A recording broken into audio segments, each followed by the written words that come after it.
Morning, everyone. Welcome to our Board of Supervisors meeting. Mr. Clerk, could you please call the roll? Mr. Adam, Mr. Lavanino, Mr. Carbajal, Ms. Farr, Ms. Wolf. Here. Please stand and join me for the Pledge of Allegiance. Ready, begin. I pledge allegiance to the flag of the United States of America and to the republic for which it stands, one nation, under God, indivisible, with liberty and justice for all. All right, we'll move on to the approval of the minutes from our October 20th meeting. Is there a motion to approve? Thank you. We have a motion, a second. Any discussion? All those in favor say aye. Aye. Opposed? Passes unanimously. We will move on to public comment. Mr. Allen, do we have any public speakers? Chair Wolf, members of the board, we have 4 requests to speak under public comment. We're going to start in Santa Maria with George Alvarez and then return to Santa Barbara for Richard Robinson. Mr. Alvarez.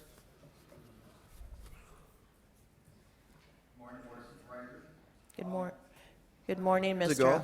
We can't, oh, there we go. Okay, go ahead. Oh, good morning. Yeah, 14 years ago, I stood before you in March when we had the real floods that we're waiting for now with the El Nino situation. And I came before you asking for assistance to complete the levee. And at that time, it was going to cost around $5.3 million. It's over $45 million in cost. That's the information I was given to solve a problem. We need to do something.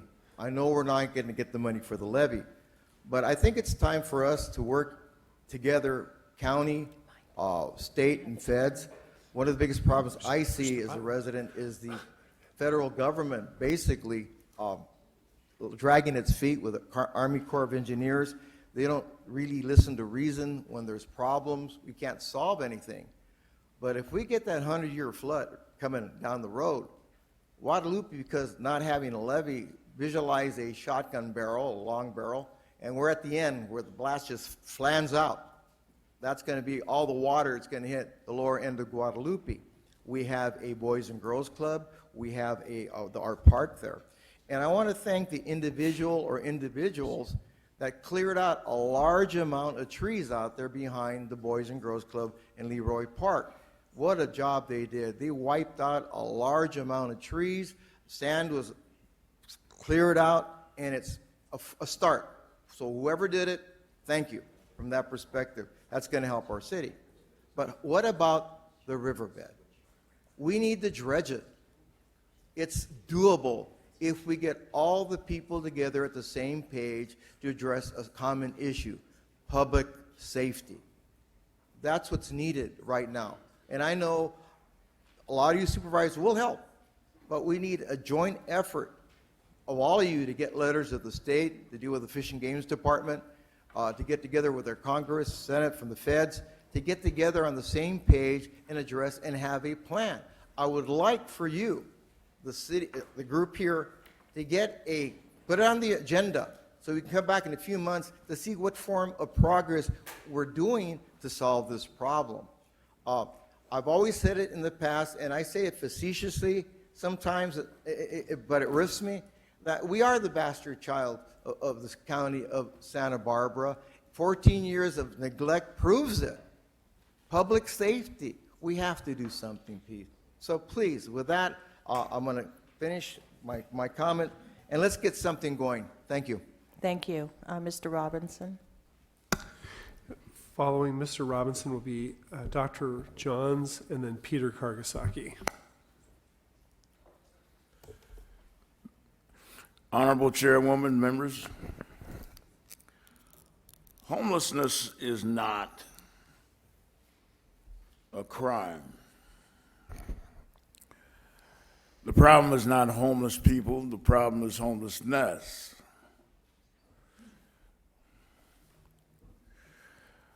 Ma'am, because Proposition 30 is of such value, it should be extended. Your support vis-a-vis Proposition 30's extension sheds light upon the need for its money in order to give hope to the county's homeless. Yesterday's pouring rain highlights the continuing drama of the suffering many will experience as winter brings many into the already overburdened social services system.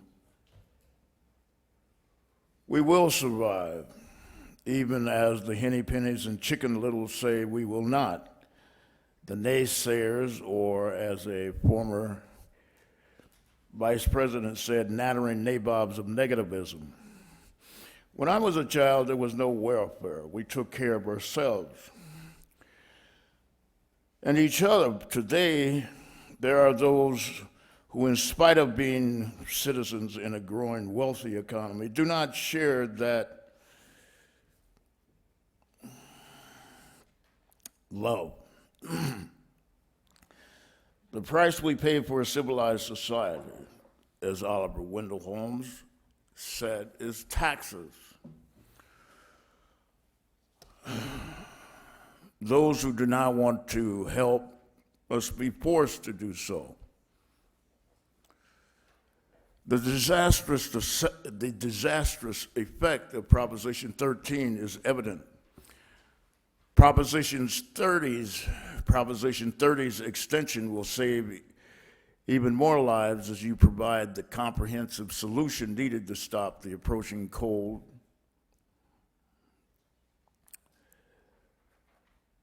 Suffering.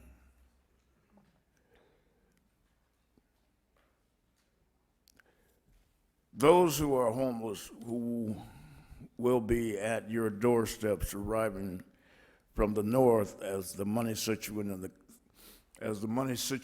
in the county goes south, God is providing a solution. One day at a time, your creativeness is bringing hope for those who, in a world that seems to want to believe that God is not real and that future is not coming. You do have that ability to see. Thank you. Thank you. Dr. Johns, to be followed by Peter Kargasaki.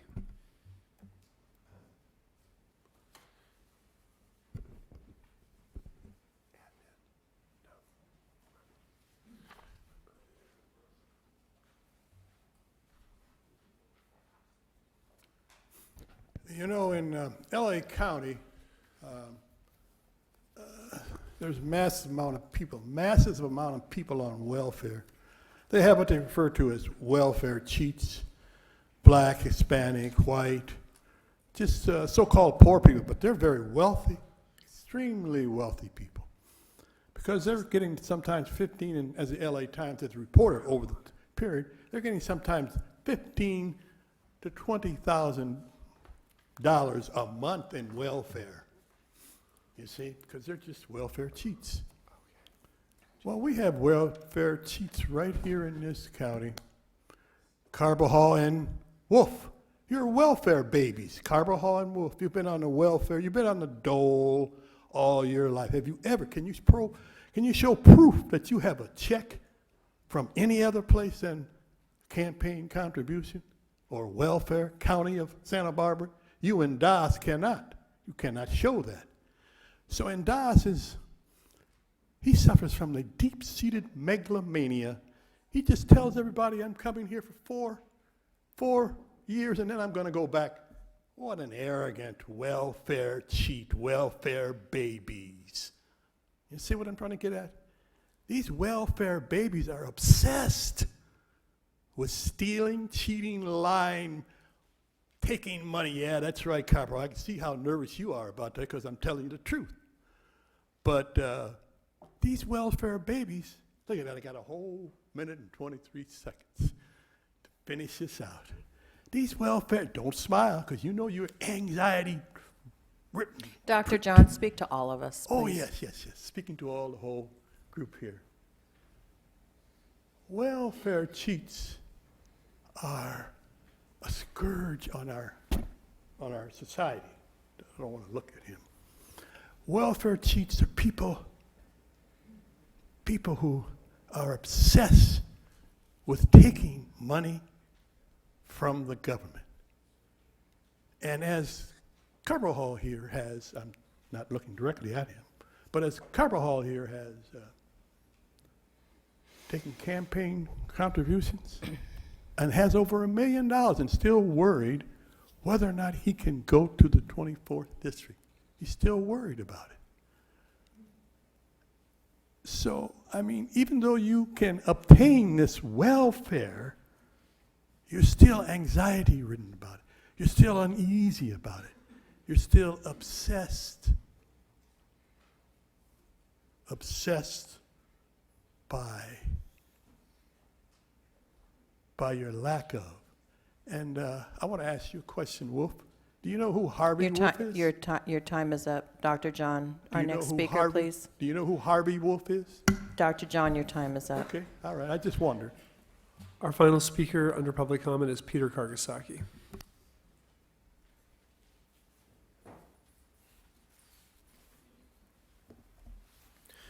Madam Chair, members of the board, I'm here to address you on a subject related to LAFCO and to some information that's been provided to various government officials under legal privilege and behind closed doors that is incorrect. And so what I've done is I've tried to provide you with some documents that show a little bit of what's been going on with the allegation by the County of Santa Barbara County Council in 2000 that my family had misrepresented some facts regarding an easement in the North County.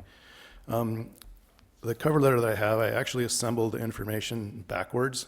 So the last item is actually the first item, but what I've tried to do is show a little bit of information that refutes and corrects representations that have been made. And so the very first document is actually a letter from the council for the Lakeview subdivision back in 1989 that shows that the County of Santa Barbara mediated a settlement agreement.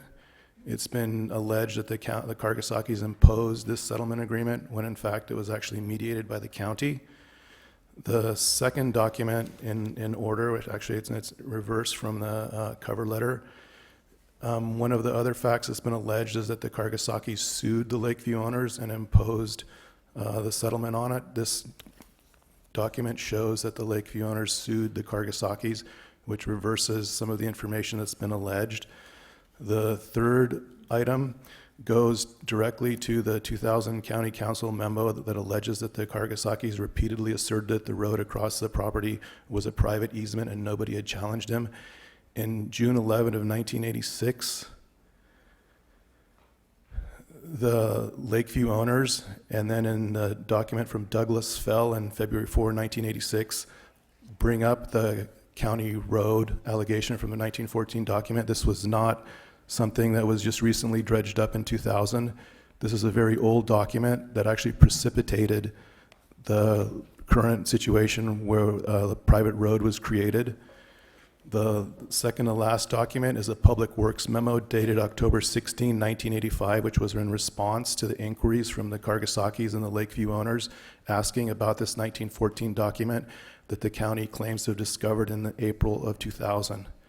So what I would like to ask you to do is if you could, when you have a moment, look at these documents and look at the context of what's going on with this allegation now in the North County that there's a public road across my family's ranch and that my family misled everyone when in fact in 1985 and 86 that 1914 document was the first thing that was looked at and we approached the county Thank and you, asked. Mr. Kargasaki. Thank you. Thank you.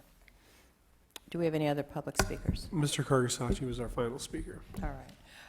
Before we move on to the CEO's report, I just wanted to make a public comment, and that was just to recap for those of you who had heard me talk about the Disaster Council for the last couple of meetings. The Disaster Council meeting was held last week. It was, by all accounts, very successful, and I really want to express my appreciation to ACEO Renee Ball, who did extraordinary amount of work to pull all of our departments together. The room next door was packed. We had a lot of representatives from our neighboring communities and up as far as Santa Maria. and a lot of our nonprofits were also there. So it was very informative, very, very well done. And again, thank you to Renee and all of our county staff. I was very proud of all of you. Let's move on to our CEO's report.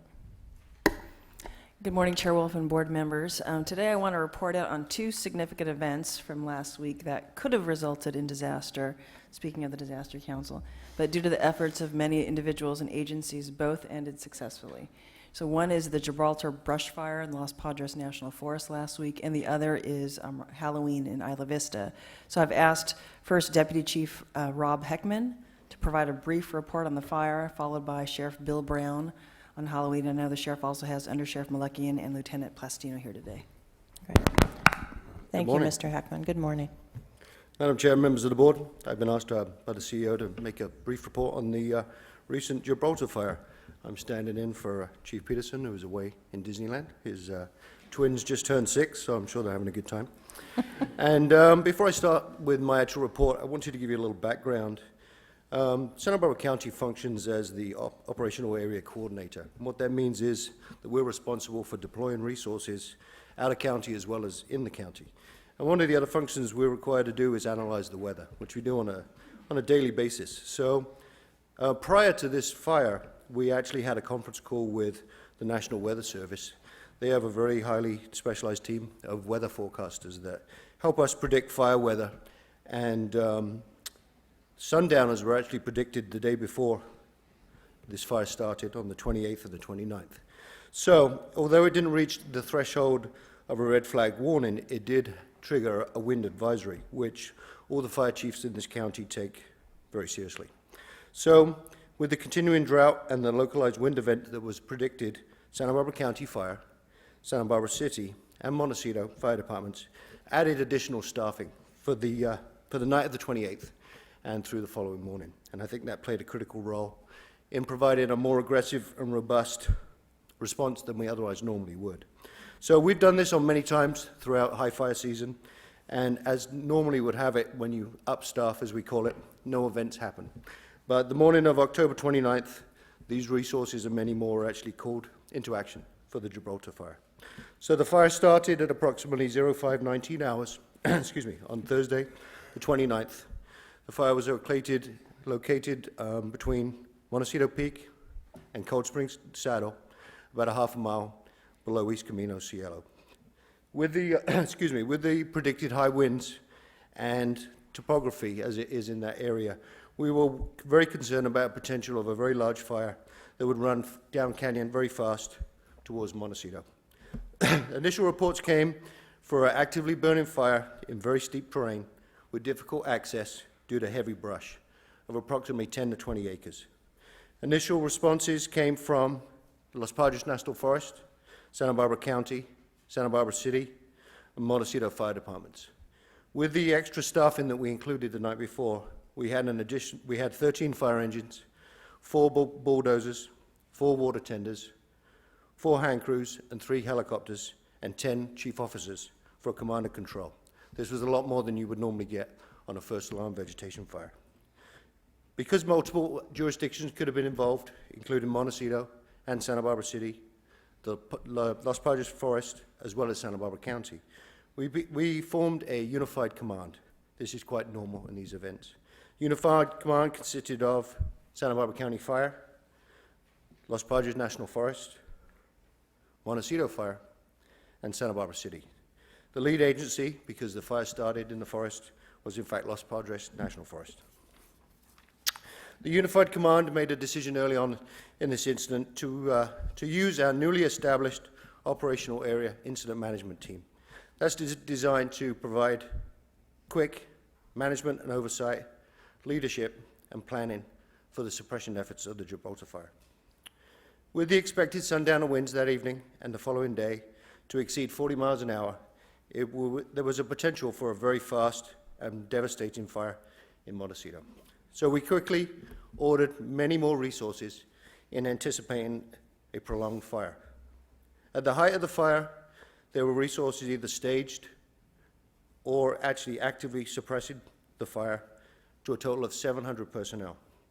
This included 65 fire engines, 23 hand crews, 12 air attack, 11 helicopters, 2 air attack platforms, a lead plane, 5 water tenders, and 4 bulldozers.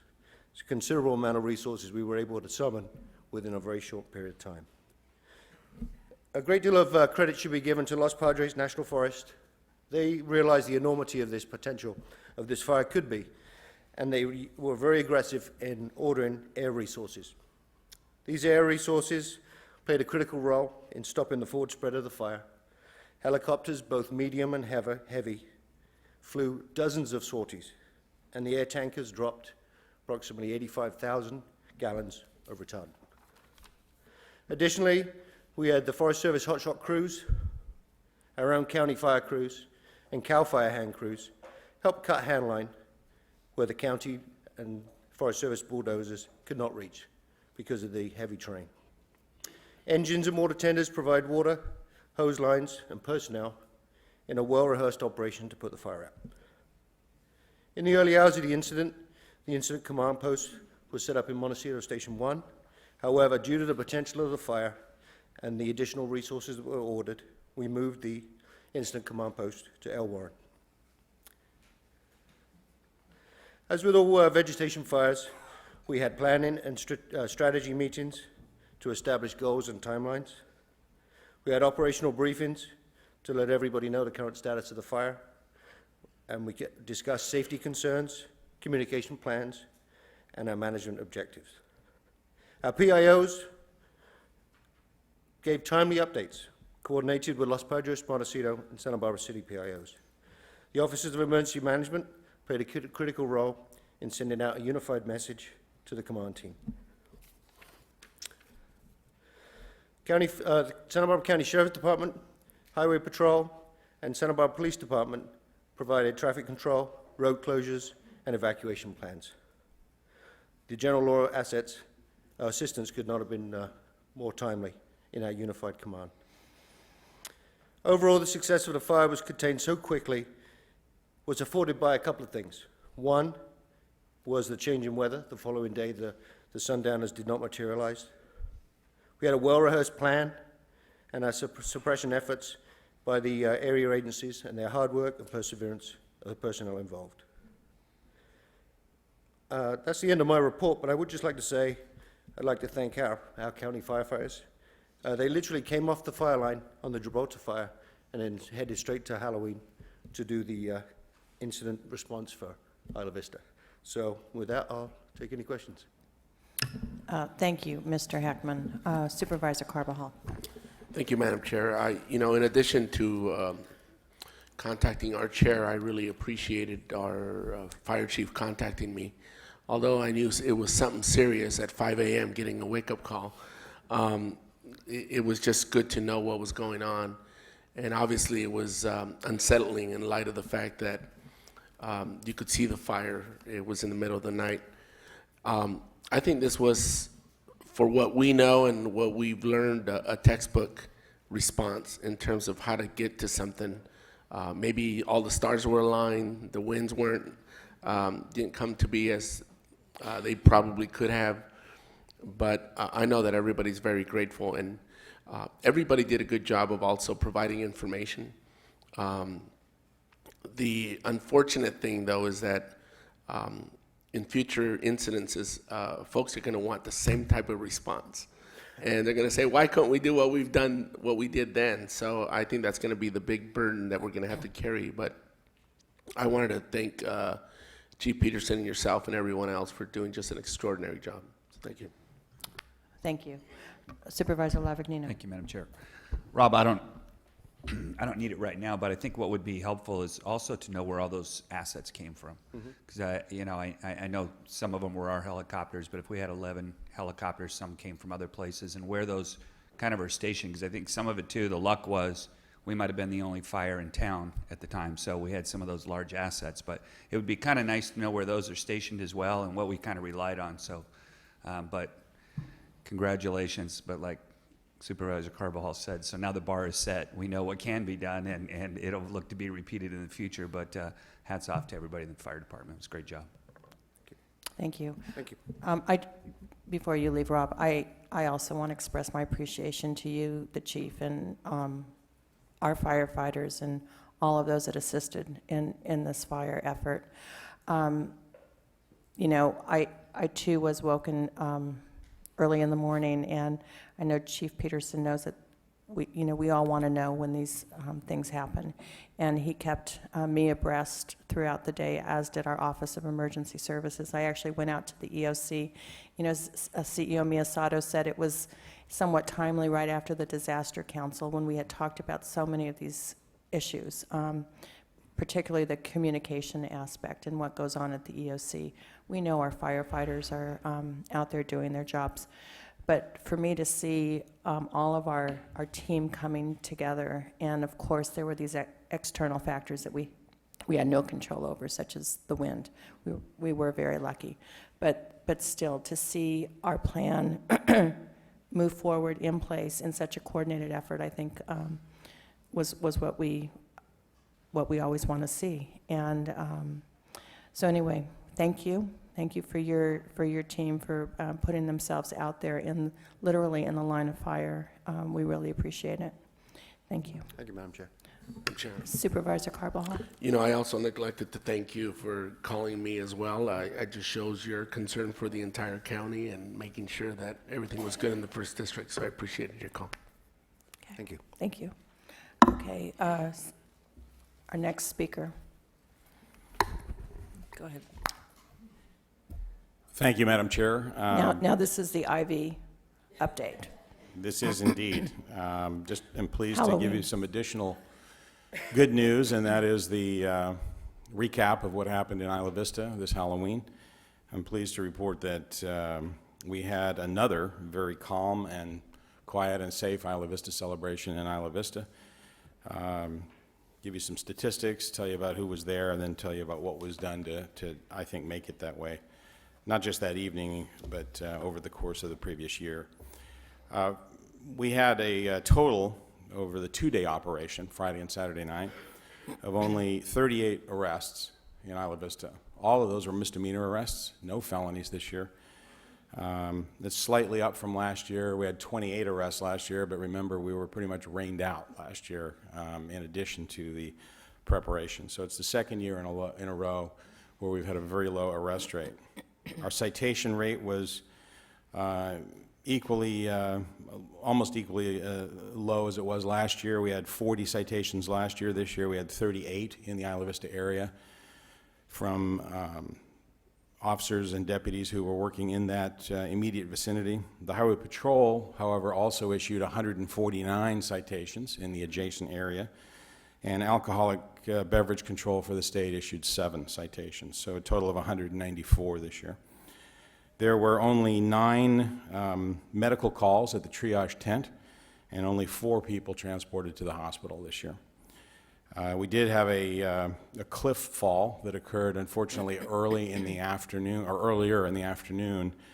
but it was due to some pretty reckless behavior, not really related to the Halloween evening event at all. And fortunately, that young man that was injured in that fall survived it and will recover. To work the event, we had a total of 218 law enforcement officers this year that worked in the IV area. They were assisted by 59 custody deputies and 16 civilian support personnel. They came from a variety of different agencies: the Santa Barbara County Sheriff's Office, the Santa Barbara County Probation Department, the California Highway Patrol, the University of California Police Department, and they gave a large contingent, 46 officers that actually worked the Isla Vista area, and then about another 60 that worked the campus, the concert, and the adjacent areas. The Ventura Sheriff's Office gave us 12 of their staff to work that evening. Santa Maria Police Department, 4. Lompoc Police Department, 3. We also had 4 members of the state alcohol beverage control working with us as well. In terms of support personnel, there were about 60 members of the county fire department, the county EMSA, our Santa Barbara County Sheriff's Search and Rescue, and the medical volunteer reserves that worked as well. All in all, it was a very safe and respectful event. The students need to get a lot of credit for their good behavior, for their respectful and polite demeanor. And in terms of what came together to make this work, it wasn't just pre-planning for this singular event. It was something that I think has been taking place in many respects for several years. And I think we're starting to see the benefit and the fruit of that. First of all, the Isla Vista Safe Committee, a group of multidisciplinary group of people who've come together from government and from the university and from adjacent areas, the city of Goleta and so forth, to work on strategies to try to develop and foster pride in Isla Vista, responsibility in Isla Vista. The university deserves a lot of credit for its commitment of resources and a continuing campaign to keep the Halloween celebration local. The amplified music ordinance, certainly I think was a big help. The fencing and no guest policies that were implemented by many of the property owners. The alternative entertainment that was provided for UCSB students. 2 concerts, one each evening. The second one was Snoop Dogg, that attracted about 6,600 UC students to the concert. And the ongoing community policing efforts from the members of the Foot Patrol, and those are spearheaded by the community policing resource deputy that you funded in this last budget, and he's doing a tremendous job in Isla Vista, and we appreciate that. I got to give a lot of credit to the Isla Vista planning effort that went underway not only for this year but for previous years, and with me today are Under Sheriff Barney Malekian, Chief Deputy Sam Gross, and Lieutenant Rob Plastino, who is the commander of the Foot Patrol. All 3 of these gentlemen spearheaded that planning effort, and I'm very pleased to be able to report to you that we've had another safe and successful Halloween celebration in Isla Vista. And I would just like to add also my comments piggyback onto Deputy Chief Heckman's comments about the Gibraltar fire, and that's to give a shout out to the members of the County Air Support Unit in particular. This combined unit of sheriff and fire personnel was involved heavily in the initial attack of that fire. All 3 of our medium lift helicopters were airborne that day, flew 58 water dropping missions, and under tough situations, heavy winds, but they did a super job. Very proud of them as well. Thank you, Sheriff. Any questions or comments? Supervisor Farr? Thank you, Madam Chair. Well, you know, I don't think we need to be reminded, but it's still nice to hear and know that our first responders are top-notch. We've seen that today, both with the report from fire and now from our sheriff. You know, you commented about getting a call from the fire chief at 5 o'clock in the morning. And I certainly have had several calls from the sheriff at close to midnight on a Saturday night, a couple of times. And of course, you know, my heart always sinks because I don't know what that means. But this time it was good news. And again, you know, all of the people that the sheriff mentioned as this very large coordinated effort, I would also want to thank, you know, our first responders, law enforcement, fire, CHP, coming together in this big plan for Halloween that is worked on for months ahead of time. And it looks like finally a lot of the efforts that the community has been engaging in and county departments have been engaging in to not only make Isla Vista safer on a day-to-day basis or on weekends or on special events, but to change the whole atmosphere and character of the community to one where these kinds of issues are just going to become less and less. So it looks like we're really trending in the right direction. That, yes, we did have rain last year, but I think even with rain, it could have been a much bigger event. This year, Saturday night, beautiful weather, I think was really the test of all of the different efforts that have been moving forward. So thank you, Sheriff. Thank you to Lieutenant Plastino and all the team that's out there all the time in Isla Vista. Fire, UCSB certainly did their part. The concerts helped a lot. But really a big shout out to the people that live in the community. We have been talking about the message of keep it safe, keep it local for a number of years now, and I think that's really starting to bear fruit. So thank you again.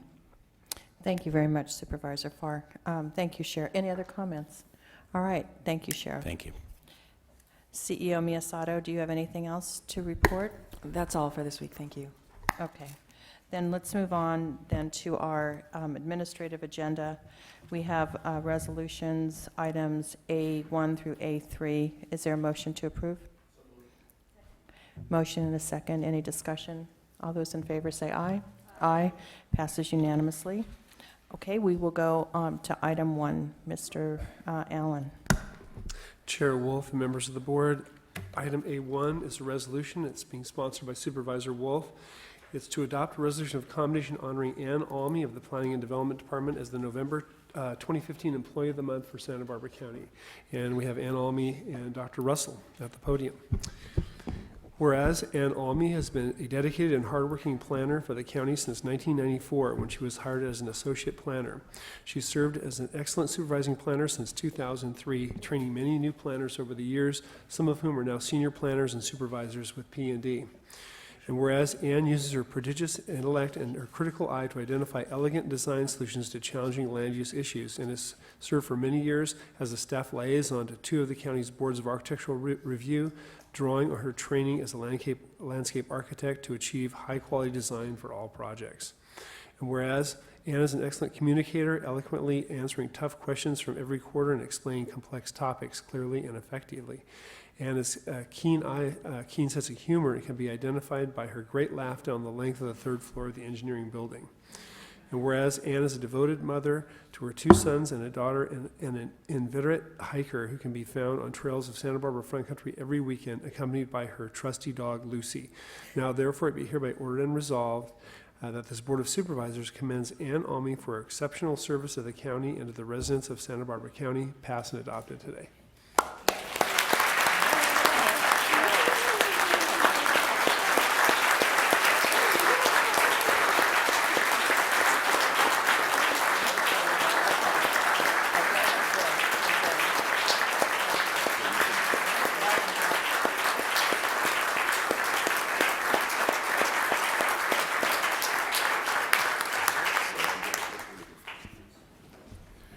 So I'd like to share a brief story about Ann. About 6 years ago, soon after I arrived here, there was a project, and it's not really important what project it was, but I made a decision on one aspect of that project, and I thought, okay, that's fine. And soon thereafter, Ann appeared in my office. She said, I want to talk to you. I said, okay. She said, you know what? That was a bad decision. You made a mistake. And I said, oh, okay. And she explained why, and she was right. And the reason I bring this up is it says something important about accountability. There are various levels of accountability. So Ann clearly holds her staff accountable. She clearly holds herself accountable. But there are higher levels of accountability that are very important in an organization. She also holds her peers accountable, and she holds her boss accountable. And when you start to achieve those higher levels of accountability in an organization, that's when you start to have a high-functioning organization. And there are levels above that. So for that reason and many others, we're very fortunate to have Ann Almy in our organization.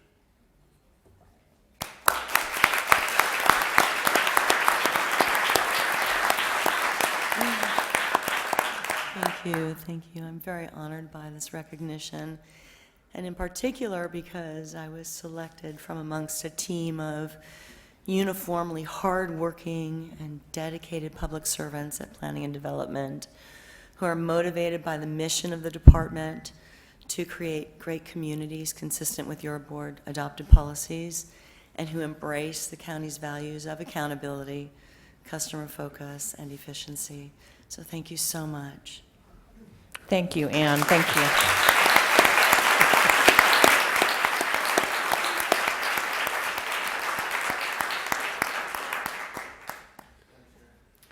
Supervisor Carbajal.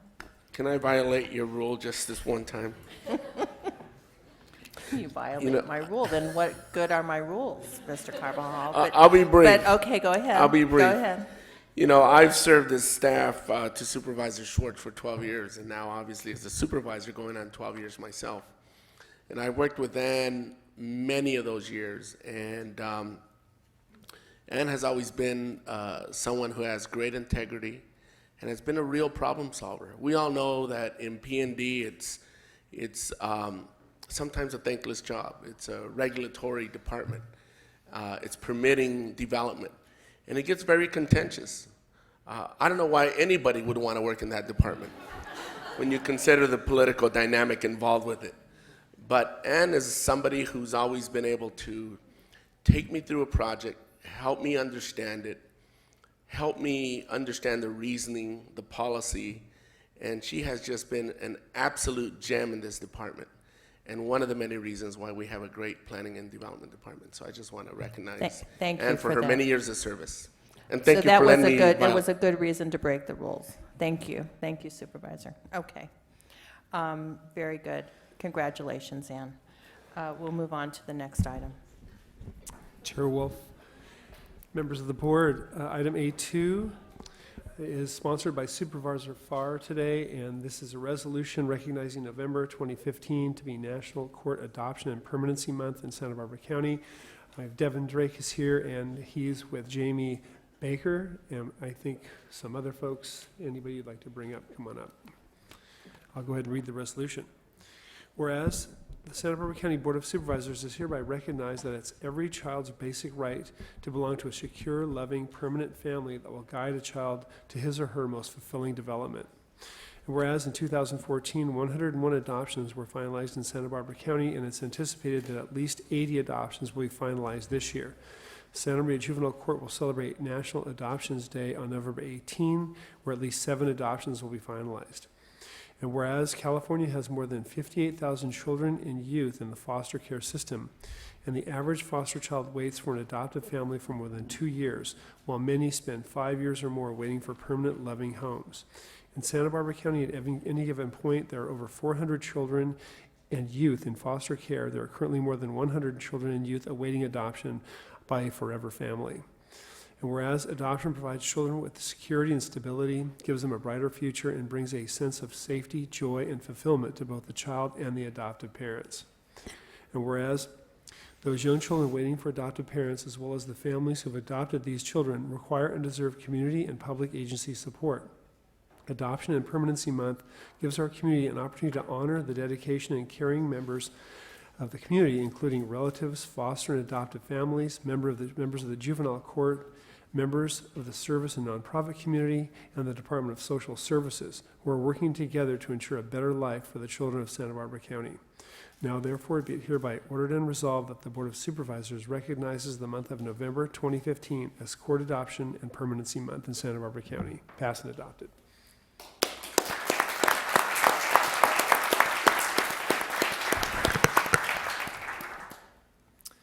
Chair Wolf, members of the board, my name is Devin Drake. I'm the Deputy Director of Adult and Children's Services for the Department of Social Services. First, I'd like to thank you for this resolution, and Supervisor Farr in particular for sponsoring this resolution. Today we celebrate National Adoption and Permanency Month, and we would like to recognize the workers, some of them are here with me today, and the families, the exceptional adoptive families in our community. And today with me I have Jamie Baker, and I'd just kind of like to highlight a little bit about her and her husband. Jamie and Ronnie are foster parents certified through Arrow Foster Family Agency.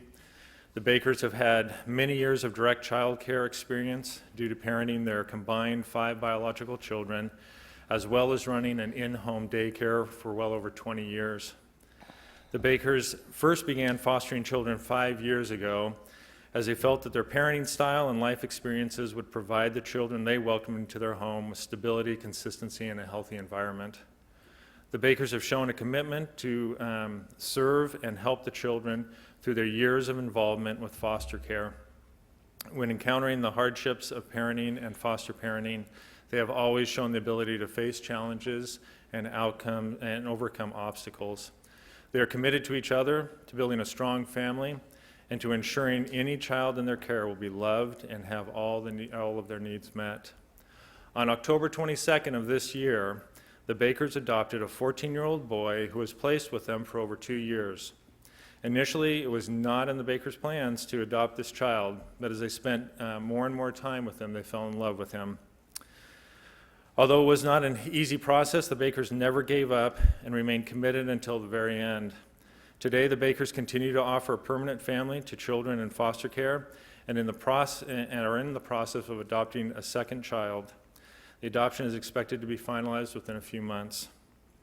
It is apparent the Bakers have created a safe, nurturing, and loving home environment for children in the past and will continue to do so for children in the future. We want to thank them and all the families in our county who have taken in foster children and provided them with a forever family, and also thank the workers who assist them. Thank you. Thank you very much. Thank you. Did you want to say a few words? No. No? Okay. Just Well, thank you. thank you. If we had a bigger house, we'd take more. I bet you would. Thank you so much. Thank you.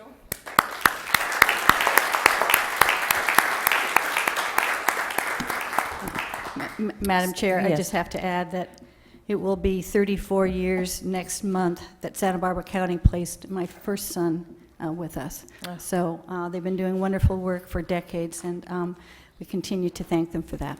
That's wonderful. Thank you, Supervisor. All right, now we will move on to the balance of our administrative agenda. Mr. Allen, are there any corrections that we need to make? I have no corrections or announcements regarding the administrative agenda, and I do not have any requests to speak.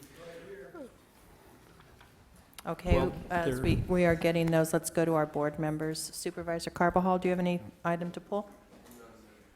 Supervisor Adam? Supervisor Farr? Supervisor Lavignino? All right, we have nothing. I don't have anything to pull. Let's go then to our public comments then.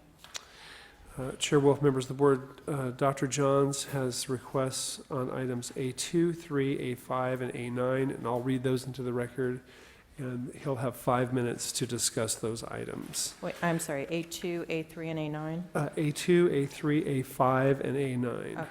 So items A1 and 2, A2 has already been read into the record. Item A3 is a resolution of commendation honoring Sue Burrows of the Montecito Association as her Citizen of the Year and her service on the Montecito Planning Commission. Item A5 is from ADMHS.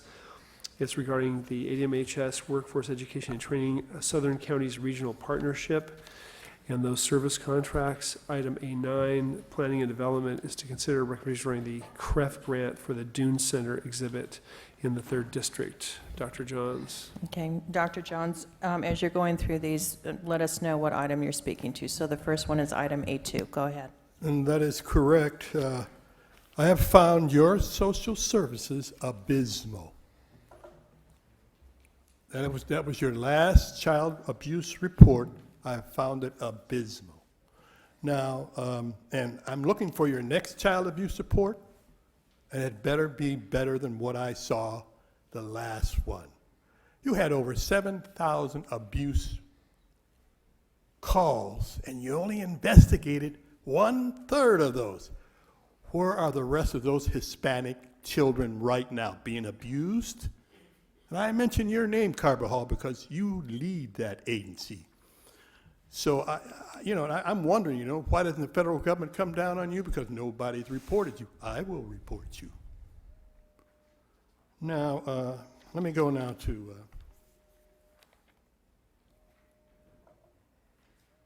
I'm wondering, how does anyone adopt? Those people must be wonderful people. But given the abuse that I've seen in this, I don't understand it, really. Now, Ms. Barrows, I assume she came today. I found her on TV while I watched the Montecito Planning Commission. She was committed. She was doing her job. But oftentimes, I found that Planning Commission to be misleading to the Montecito, misleading to the Montecito Commission. in their reports. There were evidence that I saw, that I'm reporting on right now, that there was very improper planning, and those persons on that planning commission did an improper job. They didn't even know what they were confused. They didn't know what they were doing. Now, as I said before, I found Ms. Bauer's commitment to be true and true to form. However, I don't think that Montecito Planning Commission did what the people of Montecito really wanted to do. And I think it's because of those $15,000 that was given to Carbajal by the owner. That's why that thing went through. It was passed by this county here. So we're going to get a real zing from the building of that hotel down on 101. The planning, it's going to come back to haunt you. Alcohol, drug, and mental health. And I see here that there has been a workforce education and training program, and they mention training, Behavioral Health Association, and I want to see this thing. It says Latino services. Latino are not the only population in this county.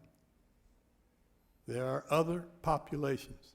There are Asian, there are black, there are many other populations. And if we don't get it to be inclusive of all the populations here, then we just don't get it. And I have written in my textbook and also emailed to various persons that ethnicity counts. And this Democratic majority have attempted to destroy the very nature of ethnicity, while they give nothing but, I hate to use this word, I hate the word, lip service. So you are the destructors of ethnicity in this county, Carbajal and Das. I'm waiting for you to come aboard, Cop Das. Now, anyway, I'm going to number 5. You're on A9. A9, thank you, Madam Chair.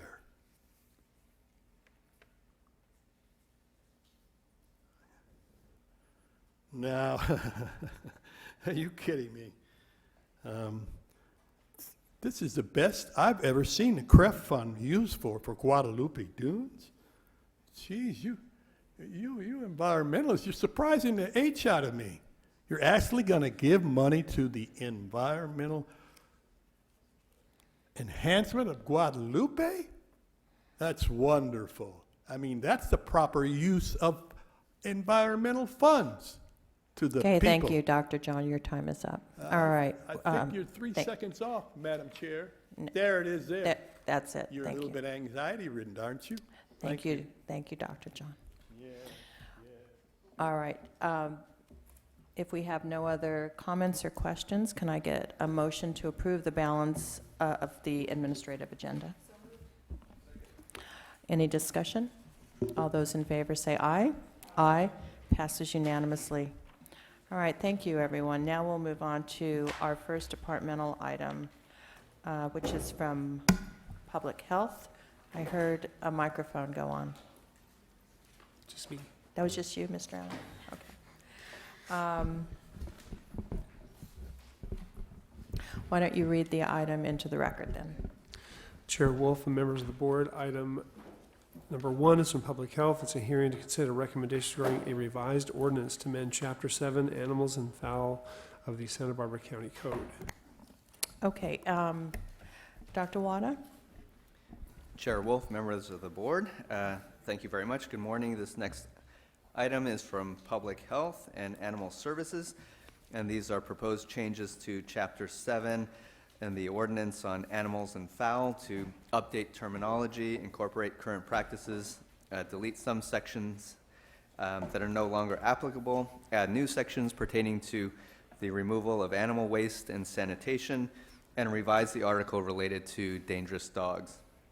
I also want to mention that there is a memo that was circulated to the board and to the hearing chambers both here and in Santa Maria with some minor corrections to some of the language related to adding the phrase "or restricted" on a couple items within the sections, as well as a couple typos.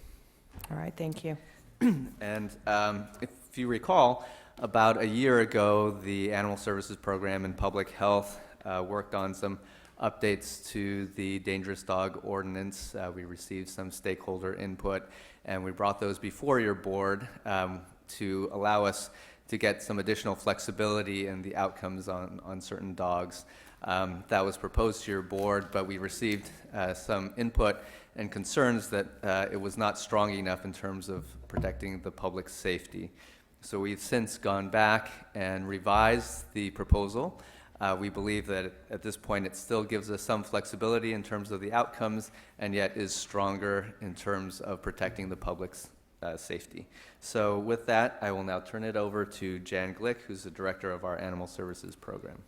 Okay, thank you. Jan? Good morning, Madam Chair and members of the board. The Public Health Department is recommending amendments to Santa Barbara County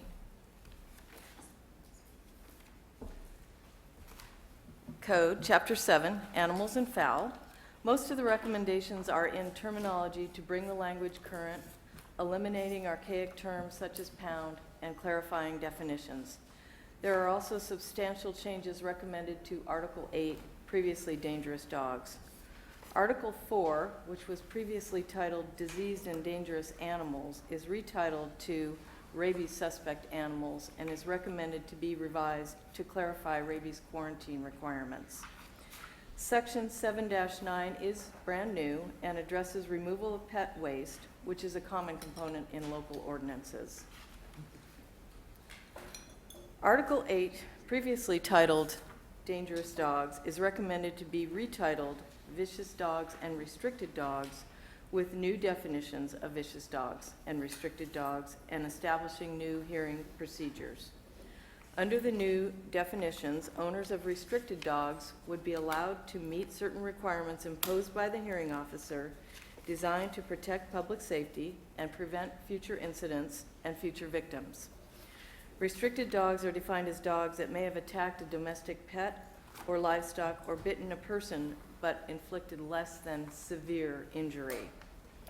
Vicious dogs are defined as dogs engaged in illegal fighting, dogs that have inflicted severe injury or killed a person, or dogs previously designated as a restricted dog and the behavior has continued. Hearing results for restricted dog include restrictions placed on the dog owner to prevent recurrence of the behavior and requirements to spay and neuter, license, vaccinate, and microchip. This is all at the owner's expense.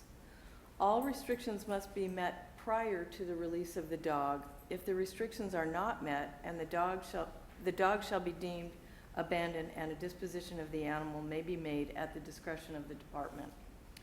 The hearing result for a dog determined to be a vicious dog is euthanasia. The only other option at the discretion of the hearing officer is lifetime sanctuary, which is at the owner's expense. Supervisor Carbajal has a question. If you could go back to that one, was a restricted dog one that would be ascertained because they were used as fighting dogs? We have the fighting dogs listed under vicious dogs. Okay, so just because they've been exposed to that, they automatically get lumped in. The reason I asked that is I had a constituent who brought to my attention that, for example, you take the Michael Vick case, there were a number of animals that were apprehended as such, but 4 out of the 5 were placeable dogs. They felt they weren't, just because they were used for that activity of fighting, didn't necessarily make them the big bad dog. I think only 1 had to be euthanized.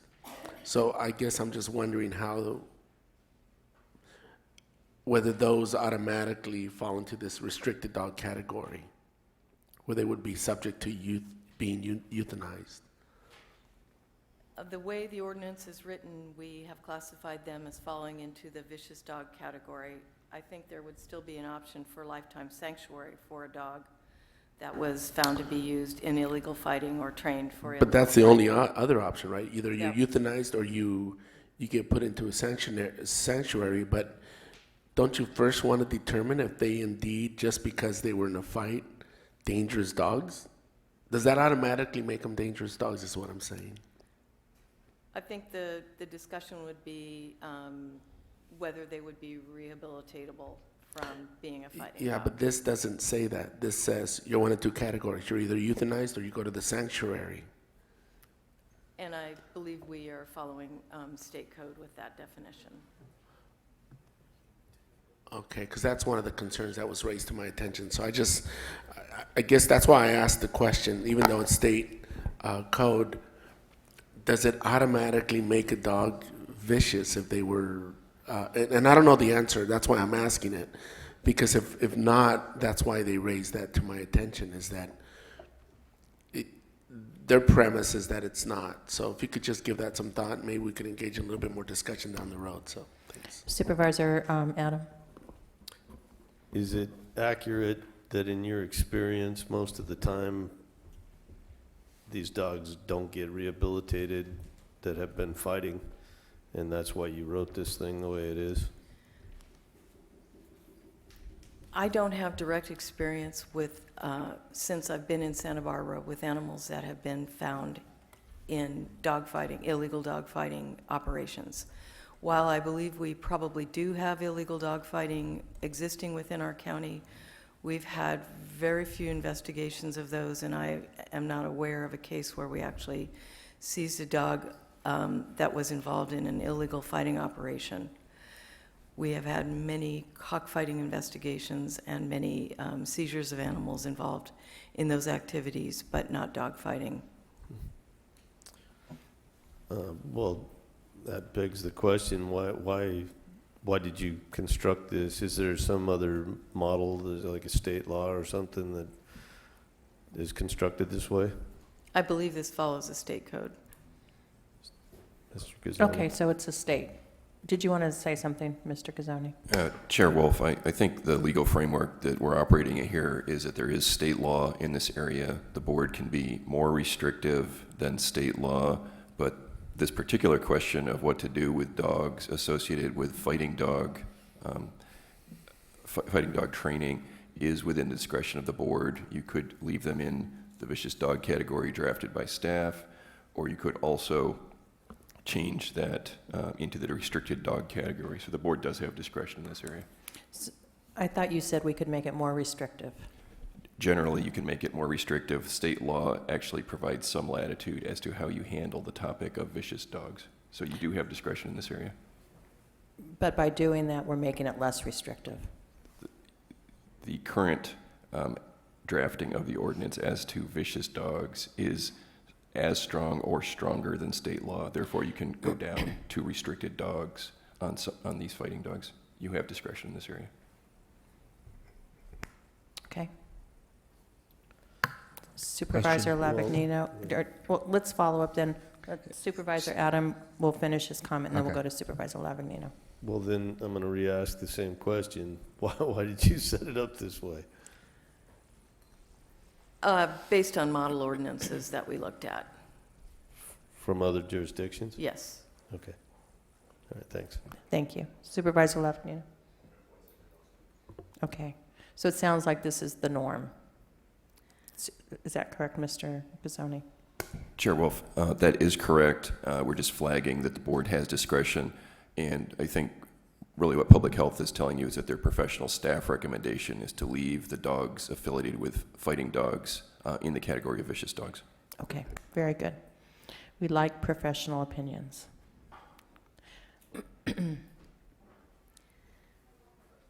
The recommended changes to the ordinance will continue to focus on responsible pet ownership and prioritize public safety.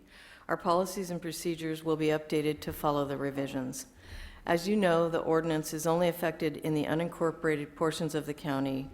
the incorporated cities would need to take a separate action to adopt the ordinance, which is done by some of our cities by reference. This concludes my presentation. I would be happy to take any questions. All right. Thank you, Ms. Glick. Supervisor Lavagnino? Thank you, Madam Chair. I'm sure it's in here somewhere, but I guess it'd be easier just to ask you the question. So when it goes to a hearing and there's an administrative hearing on, so there's an incident with your animal, and then there's a hearing, is that appealable at all? Let's say it comes out it's a vicious dog and you don't believe it's vicious. What's the process? The appeal process is through Superior Court. Oh, okay. All right. That makes sense. Then the other, the only problem I had with it is on the poop scoop law, which, since I have a Yorkie, I have no problem. But little Baggy handles it. But it does say, it doesn't really, and I don't even know how to put this in proper that's okay. terms. Okay. Are we also talking about all, not just number one, but number two? It's kind of written where if a dog pees, I mean, I don't know what you do about that. The way it's written, it says any bodily fluids or anything, and it's like, okay, I don't know what I'm going to do. I know I'm sure we'll never enforce that, but I mean, there's a $100 fine in there if your dog pees in the park, you know? The way it's written. It's a little weird. Did you want to comment, please? Through the chair, Supervisor Lavanino, I believe that the bigger offense is number two, and that those will be the complaints that we would respond to. It is also possible that these would have to be kind of done, if we were citing on it, would be done through a third-party process, as the officers may be unable to actually witness the violation. So I would think a lot of this would be warnings as opposed to citations and fines, unless it's a chronic offender. I felt it was important to put this in here. It also covers sanitation of quarters of animals, so it's also talking about maintaining a sanitary environment on your own property, as well as if your animal is in the public, creating what they call a nuisance. And I think we probably won't get too many complaints about urination, but if we did, we would warn the party on that as well. Okay. Thank you. Supervisor Carbajal? Thank you. So can you tell me a little bit about our hearing process or appeals process? Do we have an appeals process other than the courts? We do not have an internal appeal process. So we would have our hearing, a hearing officer decision, and if that decision is needing, or the owner wants to appeal, the next step would be Superior Court. Okay, how many hearings do we traditionally have a year? More or less? Hearings in the unincorporated county, I would say less than 10.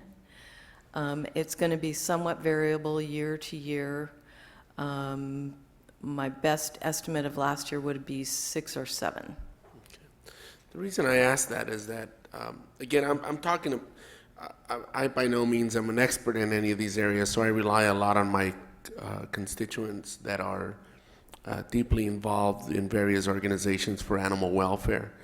And one of the issues raised to my attention is that we might want to consider having an appeals process that doesn't exist today. Now, if you would have told me we have 50 to 100 of these hearings, that's one thing, but 6 to 10 and maybe 1 or 2 or 3 get appeals within our own agency. Do we know if other agencies have an appeals process in place other than going straight to court? Supervisor Carbajal, through the chair, it's my understanding that the appeal to Superior Court is a standard process. Having a process for appeal with your hearing officer would in some sense, undermine the hearing process itself. And it does seem to me the standard procedure is through Superior Court.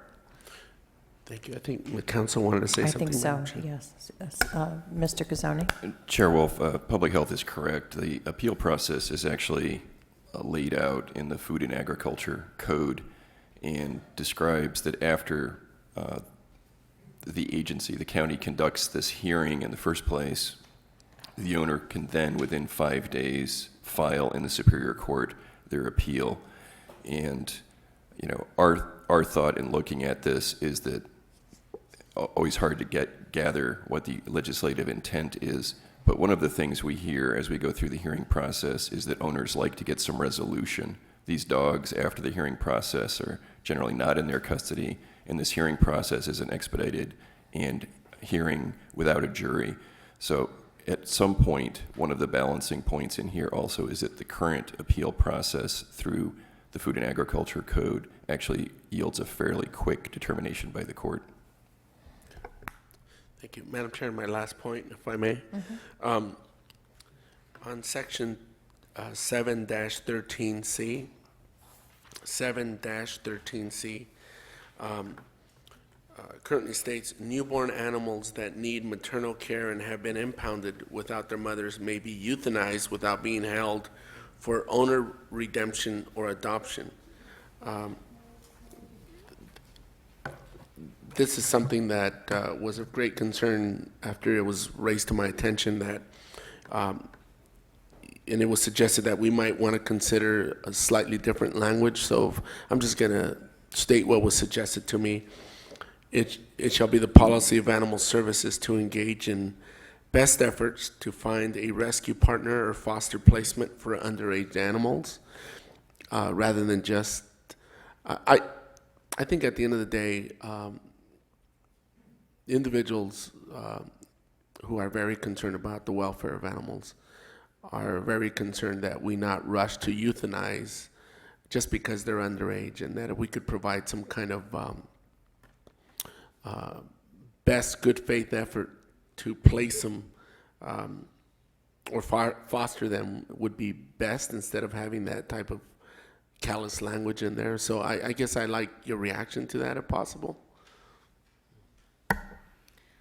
Supervisor Carbajal, through the chair, that language directly follows this state code, and I completely agree that the policy, and in our policies and procedures, we should seek a foster home and seek a possibility of saving these very innocent and young animals.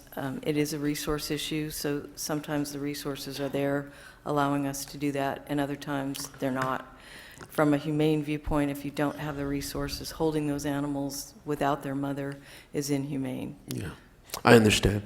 And I think the person who recommended this to me had that in mind. They also added another clause at the end, and it would say, and to determine that shelter resources are insufficient to provide for their care on site. In other words, of course, if we make that determination, it's a given. We're not going to keep a newborn critter suffering, but if the resources are available and if we can, would you, it sounds to me that you agree that our practice would be otherwise than this policy says anyways. We wouldn't just automatically euthanize.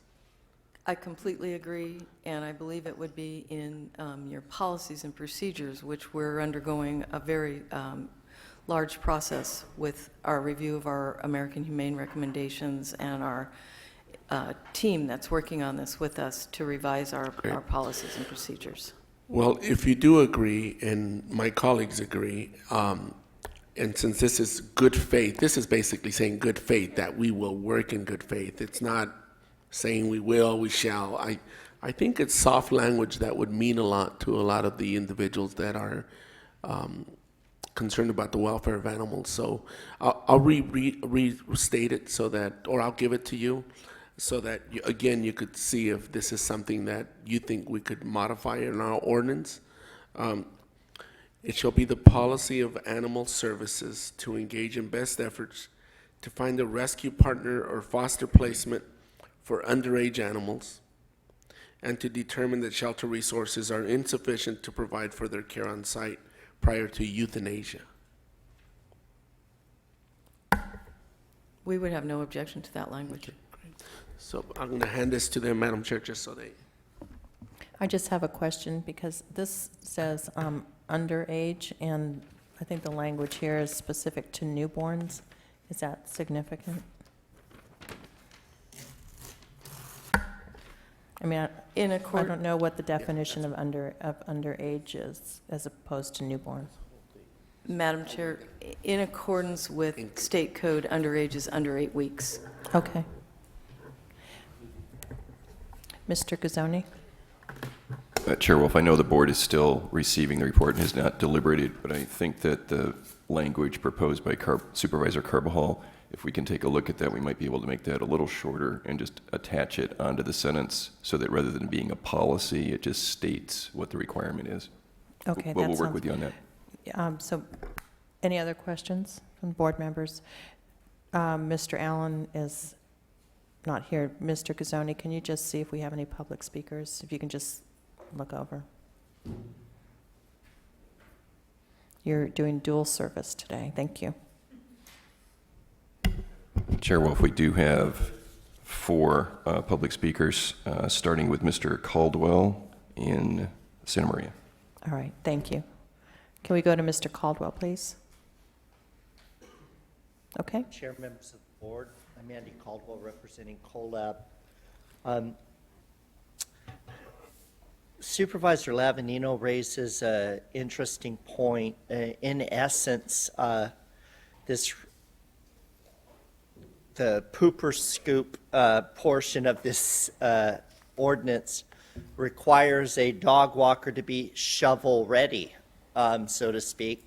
The question is do they also have to have a sponge with them? The fact of the matter is that it's pretty much it's possible to pick up, feces, but how exactly does animal control expect somebody to pick up urine? And you have to ask yourself, when you pass a law and you tell people they're going to be subject to fines, $100 is the starting fine, it goes up to $500. You pass a law, you're supposed to ask whether or not it's possible to comply with the law. So somebody takes their dog to the beach and the dog urinates in the sand, or on a tree in a park. You're subjecting somebody to be fined when there really is nothing they can do about it, unless they put a diaper on their dog to begin with. So I really think it's not a joking matter, because you're threatening people with a fine. And this is something else, and I would appreciate, since we normally don't get answers to our questions, I would appreciate if one supervisor would ask this if we get ignored by the chair. And that is, can somebody take a video? Let's say somebody has a video outside their house, and they catch a neighbor or somebody else walking their dog and it defecating or urinating on the lawn. Can they use that video evidence and demand that the county issue a fine? In other words, is there private enforcement capabilities? I could not find this in the ordinance. And then finally, we would like an update from this department. The county a few years ago has required people to get a certification to keep their pets intact. We would like to see a report on whether or not that's made a difference in the shelter populations, because you're forcing people to have to go to a vet when they might not otherwise have to go to a vet. That's costing time, energy, and money, and we'd like to know whether or not it's accomplished any good. So again, we need an explanation as to whether or not this thing is enforceable and it's actually something somebody can do, especially with regard to urine. Thank you. All right, before we go to our next speaker, Mr. Supervisor Adam.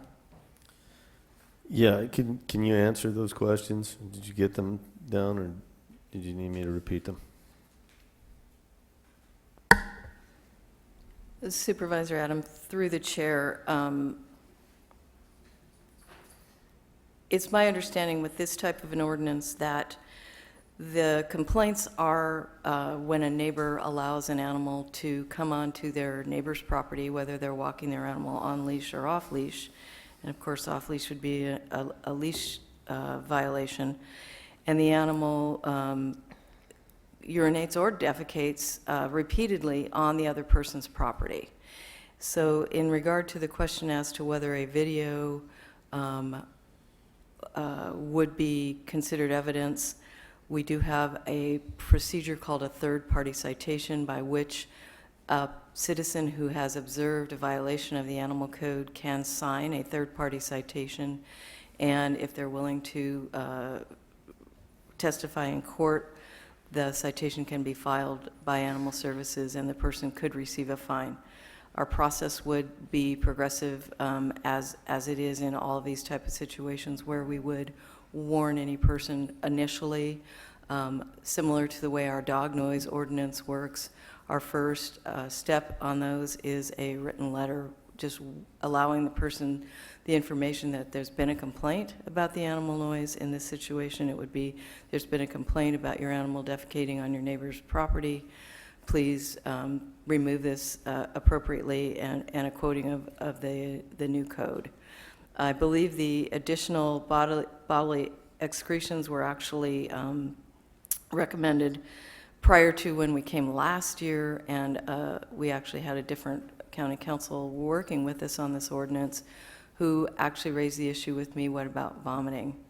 And so I think that's why we added in the other bodily excretions. I don't know that urination was really considered strongly the way that we're talking about, because it would be virtually impossible to remove the urination, but I could see where a neighbor would be bothered if their neighbor's dog continually came over and urinated on their flower garden or their vegetable garden or other area that they've carefully cultivated. And we also get these complaints about loose cats.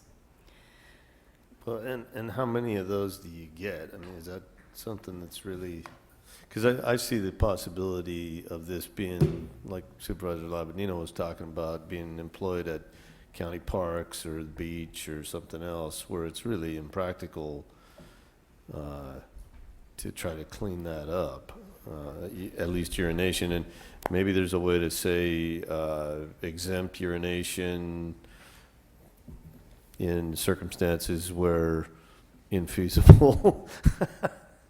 Something, you got something for me?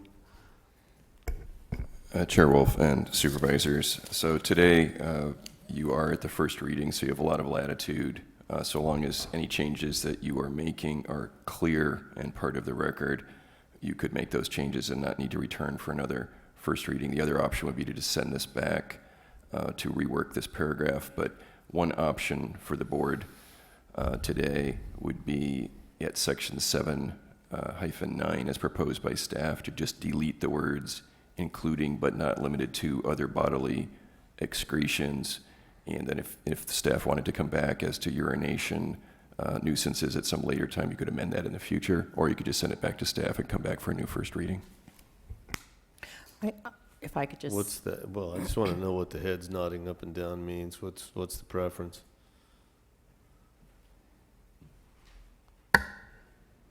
The Public Health Department is in concurrence with striking that additional other bodily excretions language. Okay.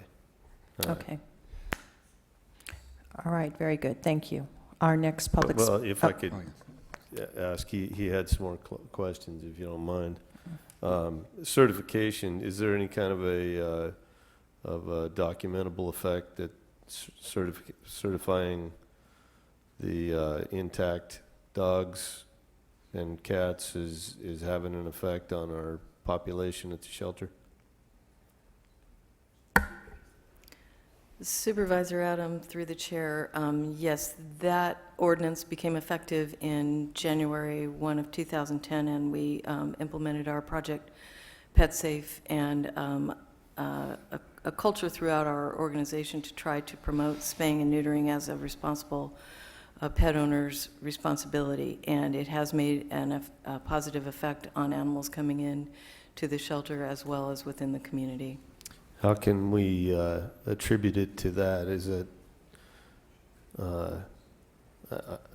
is it been directly causal? We have a causal relationship here between that. It's not other outreach you're doing or other motivations by pet owners. Do we know for a fact that this is what's causing it? Is that we're making somebody go and get their pet certified if they want to keep them intact? Supervisor Adam, through the chair, that has offered us a very good opportunity for working with owners on educating them on the benefits. And we also have a program set up to support this for any pet owners that may find it be cost prohibitive. So there is a financial offset that we can assist, and this is also something we do through our Responsible Pet Ownership Alliance with all of our local humane societies as well as our 3 county animal shelters. We know we have made a difference because of one-on-one educational opportunities that owners have taken advantage of the services. So I could provide the statistics on the number of surgeries, increased public surgeries that have been done through our clinic as well as through our Responsible Pet Ownership Alliance partners since 2010. It's progressing in a positive direction. We're also well aware that there are many owners who prefer not to spay or neuter their pet, and those owners are just made aware that we do need that veterinary certificate where the ordinance is in effect, and all of our veterinarians have been very cooperative in providing those. Okay, that's very good. So if you want the information, you can get that from Ms. Glick. Did you want the information? Yes. Okay. Do you have any other questions? All right. Supervisor Lavagnino? Okay. Well, we have some more public speakers. Dr. Johns is our next speaker, to be followed by Jill Anderson.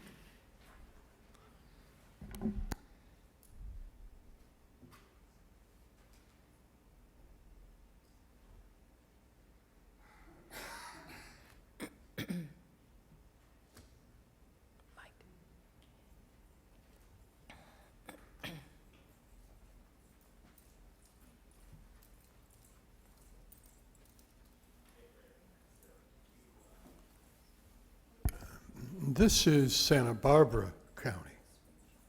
This is the county of Santa Barbara and the city of Santa Barbara. We're talking about some incorporated areas also.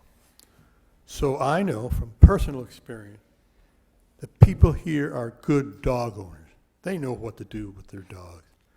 The errant dog, the dog that is, that's what we're talking about. And this is few and far between, and we have resources to take care of them. Now, we're opening up a great big can of worms when you say you're going to take a dog who's associated with a vicious dog, and you're going to say, well, let's give this dog some counseling. Bingo. Any type of behavior a dog has in association with a vicious dog, be a learned experience, learned behavior, psychological principles. You have to know it. That vicious dog and the associated dog with it has vicious behavior. So obviously, if you're going to say, well, we're going to counsel, we're going to retrain, we're going to see if we can rehabilitate this dog, and then you're going to give this dog to another owner sympathetic with that types of dogs, you're opening up a tremendous amount of problems, because that dog and that new owner, if that new owner does not know how to handle, and that's going to have to be the county's job, the job of the county, and you can get a big blast back from this, like a lawsuit.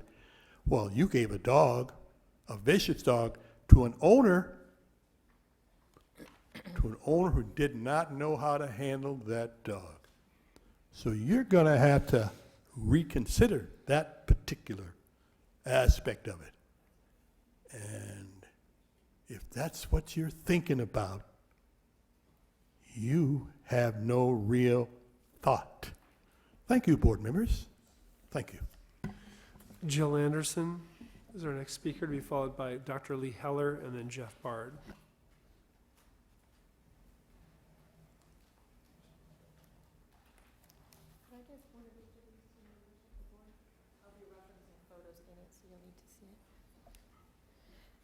Thank you for the time. I want to just quickly thank you, everybody who put in hours and hours of work on revising this. I think it reflects the collaboration and the input from the community that we've been working on for well over a year, and I appreciate that very much. Today I want to speak to the section 754 definition of a vicious dog and the categorical definition of fighting dogs as vicious dogs. And I'm here to speak as someone who does have experience with it. You'll see in your packets that I've got some information for you here, and I just want to point out first that dog fighting is a cruel and barbaric industry, and the dogs involved are not born that way. They're not there because they want to or like to fight or because they're inherently vicious. They're forced into it. They are very much victims of a barbaric crime.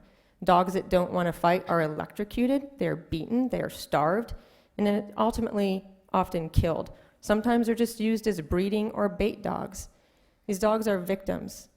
What's really tragic is that when and if help does arrive, we are going to label them as inherently vicious dogs beyond help, and their life will end at that point.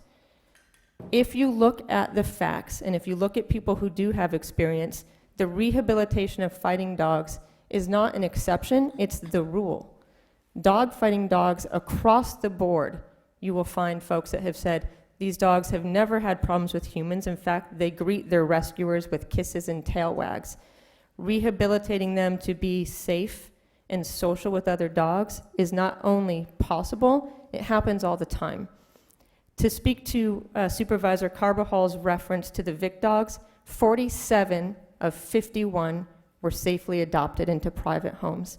The Vic dogs were not some backyard would-be fighter. They were the worst of the worst. What they endured was about as bad as it gets in the dog fighting world, and those dogs, 47 of 51, went on to live happy, healthy lives. Some of them are now service dogs and therapy dogs.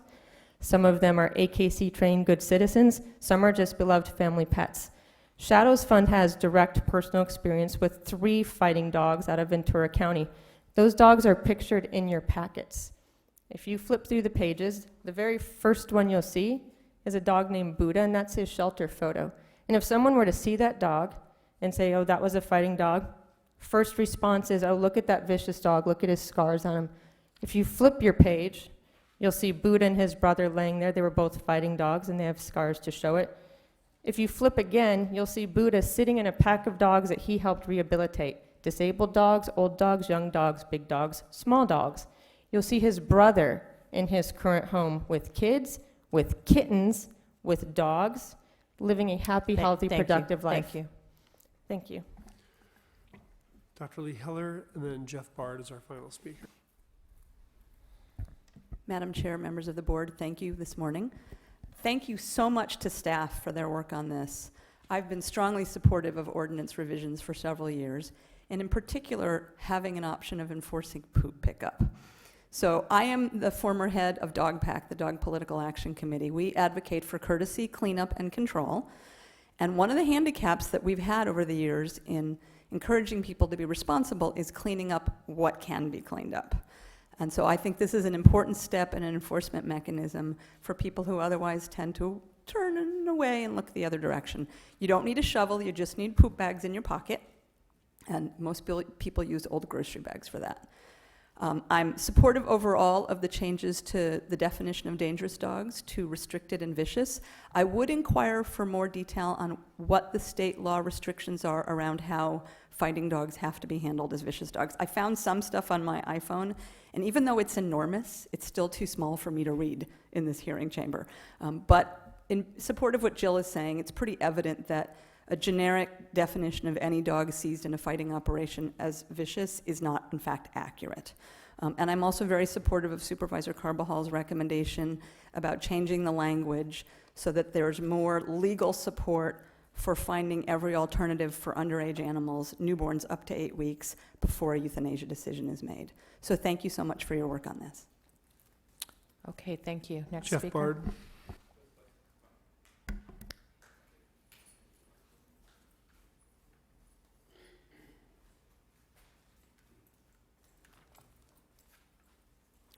Good morning.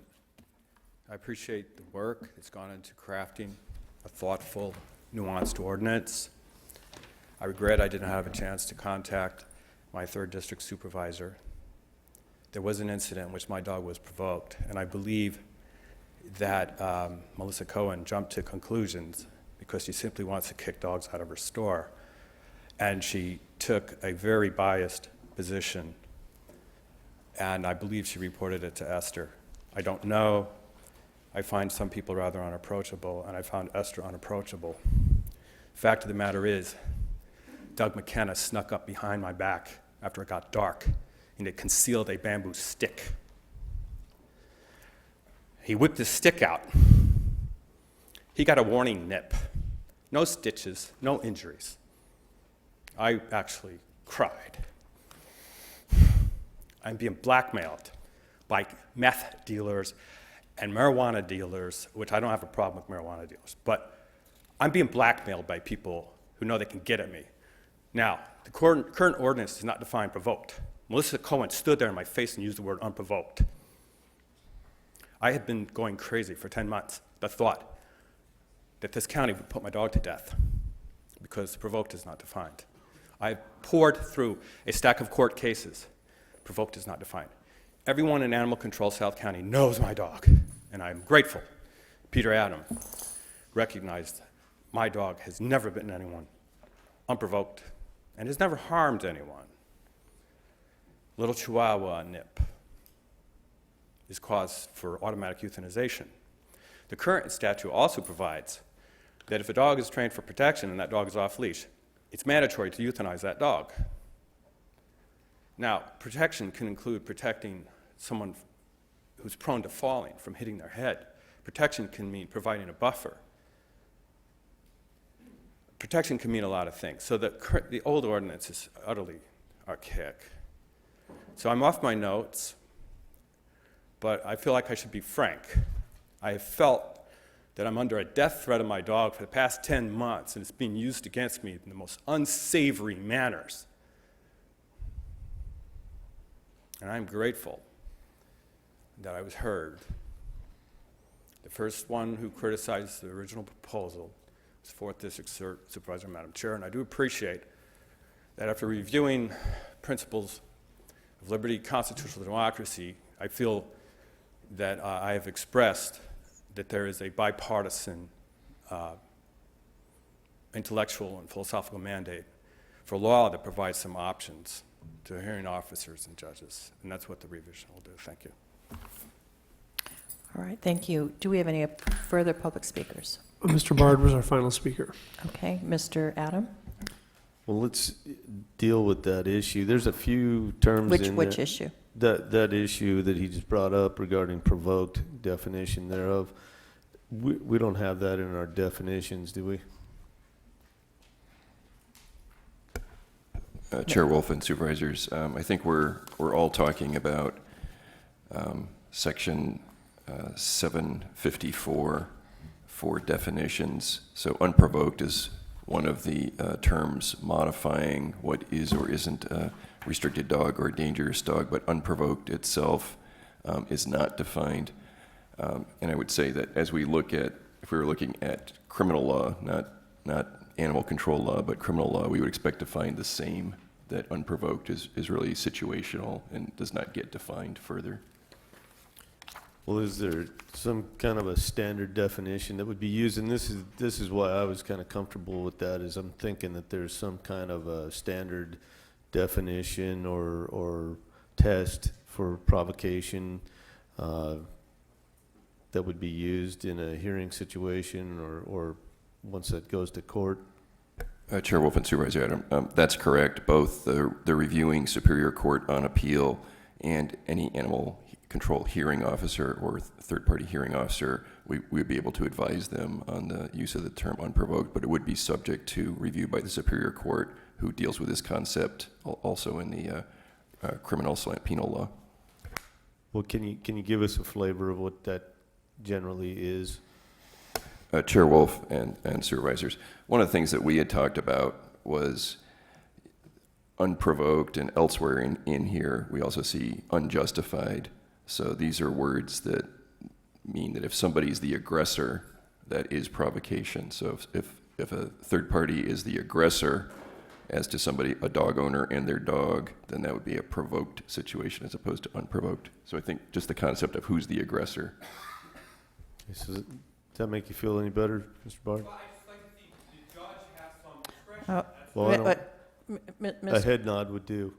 No, okay, no, let's just move on. And are you satisfied, Mr. Adam, or do you have more questions? Yeah, I'm satisfied. Okay.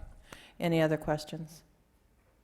Okay, what we have up on the board are some of the suggestions from public health to answer the concerns that were raised by some board members. So, Jan, would you like to, or Mr. Gazzoni, one of you, if you would like to go through those? Chair Wolf and supervisors, I'll start that what you have in front of you with the both the agenda and the board agenda letters is a series of recommendations for this first reading, and staff does have has captured both the supervisors' requested change in language to section 7-9 and 7-13C for Charlie. And I think that if the board was inclined to move this package, then it would be moving staff's agendized recommendations as well as incorporating the corrections identified and recommended in Public Health Department's memorandum dated today, November 3rd, which Dr. Wada addressed in his opening remarks. Okay. So as I understand it, if we adopt this, this will still constitute a first hearing. That's correct. This would be the first reading, and then it would move forward. First reading, thank you. Move forward to the second reading. All right. So the motion would be, as I said, incorporating Public Health's memorandum plus this slide that is on the screen addressing the proposed changes to section 7-9 and 7-13C for Charlie. Okay, thank you. Supervisor Carvajal. Thank you, Madam Chair. You know, I'm just wondering if we could go back to the automatic dog fighting. I know the state law is such, but couldn't we do it so that we could at least not just have one of two pathways? One was to actually, the only one is to find a sanctuary placement or euthanasia for dogs that were caught fighting. Is there any way we could at least say on a case-by-case basis? So in other words, you're just not a dog that's retrieved from a fighting operation, but you're at least looked at. Are you dangerous? Do you go through the dangerous tests that we have, other puppies, other kittens, or what have you? And if they're deemed to not be aggressive, even though they were subjected to that kind of behavior, that we would at least give them a chance other than just sanctuary or euthanasia? Could we at least do it on a case-by-case basis? I think it's reasonable what was said. Mr. Gazzoni. Chair Wolf and supervisors, I think the current language in discussing vicious dog within the definitions at 7-54 includes any dog that engages in or has been found to have been trained to engage in exhibitions of illegal fighting. So that's the definition. It's really not so broad as just to have been found at a location where fighting occurs, which would be a factual determination. The board does have discretion to move fighting dogs into the restricted dog category, but you may want to hear from staff on that. You know, if I could just state my opinion on this, and that's pretty much how I read the designation for becoming a vicious dog, is that they have to, not to repeat what you said, but they are engaging in or being trained. And I think that For me, that qualifies as a vicious dog. And then, it doesn't mean automatic euthanasia, as was stated, that there will be an evaluation, and that particular dog, if our director or whoever is evaluating this may decide that they should be going into a different facility for rehabilitation or whatnot. So that option is always there. But I fully support what staff is recommending, that a dog who has been in this environment and has been trained or participated in should be declared as a vicious dog. Supervisor Lavagnino, then Adam. Madam Chair, Supervisor Farr. I agree with you that, except I don't think we have that. I mean, I agree with you that anybody that participated in dogfighting would be considered vicious, but I don't think, if I understand it correctly, it would go to a hearing. If somebody's determined vicious, it would be either euthanasia, they would go to a sanctuary. Is that correct? There's no hearing at that point, correct? Or evaluation. Supervisor Lavanino, through the chair, that would be the determination of the hearing officer if you are having a hearing regarding dogs involved in these activities. Right. So the hearing has to be requested by the owner. The animal may be seized because of the behavior, and then and one of the changes we made to the ordinance in the revisions was to have the opportunity for an outside hearing officer, an impartial hearing officer, hearing these cases. So there's a lot of elements there. I think there's a possibility that if we had these type of activities, the owners might not be trying to retain the animals. The owners might relinquish the animals, at which point it would then be the discretion of animal services what to do with animals that were taken in under those circumstances. So we spoke a little bit earlier that there's a fairly small number of these hearings each year. Oftentimes these situations are resolved through different measures. Sometimes owners relinquish the animals because they don't want to have an animal that poses this kind of a liability to an owner that's had this kind of behavior.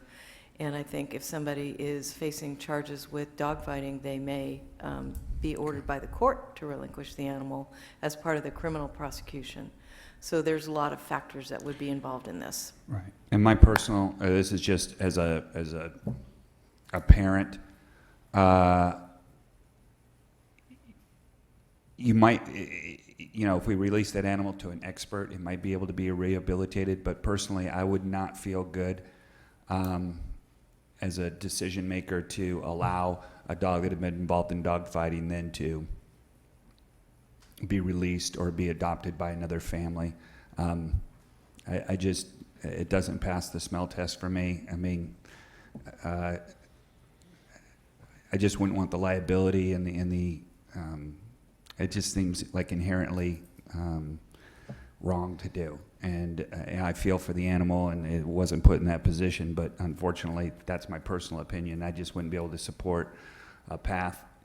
It could always go to a sanctuary, but I just don't think it's wise to, then turn around and adopt that dog out to another family. So can I just clarify one thing, just so I understand? So you're okay with it being in the vicious dog category, and you would actually prefer that in that instance that they be euthanized and not be potentially sent to be rehabilitated? Well, I think if they're vicious, I'm missing out on the path of where the rehab is, because I thought if they were determined to be vicious, it's either euthanasia or they have to go to a sanctuary.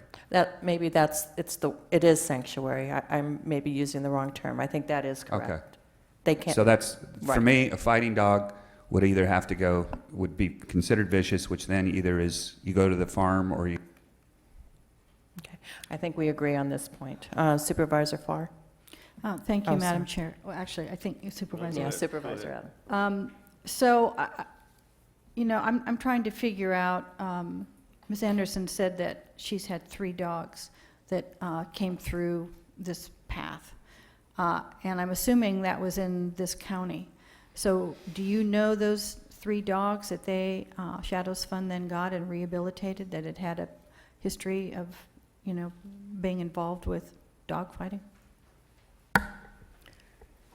Supervisor Farr, through the chair, I believe Ms. Anderson stated she sourced the dogs from Ventura County. Okay, so they didn't, so it hasn't, in your experience, we haven't had a case here where a dog had been trained in dog fighting, participated in it in some way, and then was adopted out, rehabilitated and adopted out through Santa Barbara County's process. To my knowledge, I would agree with that statement. I am not aware of a case like that. I'm also not aware of a hearing that we would have had a dangerous dog hearing related to a dog involved in illegal fighting. Okay, so what I'm trying to figure out is what is our practice now compared to what it would be here? Is it because a fighting dog was not categorized as a vicious dog? So its options would have been greater than they would be now?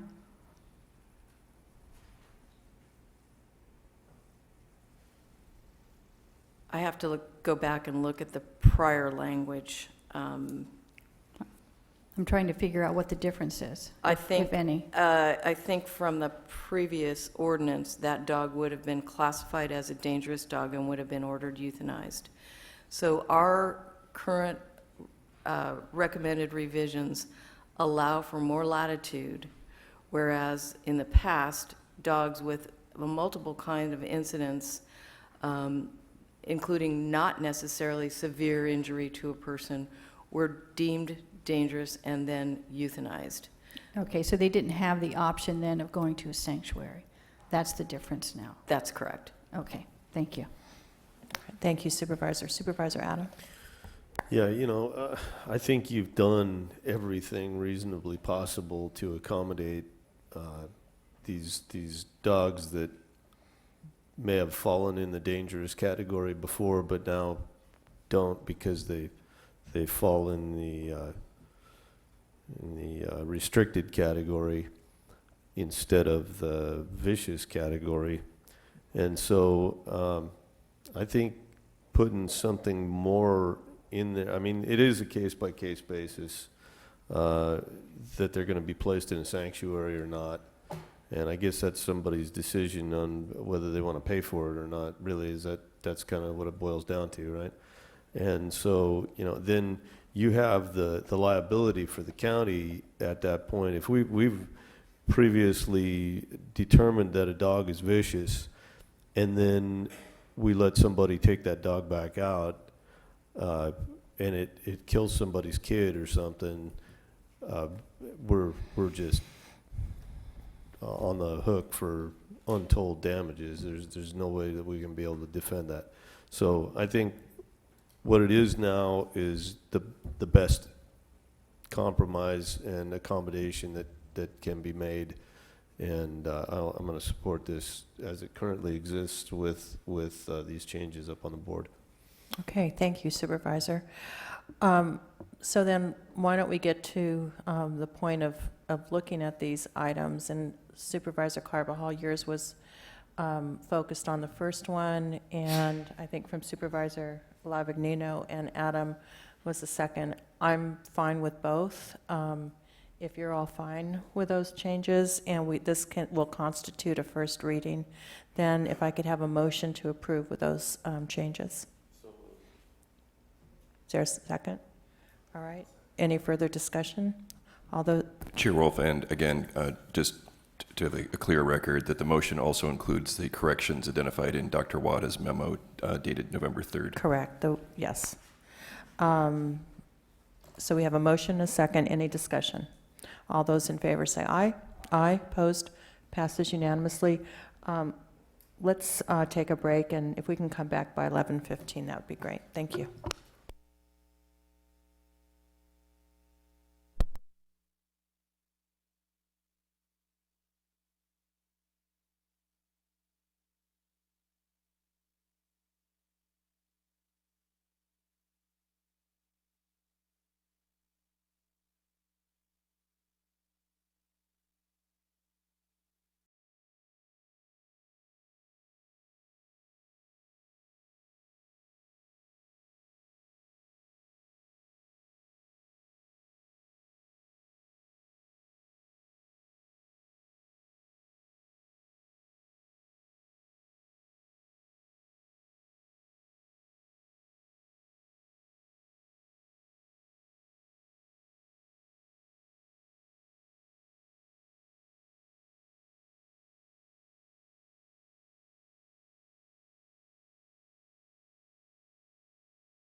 We are reconvening, and just for agenda management, we will hear this item, the next item, number 2, and then we will break for lunch / closed session.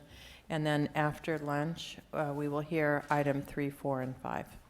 So, Mr. Allen, if you could read item 2 into the record. Chair Wolf, members of the board, item 2 is from the County Executive Office and the Auditor Controller. It's a hearing to consider recommendations regarding the fiscal year 16-18 budget process, budget development policies, general fund allocation policies, and supporting policy briefs. Okay, thank you very much. Mr. Alvarez. Actually, I'm going to start the presentation, Chair I'm Wolf. sorry. And I'm that's sorry. okay. And Supervisors, just to say, this kicks off the beginning of our budget development process for the next fiscal year. Yes, it seems so soon, but yet here it is. So I also want to just mention that, this is an annual process, and we spend a lot of time working with the departments, and I want to thank all the departments ahead of time as we begin this process. Richard Morgantini from our office is going to give the presentation. I also want to note that we as a county have received the Government Finance Officer Association's Distinguished Budget Presentation Award every year for the last 16 years. So it's always in our budget book. It means that we have met certain standards of GFOA in presenting our financial information. Some organizations participate, some don't, but it is quite an achievement that every year for the last 16 years we've been able to achieve this. And I also want to say thanks to Mr. Alvarez because he also sits on the GFOA as a reviewer for other organizations' budgets as well. So with that, I'm going to hand it over to Mr. Morgantini. Mr. Adam, you had your light on. I'm sorry, did you want to say something? I was just going to ask you, does any county not get that award? My former organization did not. So many do not. All right, so somebody didn't get it. From experience as a reviewer, some do not. Okay, thank you, Mr. Morgantini. And we also have our auditor, Bob Geis here. Thank you. Mr. Morgantini. Good morning, Madam Chair, members of the board. I'm happy to present our budget policies proposed for the fiscal year 16-18 budget process. Today we will present you with the update on the budget development process and budget development calendar. The calendar is attachment A in your board packet. Adopt budget development policies 1 through 8. No substantive changes to policies, but we've updated some of the strategies. That's attachment B. And adopt the general fund allocation policy. No substantive changes to that. That's attachment C. Those were the policies that were made some major changes in 2014 that the board adopted. Our goal is to establish board direction, receive board direction, so that the departments in our office can put together the budget process, and it ends with the budget hearings in June. It is to relay information to both your board and the public as it becomes available on our financial situation and our proposed expenditures. This is accomplished through a series of budget development updates. Next slide will have a calendar of that. And the result is to communication of facts and issues to allow informed deliberations. This is the proposed development updates, starting with today, the budget development policies, followed in with the fiscal outlook in December, the March budget preview and our 5-year forecast. In April, the budget workshops. In May, the budget will be released. And then in June, the budget hearings. Mr. Adam has a question.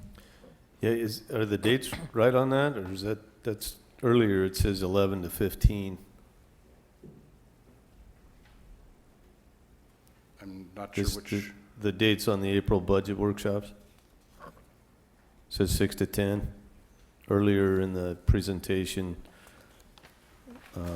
it says 11 to 15. It's probably a small detail and maybe a moving target. The budget workshops will be the dates of the 11th, 13th, and the 15th. That is correct. Okay.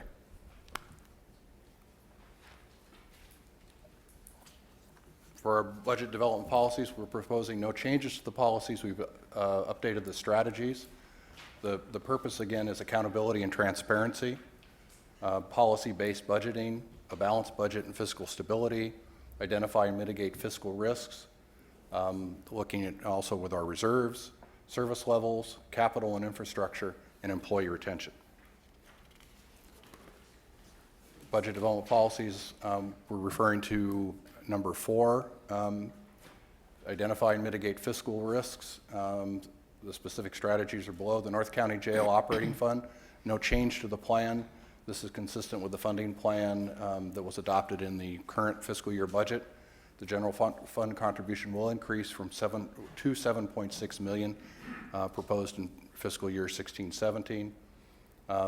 Our OPEB, no change to the plan. Funding rate again is increasing by 0.25%. That will result in an approximate $800,000 increase overall. The new rate will be 4% of a covered payroll, and the funding is currently being reviewed by the actuary. The board will receive a report once that has been completed. Policy number 4, continuing. Number C, workers' compensation. The tail claim recovery plan is ahead of schedule.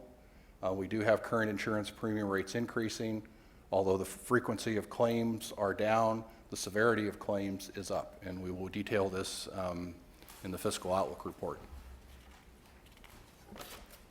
Continuing, policy 4D, health insurance. Health insurance costs continue to rise at a significant rate. Cost control efforts will continue, and again, this will also be examined in the fiscal outlook report. Continuing for policy 4E, alcohol, drug, and mental health services, the behavioral health inpatient bed contingency. Last year's policy was implemented, and a fund balance of $1 million for inpatient beds was established. Proposing no changes in this policy. Can I ask a question? Oh, yes, Supervisor Adam. On that fund balance for the inpatient beds, did that all get used last year, or is that any of that left over?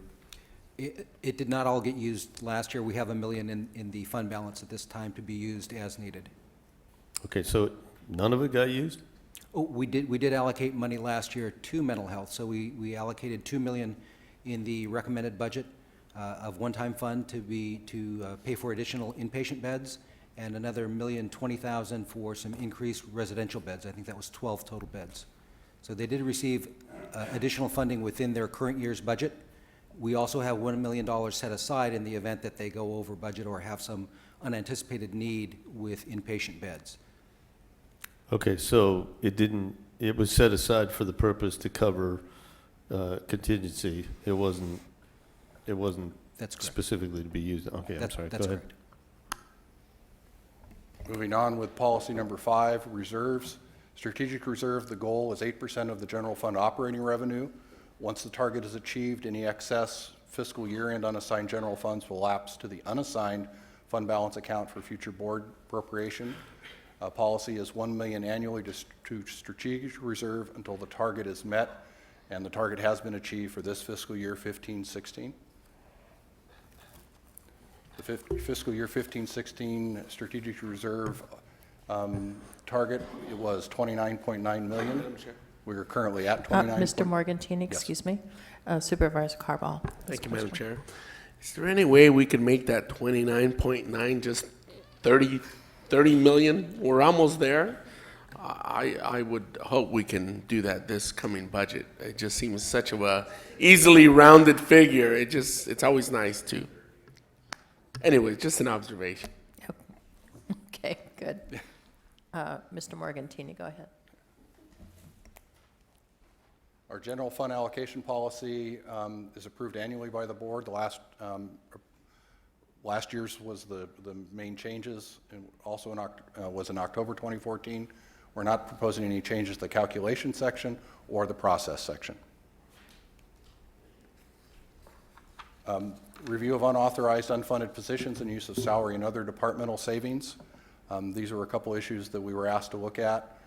We have reviewed the current unfunded positions process. Those are authorized positions that are in departmental budgets as unfunded.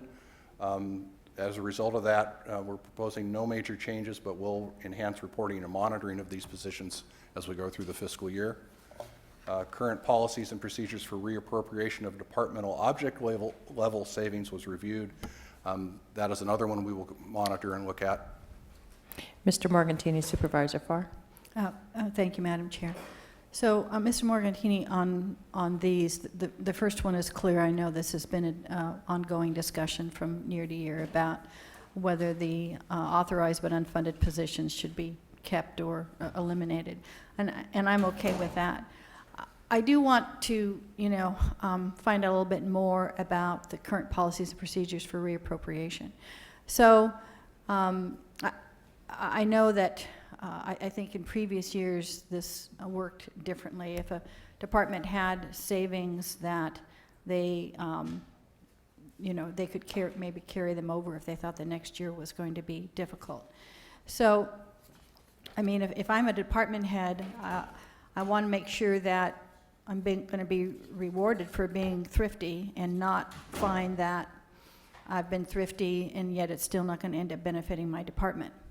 So I know that the CEO has the authority to maybe look at this on a case-by-case basis, and we can do budget revisions and transfer savings from one object level to another. But is that within then the same fiscal year, or can those savings then be carried over to the next fiscal year? Because I think the way it is now is that whatever's left over at the end of the year gets dumped back into the general fund to be reappropriated at the board's discretion wherever, no matter where the savings came from. Is that accurate? You're correct, Supervisor Farr. So if they wanted to reappropriate funds for next year, they'd have to put it into a fund balance and then draw it out for the coming year, and any transfer to the fund balance would have to go to the board. Any transfer to fund balance or to capital would have to go through for board approval. Okay. Well, it's not that I've heard that, there's a problem with the way that we've been doing it, but I'm just trying to put myself in a department head's shoes, and I'm trying to be good and stay within my budget, and maybe I've, saved some money, but then have no expectation that I'm going to be able to keep that money in some way and use it for my department's benefit, whatever object level that might be in the future. So as much as a supervisor, I like the idea of having more money poured back into the general fund to be redistributed. As a department head, that could be kind of depressing. Maybe, Ms. Miyasato, did you want to comment on that? Supervisor Farr, through the chair. So I think last year when so first of all, any monies that would fall to the bottom line to be rolled over, whether it's in a department or not, they have to go back to the board for reappropriation into the new fiscal year. That's just how it operates. The question you're asking is whether then we could say if a department has savings that we could reappropriate for that particular department at the year end. And what we did this year was I asked all departments to, that we would not automatically assume that, because we had some big budget gaps in a couple of departments who wanted to ensure we had enough general fund to cover. And so that's why we did that. We certainly, as in the past, departments have a specific need, they can come to us and we can discuss that. And myself, our department, my CEO department lost money because we had significant salary savings because we had a position open for a year and that was given back to the whole. So we're trying to be reasonable. We will be reasonable with the departments to ensure that if there is a significant need, we look at ways that we can cover it with their savings. And but I don't think an automatic policy where they can keep the savings is wise. We need to look at what's the overall needs of the county every year and make those calls at the time. But again, I understand, I appreciate it. We don't want to disincentivize departments either. That's the term that I'm looking for. Because I mean, if I'm a department head and I'm thinking that, it's kind of spend it or lose it, then maybe my decision making is going to be affected by that in a way that's not necessarily good. So. We understand, and we certainly don't want to do that. We also want the departments, though, to think of the county as a whole, as one organization, and those who have general fund savings to look at what are the highest needs of the whole organization according to your board's priorities. So it's a balancing act, but we'll keep that in mind. Thanks. Okay, thank you. Thank you, Supervisor. Okay, Mr. Morgantini. Okay, in conclusion, the recommended actions we're asking the board to approve today: receive and file the budget development calendar, including the 6 budget development updates, adopt the budget development policies, adopt the general fund allocation policy, and determine that pursuant to CEQA that the above activities are not a project under the California Environmental Quality Act. And that concludes my presentation. Be happy to answer any questions if there are any. Okay, thank you, Mr. Morgantini, for your presentation. Do we have any questions from the board or comments? I have one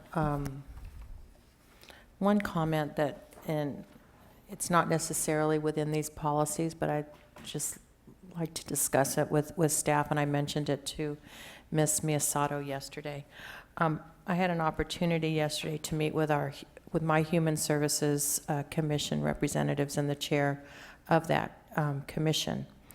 And we discussed, amongst other things, was how the board, pretty much the last day of our budget workshops, we get requests from outside agencies.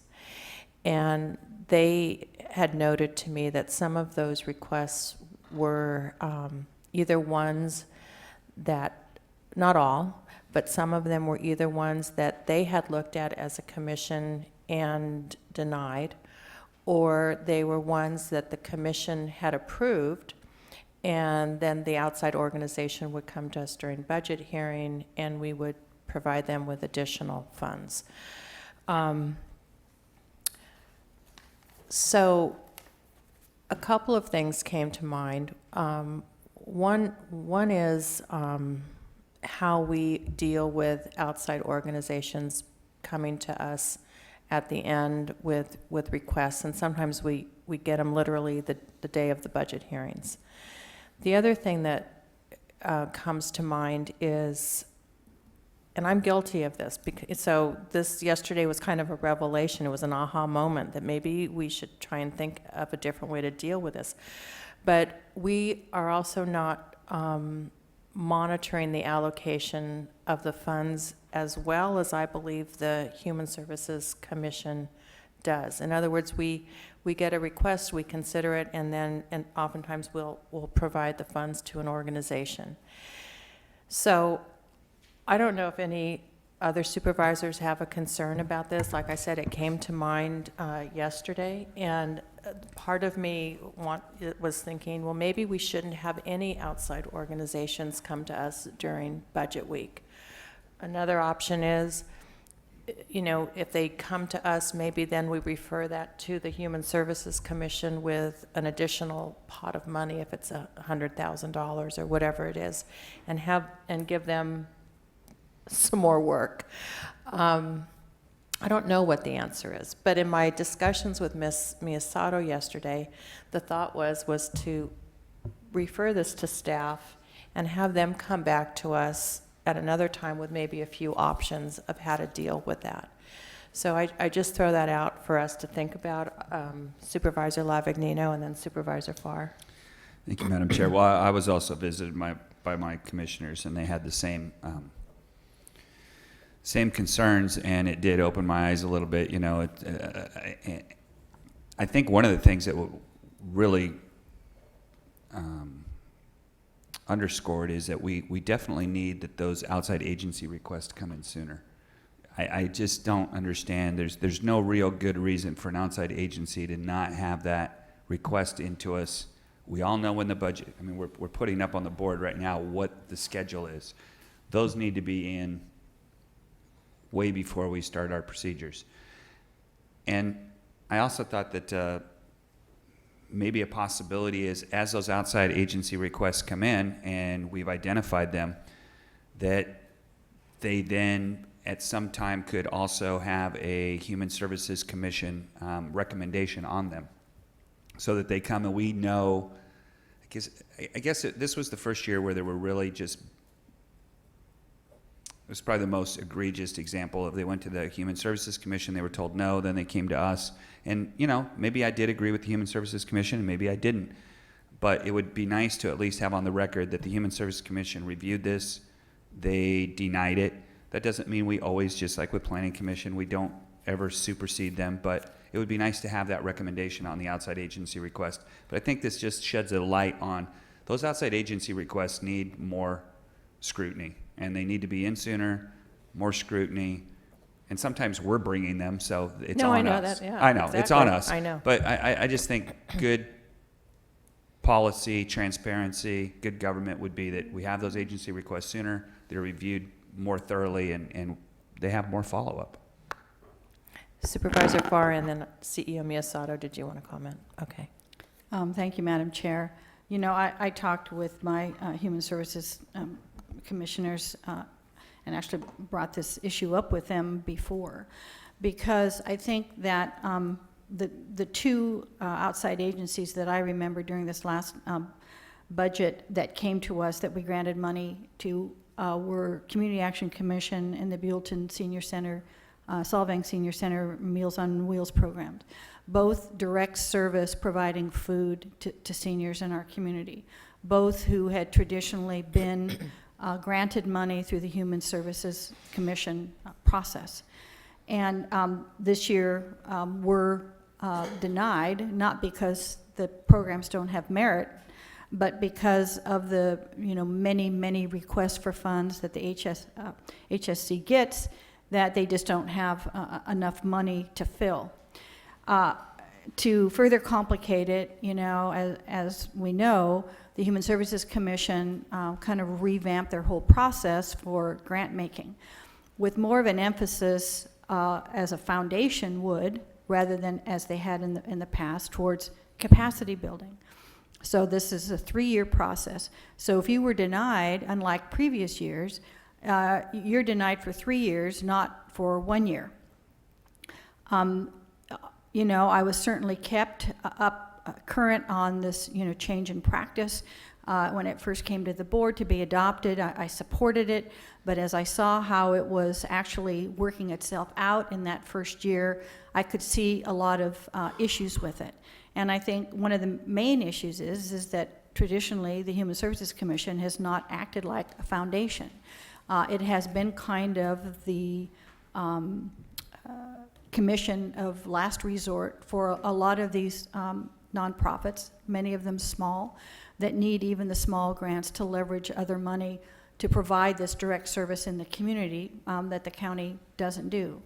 And so I have to say that I encouraged those two entities in particular to come to the board and ask, because asking the board for money during budget, if we have any extra to pass out, is truly kind of the court of last resort. And I was particularly sympathetic for the fact that this was food for seniors. So I think that something else that we should consider is that even though the grant that the supervisors give to the Human Services Commission every year is substantial, it really hasn't changed much over a multi-year period, and it's really kind of lost value if because there has been no COLA attached to that. And the need is great. I mean, we saw those lists for the Human Services Commission. They have such a difficult job going through all of these applications.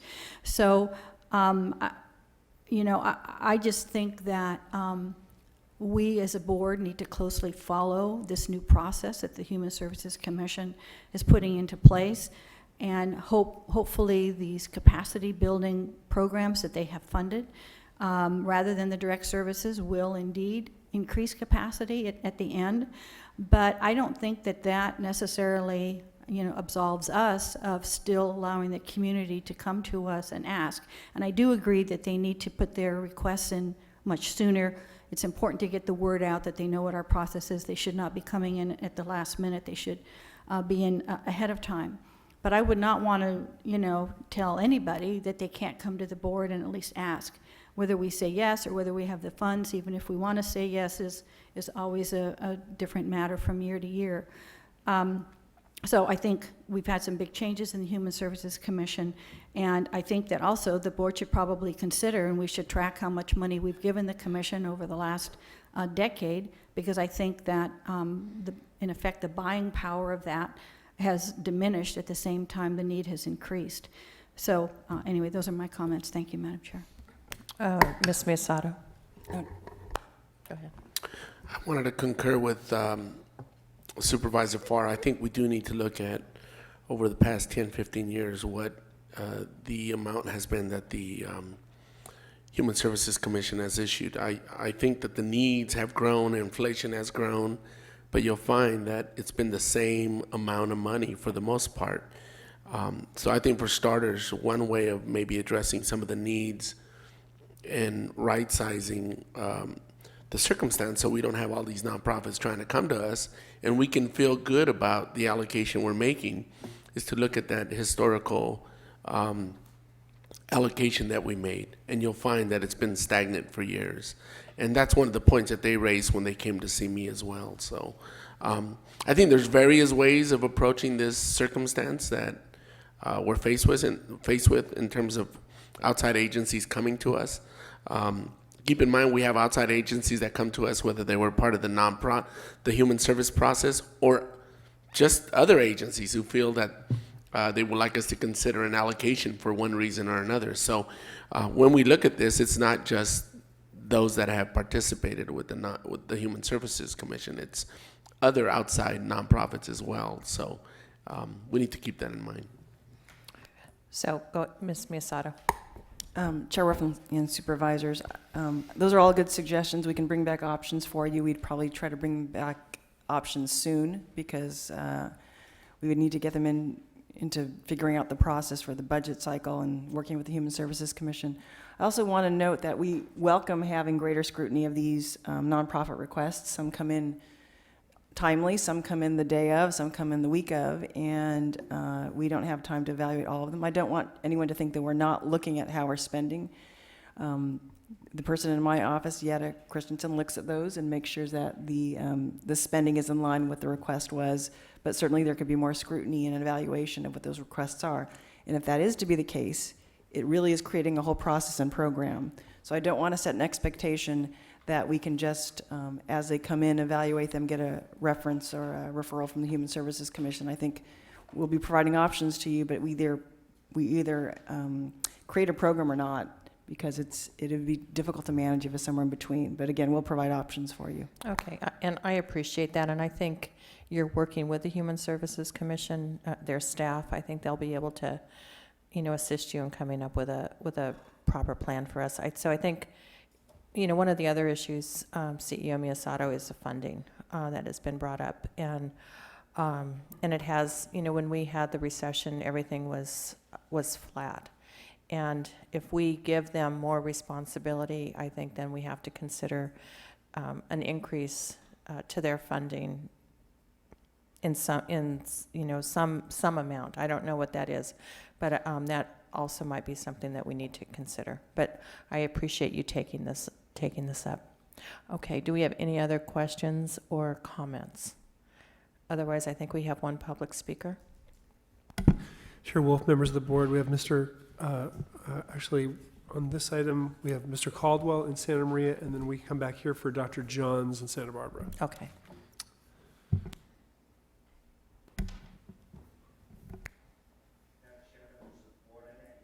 Representing COLAB.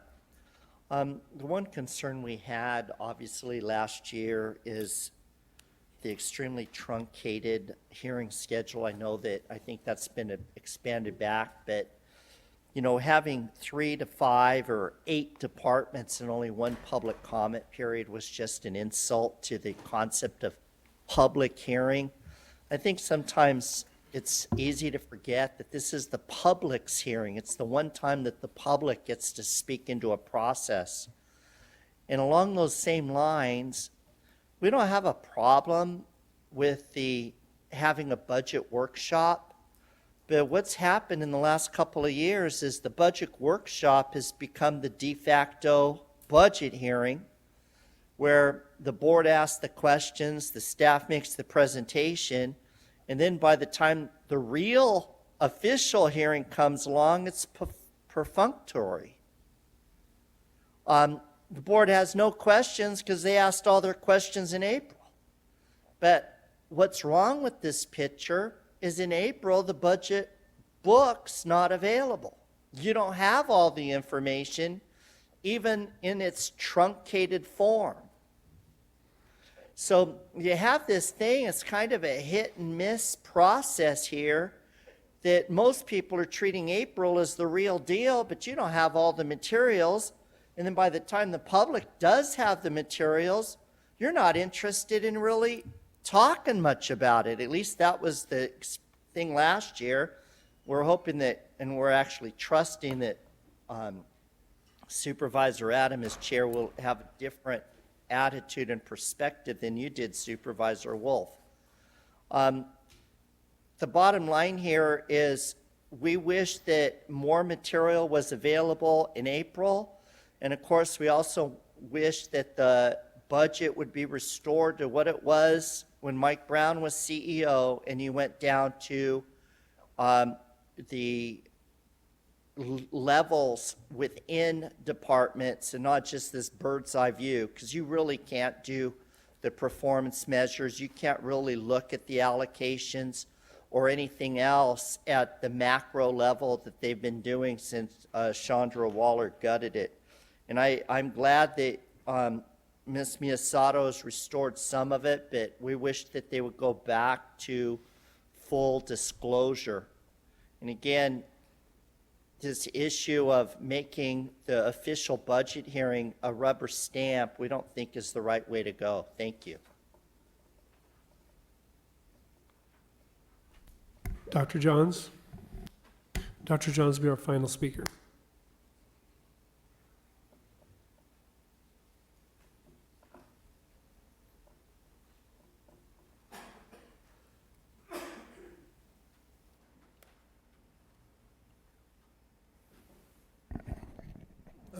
Now, the board should be the final arbiter.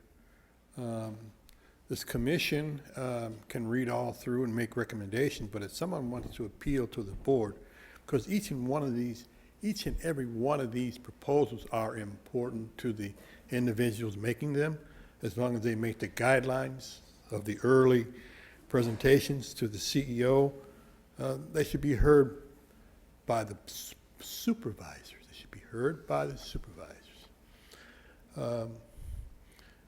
Now, I can give you some history, and I just heard someone's name mentioned at a budget hearing some years ago, where I was extremely instrumental in gaining this budget for the Democratic majority.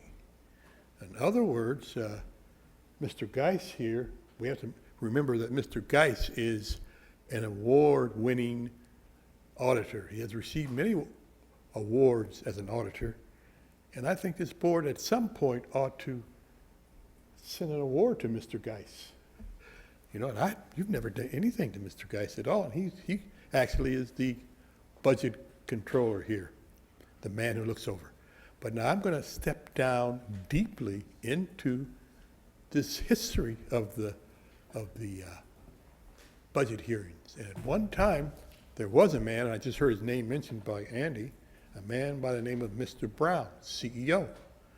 And when Mr. Brown said that he locks up the budget, and then I heard something right behind Mr.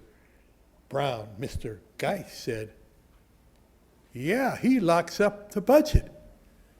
And that was before the Democratic majority here had control of the budget. They were grappling. They didn't have control of the budget. So I came back next week and I said to this board, you know, my awesome thought, Mr. Brown locks up the budget. Where is the money? And I heard Mr. Geis say, well, he put it in banks and we don't know where it is. So anyway, this board went and got the money, and they finally became the Democratic majority. They finally controlled the budget. Of course, we know what happened after that. You guys just started spending like crazy. Well, anyway, I just wanted to allude to that fact in passing. Not that I'm going to be passing, but this Democratic majority, the unholy alliance, is dead. Thank you. That was our last public speaker. Okay. Supervisor Farr. Thank you, Madam Chair. You know, CEO Miyasato, a number of years ago, I think Mr. Brown was the CEO then, we got a document which I actually found was very useful that was separate from the budget book, and I think they called it a strategic scan.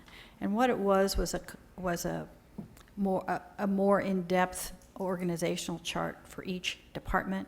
I know we have a brief one in the budget book itself. But this went into kind of the next level of detail. And it wasn't really so much budget information, although they had broken down those bigger budget amounts in the budget book so that we knew more specifically, you know, how that amount was distributed within a department. And it was particularly helpful for the really large departments that we have, the Sheriff's Department, ADMHS, Public Health. And it kind of gets to this issue we were talking about earlier about, you know, funded and unfunded positions. But maybe because it was laid out in an organizational chart and you could kind of see how the department was built, you know, I found it very helpful. I think it was probably, might have been an expensive document to put together, and I know that that's probably not in the budget. I don't know if any of the rest of the board remembers. It was a big, wide book. But I referred to that quite a bit because it was particularly helpful when we were trying to find some savings. But this is kind of to, you know, to Mr. Caldwell's point. I would appreciate it if you know, you could tell us whether that might be possible at some point in time. In fact, just recently, in our department, my office asked for a current org chart for the ADMHS department, as we're kind of looking at systems change and, you know, how the pieces are maybe kind of moving around.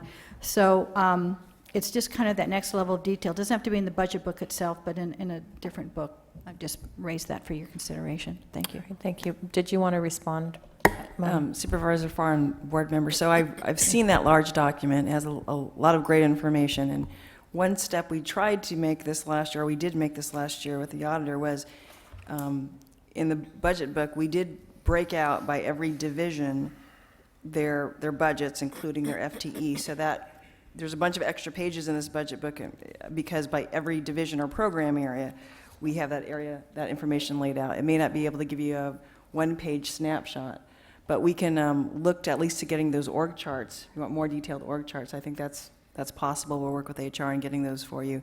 And then let me talk to the staff about what other information they thought was significant and might be helpful for the board that we could look at.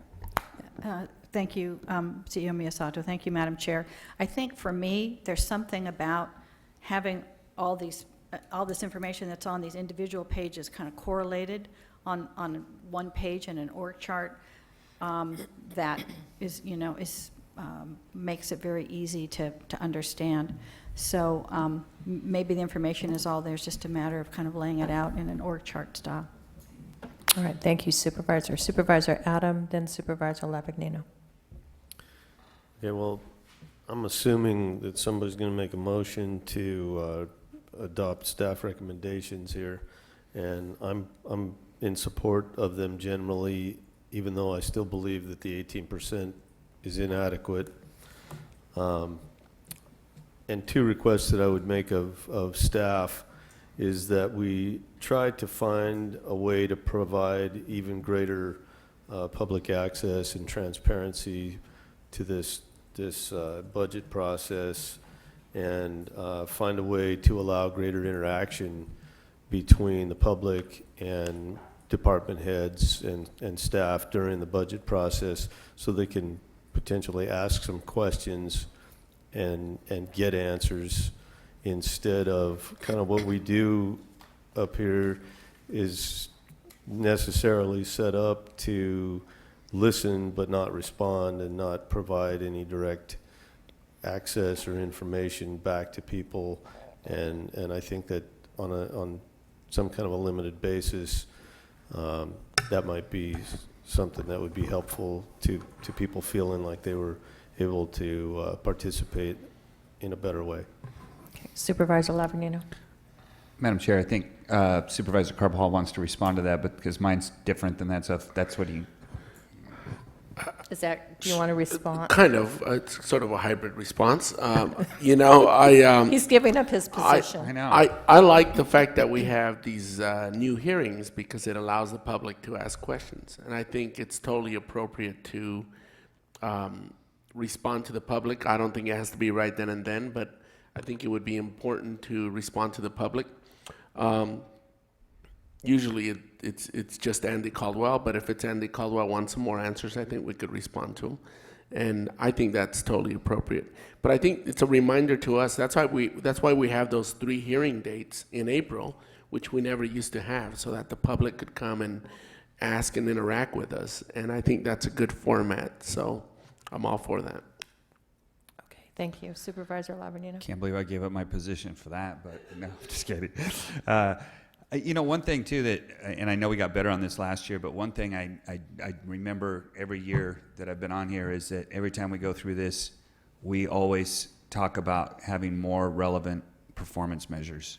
And at the end of every year, we always say, hey, you know what would be great is if we had better performance measures, or we include those.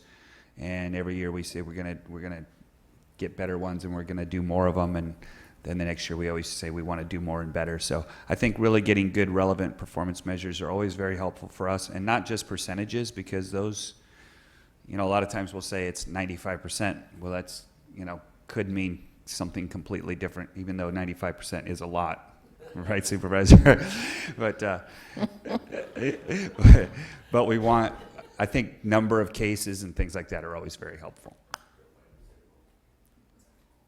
Or, you know, as much as you can, you know.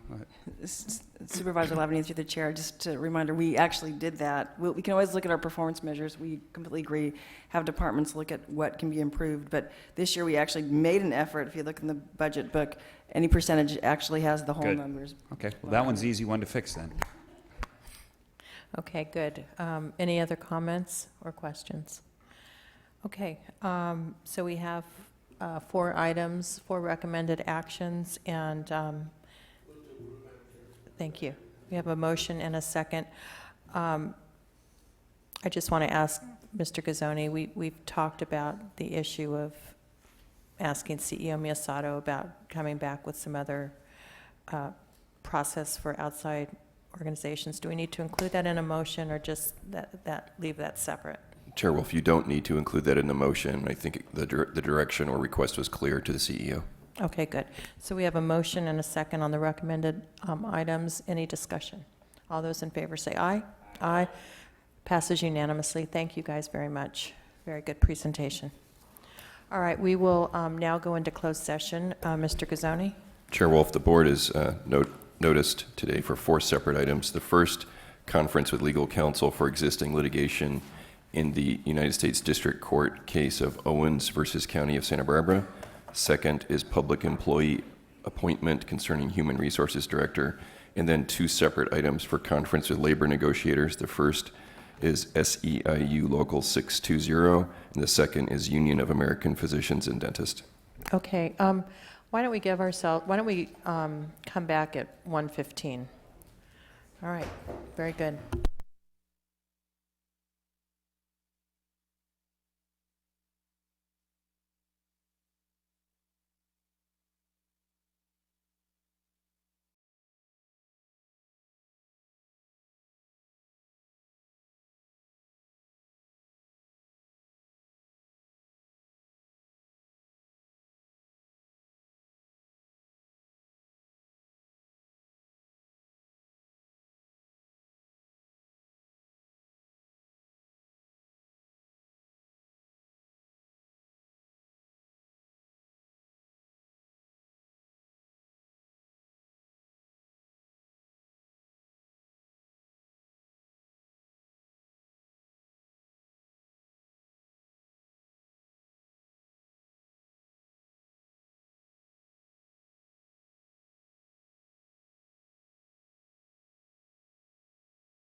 All right, we are reconvening our meeting.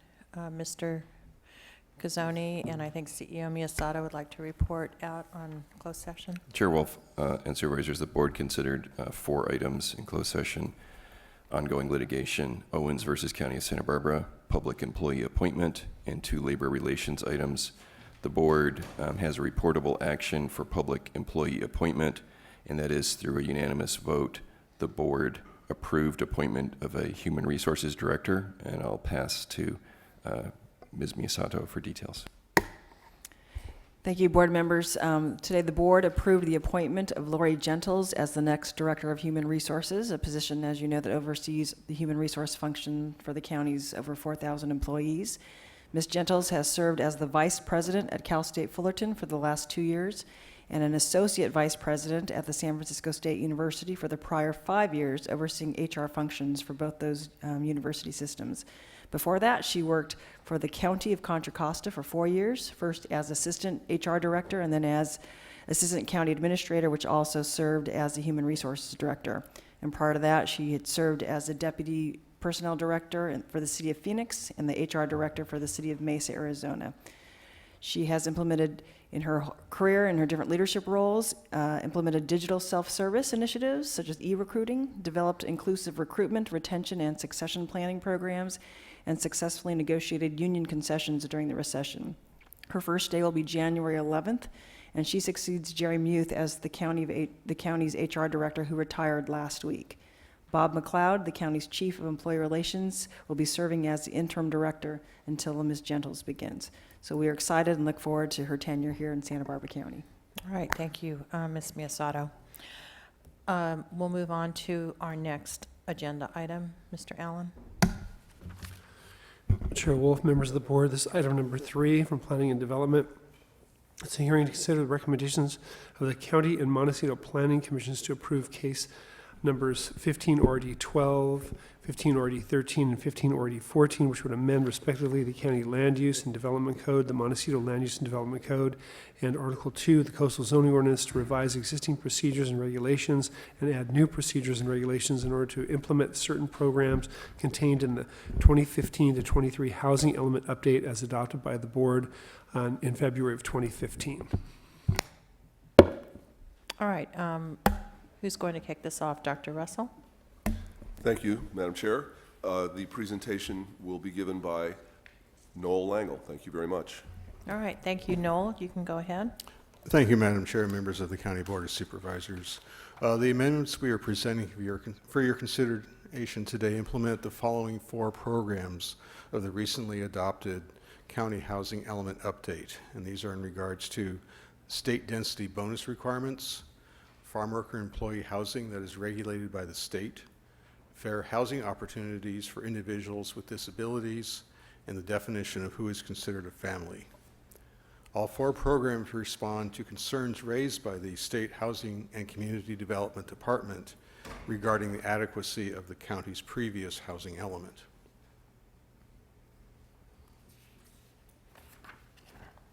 The first program, in regards to the state density bonus law, requires that the county amend the Article 2 Coastal Zoning Ordinance to increase the allowable density bonus for qualifying affordable housing projects in order to be consistent with state law. The revision increases the allowable density increase from 25 to 35%, as is currently provided in the remainder of the county, and the amendment also revises the format and language of this section of Article 2 that was originally adopted in 1994, to be more consistent with the format and language of the counties and Montecito Land Use and Development Codes. The second program, which is in regards to farm worker employee housing law, this program requires the county to revise the county zoning ordinances to include regulations that address the permitting of state-regulated farm worker housing. This amendment does not change in any manner the existing zoning regulations that address agricultural employee housing currently within our zoning ordinances, as it only applies to farm worker housing that is regulated by the state. Although the state regulations have been in effect since 1979, there has been only one application for farm worker housing under the state program, and that was in 1993 in the Gaviota area.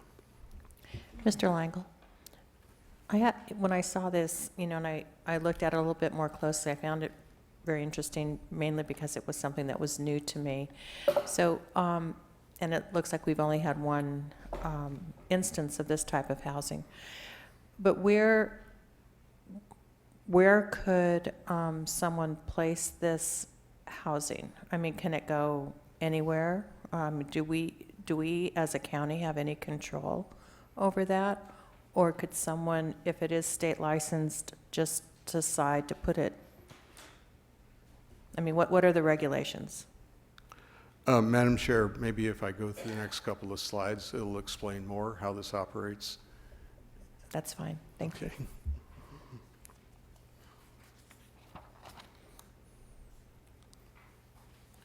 So basically, the Health and Safety Code includes a number of provisions that preempt any local regulations.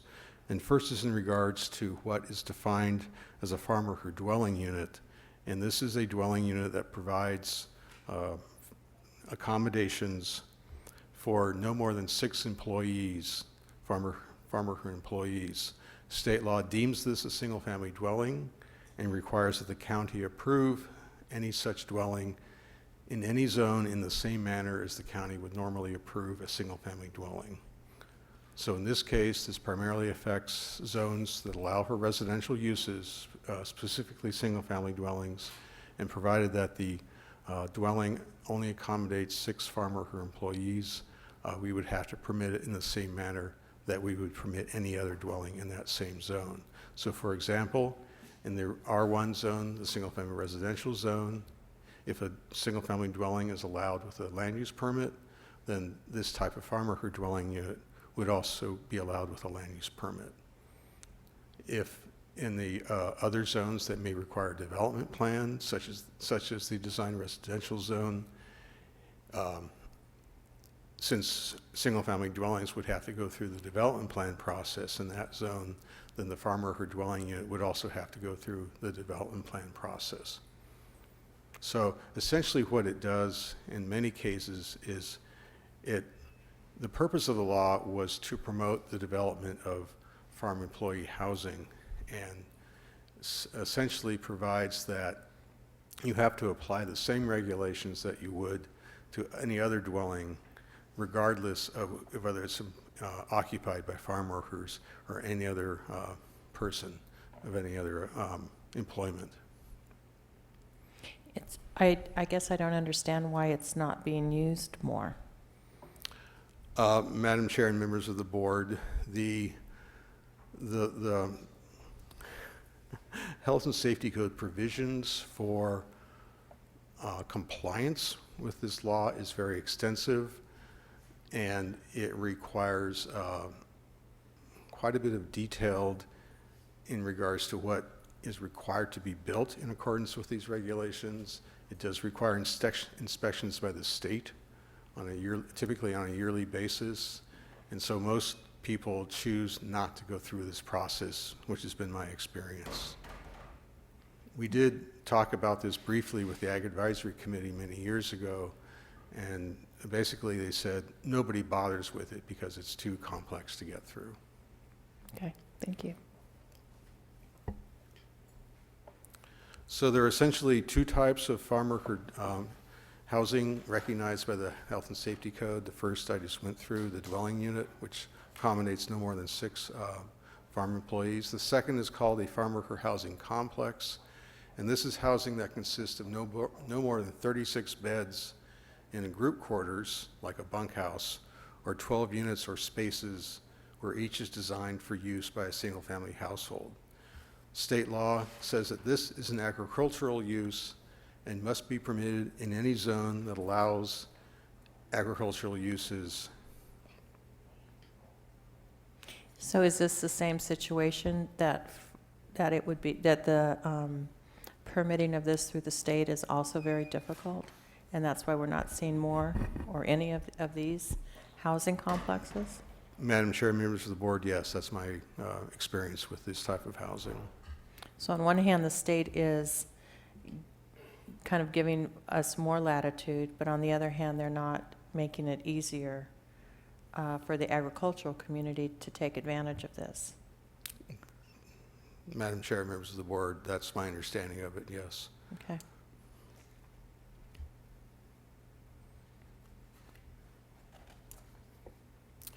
The ordinances that we're presenting for your consideration include definitions of what constitutes a farm worker dwelling unit and farm worker housing complex, includes permit requirements for the two types of dwellings, and also includes development standards that address density, parking, and licensing requirements, consistent with the state law.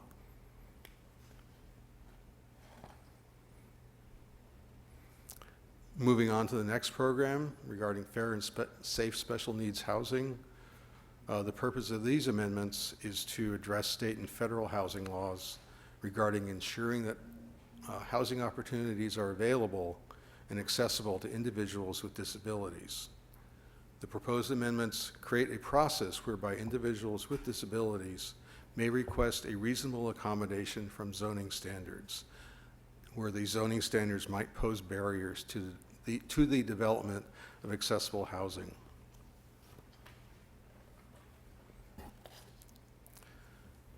The proposed amendments include a definition of an individual with disability, which are consistent with state and federal law, which is summarized on the screen. And the procedures also include examples of what types of zoning requirements may be accommodated, may be revised through this process. Things like adjustments to the allowed encroachments, floor area restrictions and setback requirements, adjustments to height and screening requirements, and allowing for widened driveways, lessening of open space areas, things of this nature that would be required in order to make a housing unit accessible to a person with disability.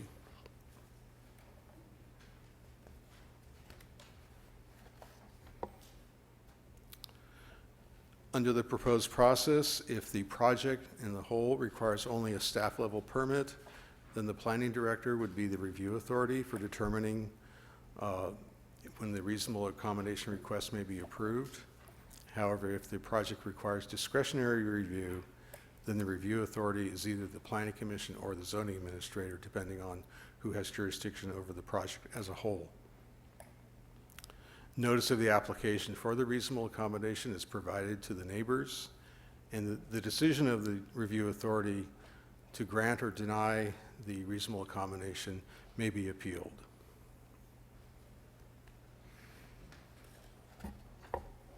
Lastly, the amendments include a revised definition of family, and the purpose of this was to address the state housing and community development's concern that certain groups of people that choose to live together may not be considered a family under the current definition.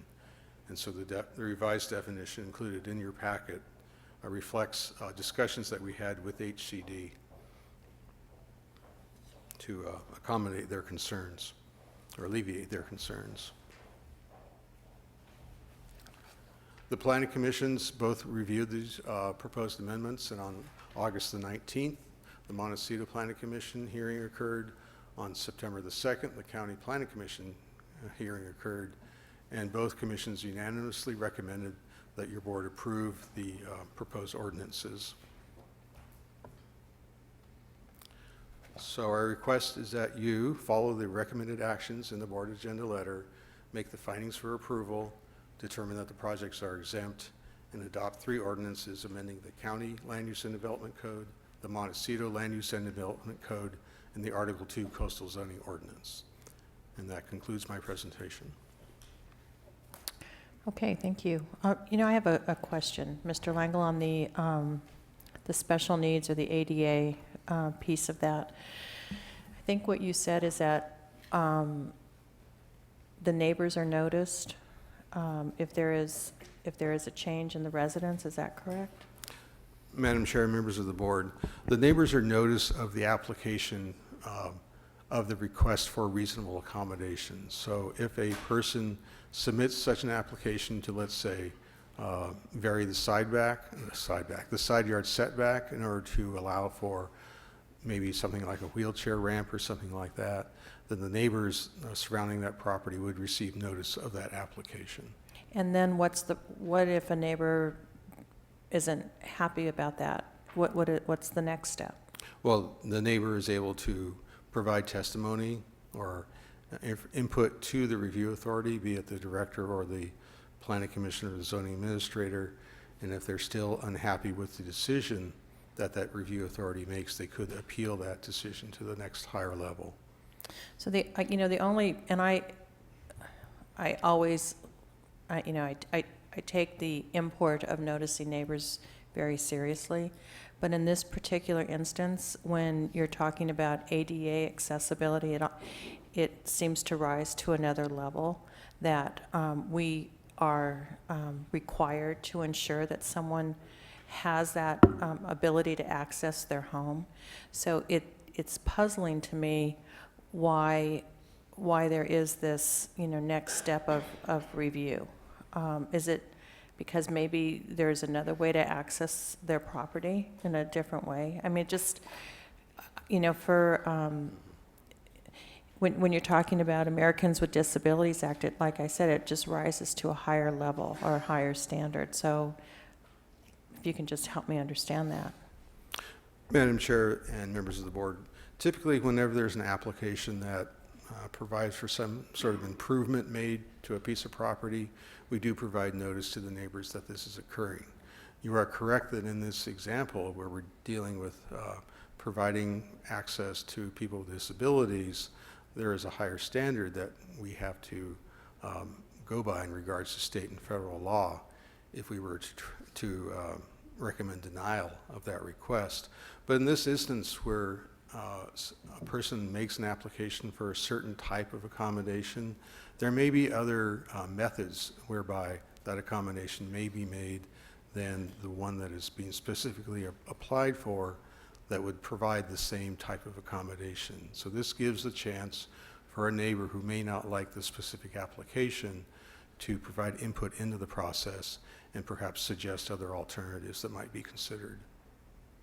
Okay. Well, thank you, Mr. Langle. Any other questions? Do we have any public speakers? No request to speak. All right. Can I have a motion? Madam Chair, I think staff did a great job. I'll move this item forward. Thank you. Is there a second? Very good. Any discussion? All those in favor say aye. Aye. Aye. Passes unanimously.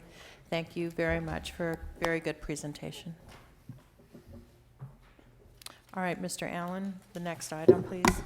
Chair Wolf, members of the board, item number 4 is from Planning and Development. It's a hearing to consider recommendations of the Planning Commission to approve the E&B Natural Resources Gas Pipeline and Consistency Rezone Project. There's case numbers 14 DVP 18, 15 RZN 7, and then APN 147030025 is the parcel number, located approximately 0.7 miles east of the intersection of Aliso Canyon Road and Highway 166 in the Cuyama Valley, 1st District.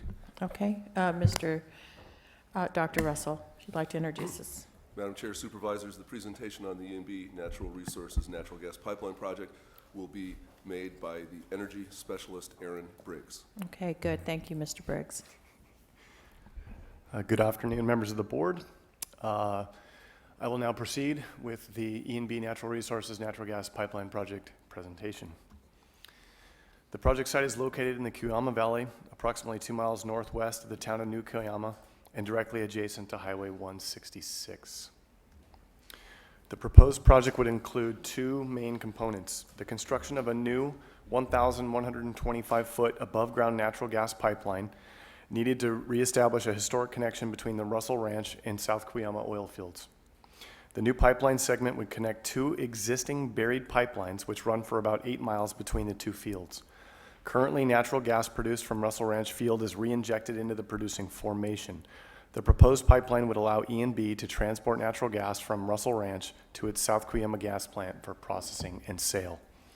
The project would also include a consistency rezone to change the site's zoning from U under the outdated Ordinance 661 to Ag 240 under the current County Land Use Development Code. The County Planning Commission considered the project on September 9th and the commission voted unanimously to recommend approval of the proposed project to your board. This map here is an overview of E&B's Russell Ranch and South Cuyama operations. E&B is the only oil and gas producer in the Cuyama Valley. The Russell Ranch oil field is located in the upper left-hand corner. The Cuyama pumping station, where the new pipeline would be built, is located to the east. And the Cuyama pumping station, where the new and the South Cuyama oil field is here in the lower right-hand corner. The dotted red line shows where the existing interfield pipeline runs between the Russell Ranch facility and the South Cuyama gas plant. Oil was first discovered in the Cuyama Valley in the Russell Ranch oil field in 1948. The Russell Ranch field produced up to 21,000 barrels of oil per day and 66 million cubic feet of natural gas. Natural gas was initially processed at a gas plant in the Russell Ranch field. However, the Russell Ranch gas plant was too small to process all the natural gas produced there at the time, so excess gas from Russell Ranch was sent to the South Cuyama gas plant for processing and sale by an interfield pipeline. This was the practice for many years until oil and gas production in the Russell Ranch field declined and there wasn't a need to send the excess gas to the South Cuyama gas plant anymore. As production continued to decline, the Russell Ranch gas plant was eventually removed from service and gas from the field was then re-injected into the producing formation, which is E&B's current practice. The South Cuyama gas plant is currently operating well below its permitted and operational capacities. Restoring the interfield pipeline connection between the two facilities would allow E&B to reinstate the historic practice of sending natural gas from Russell Ranch to the South Cuyama gas plant for processing and sale.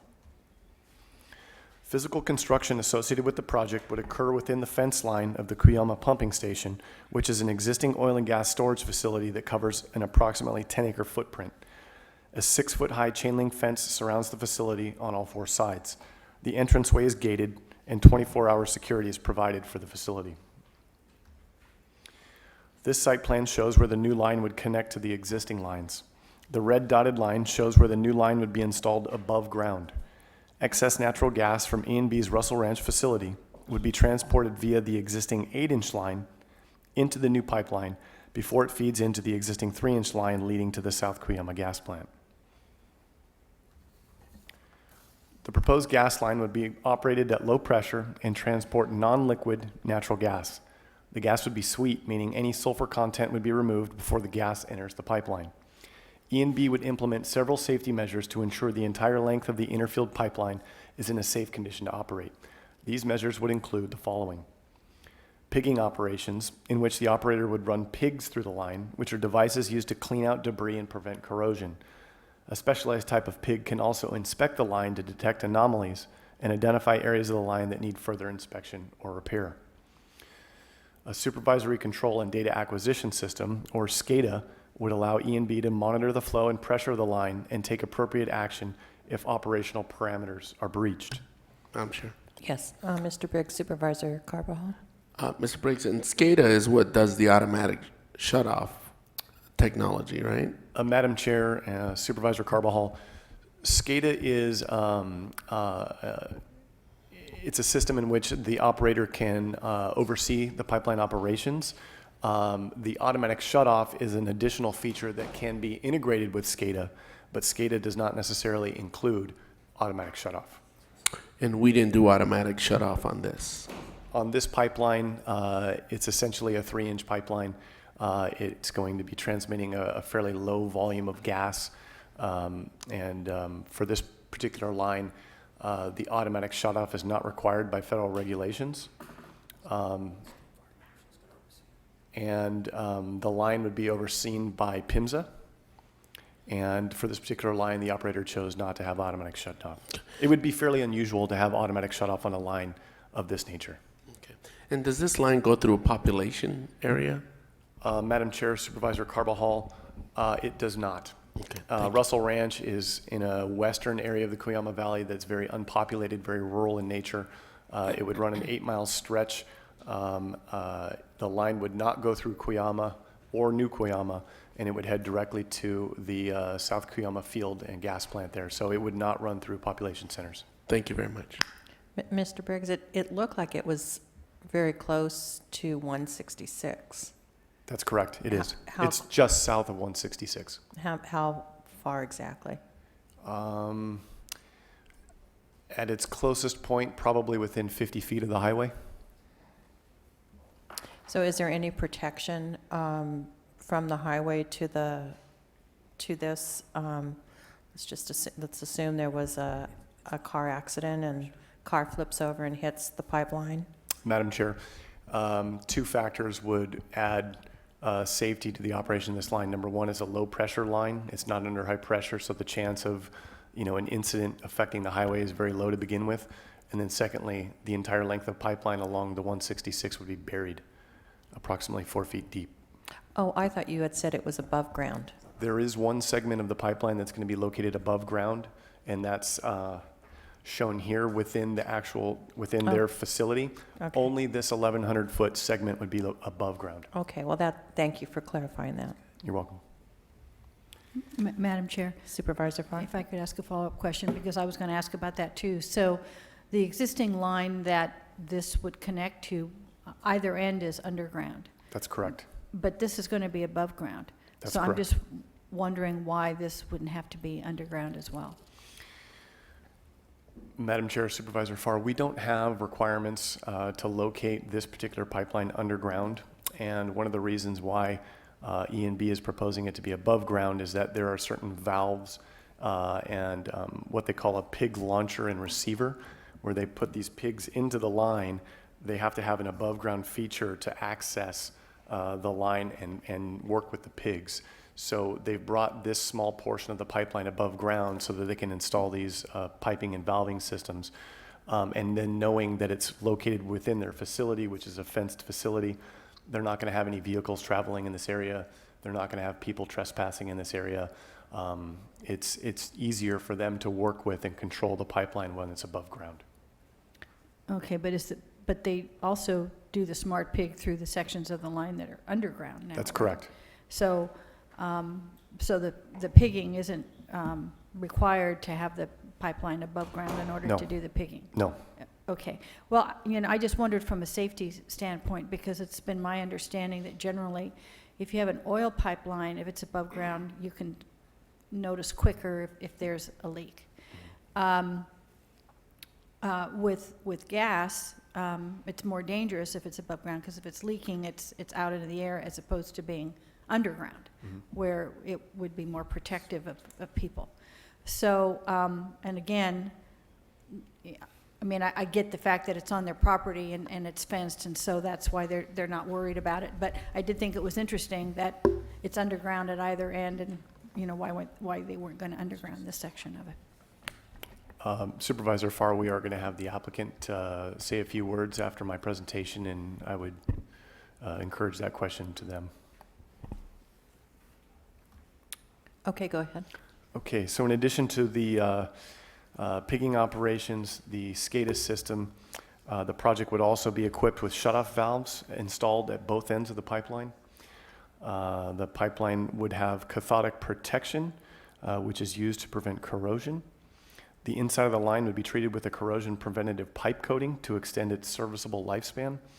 And finally, prior to operation, the line would be hydro-tested to make sure it's in a safe condition to operate. The interfield line would be subject to the authority of several regulatory agencies, which would perform various monitoring functions to ensure its safe condition and operation. These agencies include the Federal Department of Transportation, Pipeline and Hazardous Materials Safety Administration, or PHMSA, which has authority to monitor periodic integrity testing for the pipeline under federal laws, including the Natural Gas Pipeline Act of 1968. The County Planning and Development Department also has monitoring authority through CEQA to ensure that conditions of project approval are complied with. Planning and Development would monitor the construction-related activities through our Environmental Quality Assurance Program, which occurs in the field. And then, Mr. Carbajal? Thank you, Madam Chair. Mr. Briggs, this whole project seems pretty straightforward, and I appreciate all that's gone into it to this date. And I really appreciate the fact that we don't have any major populated areas. That makes it even that much easier. But I'm going to ask you the most important question that I think folks would want to know about. And I think you're touching on it, but I will ask it anyways, just to give comfort to those that would be concerned. Are you convinced that we've done all we could as an energy division to make sure that this is as safe as a pipeline that can be implemented for this project? Madam Chair, Supervisor Carbajal, that's a loaded question. The only feature that is common on much larger pipelines that would carry, massive volumes of oil or gas, the only feature not included in this pipeline that we regularly would see on much larger pipelines is the automatic shutoff feature. Otherwise, E&B has done a very good job of equipping this particular line with the safety features that we in the Energy Division have come to expect in all of our pipelines. And again, because of the nature of the line, the low volume, the fact that it's carrying sweet gas with no sulfur content in it, all these factors kind of lead us to be comfortable with the line without an automatic shutoff.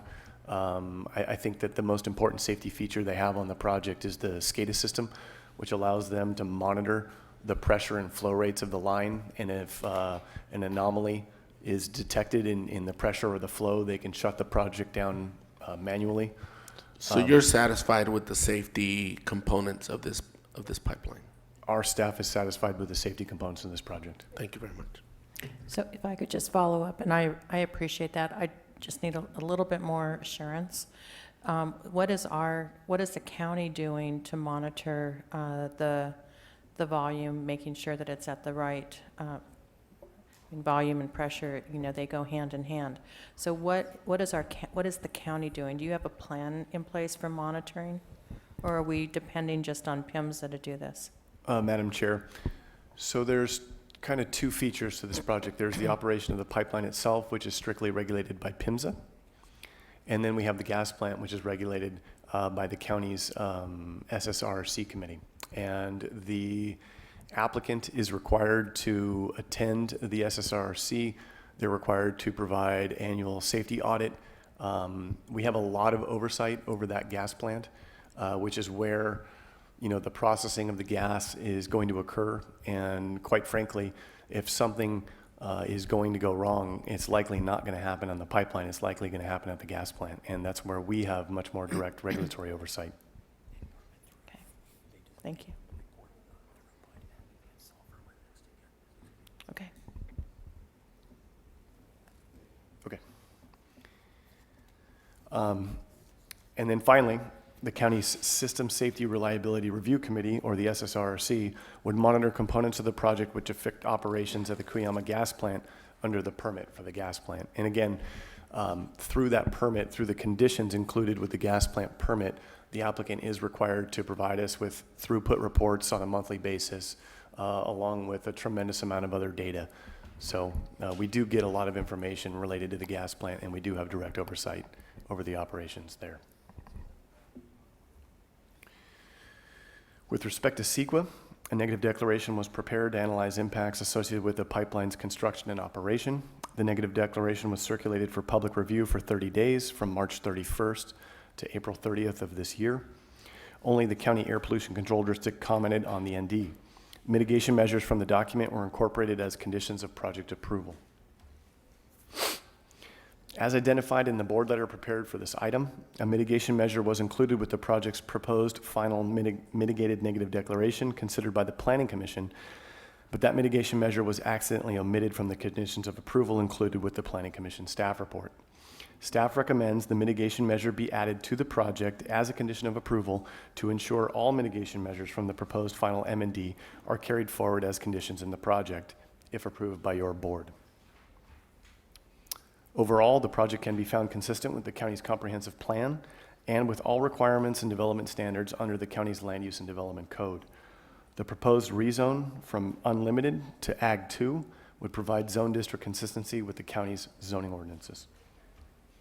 Staff's recommendation is to make the required findings for the project, included the CEQA findings, adopt the mitigated negative declaration, and adopt the mitigation monitoring program contained in the conditions of approval.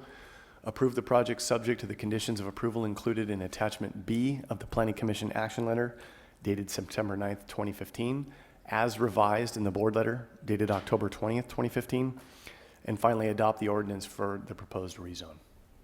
I'd be happy to answer any questions. All right, thank you very much. Any questions from board members? All right, do we have, you mentioned that someone is here to speak? Yes, we If have. they want, if they want to. Yeah, this is David Briggs, unrelated. Okay.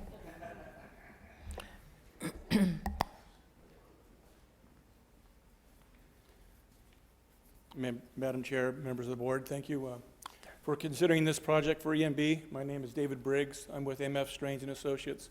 We are the environmental consultant on this project.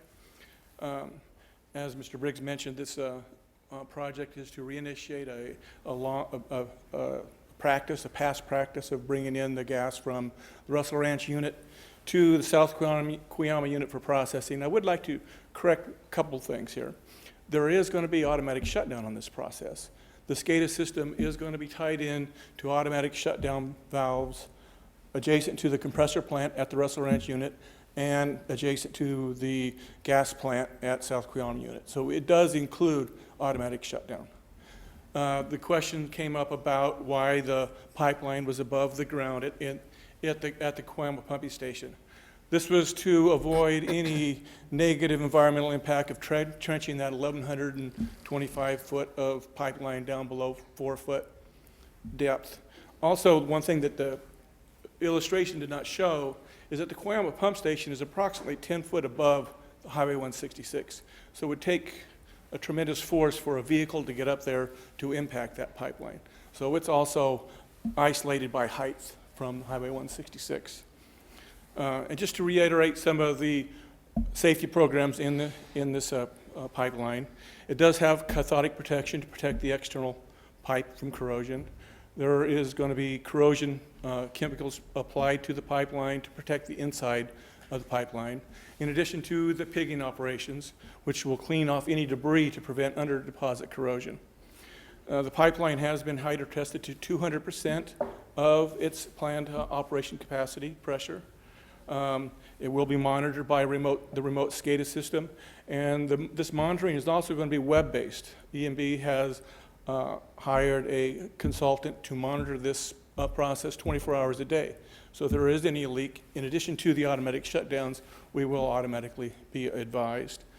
EMB operates in 6 counties and 8 municipalities in California and in 6 states, and they have an established DOT pipeline operator program. EMB currently operates pipelines in both downtown Los Angeles and Beverly Hills.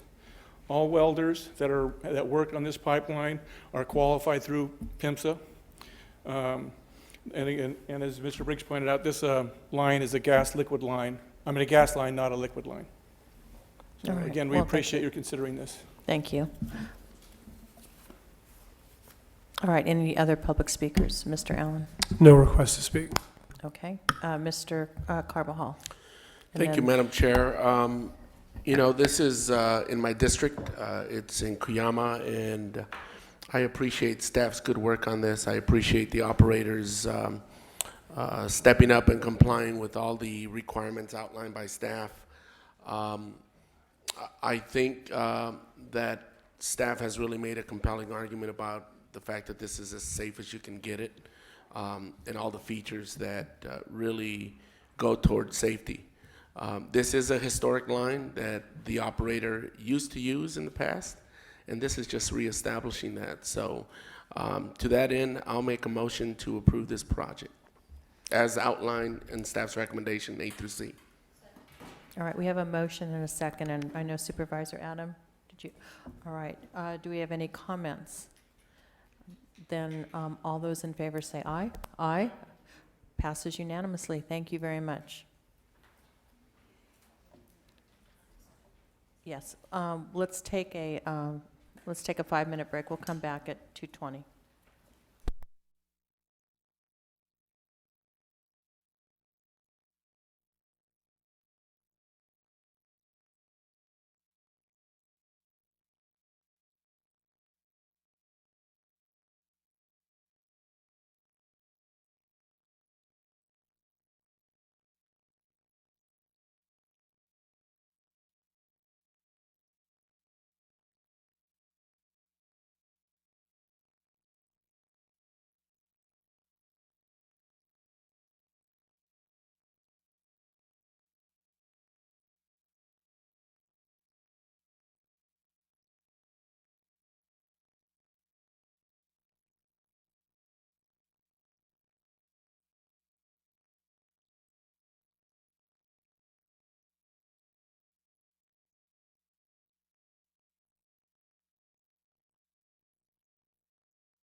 Mr. Allen, could you please read into the record this item?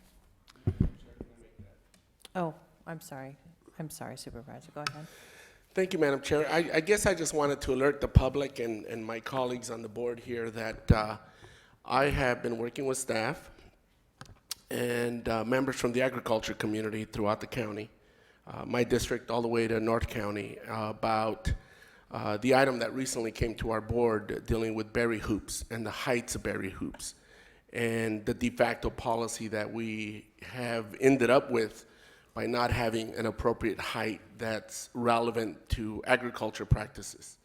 An item was brought by one of my colleagues that asked for an unlimited height, which I thought was a little high. Just so you're aware, I have been working with the different agriculture interests to find out what is an appropriate height limit that would achieve, I think, a good result and a good outcome. And I'm in the process of ascertaining that height limit, and we'll be bringing an item to our board for consideration. I think the item that came before us attempted to do that, but again, it didn't really provide for the height that is really warranted to achieve what I think the agriculture community needs and what would also be palatable to the non-agriculture community. So I will be bringing that item shortly. I've been in communication with many berry growers, and Mr. I'll Carvajal, achieve before that. we get into too much detail, since let's, so you'll bring something back? Thank you. Yeah, so I just wanted you to know that and the public to know that. Okay, Mr. Adam. Yeah, again, you have mischaracterized my, and I don't know why you continue to do this, but I said 36 feet. That was the height limit that I proposed during that hearing, and if you like, I'll go have my staff pull the tape for you so that you can see that. Okay. Thank you. Let's move forward and hear this item. Chair Wolf, members of the board, this is item 5. It's from Planning and Development. It's a hearing to consider the County Planning Commission recommendation for denial of the O'Neill Residence Variance General Plan Amendment and Rezone. These are case numbers 08 CDH 40, 12 VAR 12, 8 GPA 7, and 8 RZN 6. This is in the 1st District. Okay, and before we get started, I'll call for ex parte communication. We'll start with Mr. Lavagnino. Thank you, Madam Chair. I met with Mr. O'Neill and Patsy Price, I'm sorry, and toured the, had a site visit. Madam Chair, I did the same. Mr. Adam. I got a couple of emails, but other than that, no contact with the applicants. And Mr. Carvajal. I met with Ms. Petrovich and Mr. O'Neill actually on different occasions and made a site visit with Mr. O'Neill on the property. Betsy, I don't think I met with you on this particular case. I know in other projects we've met with, and that's the extent of my interaction with the applicant. Okay, and I also had a site visit out at the property with Mr. O'Neill and Ms. Price, and then I had a brief conversation with Ms. Petrovich regarding the hearing, processing of the hearing. So,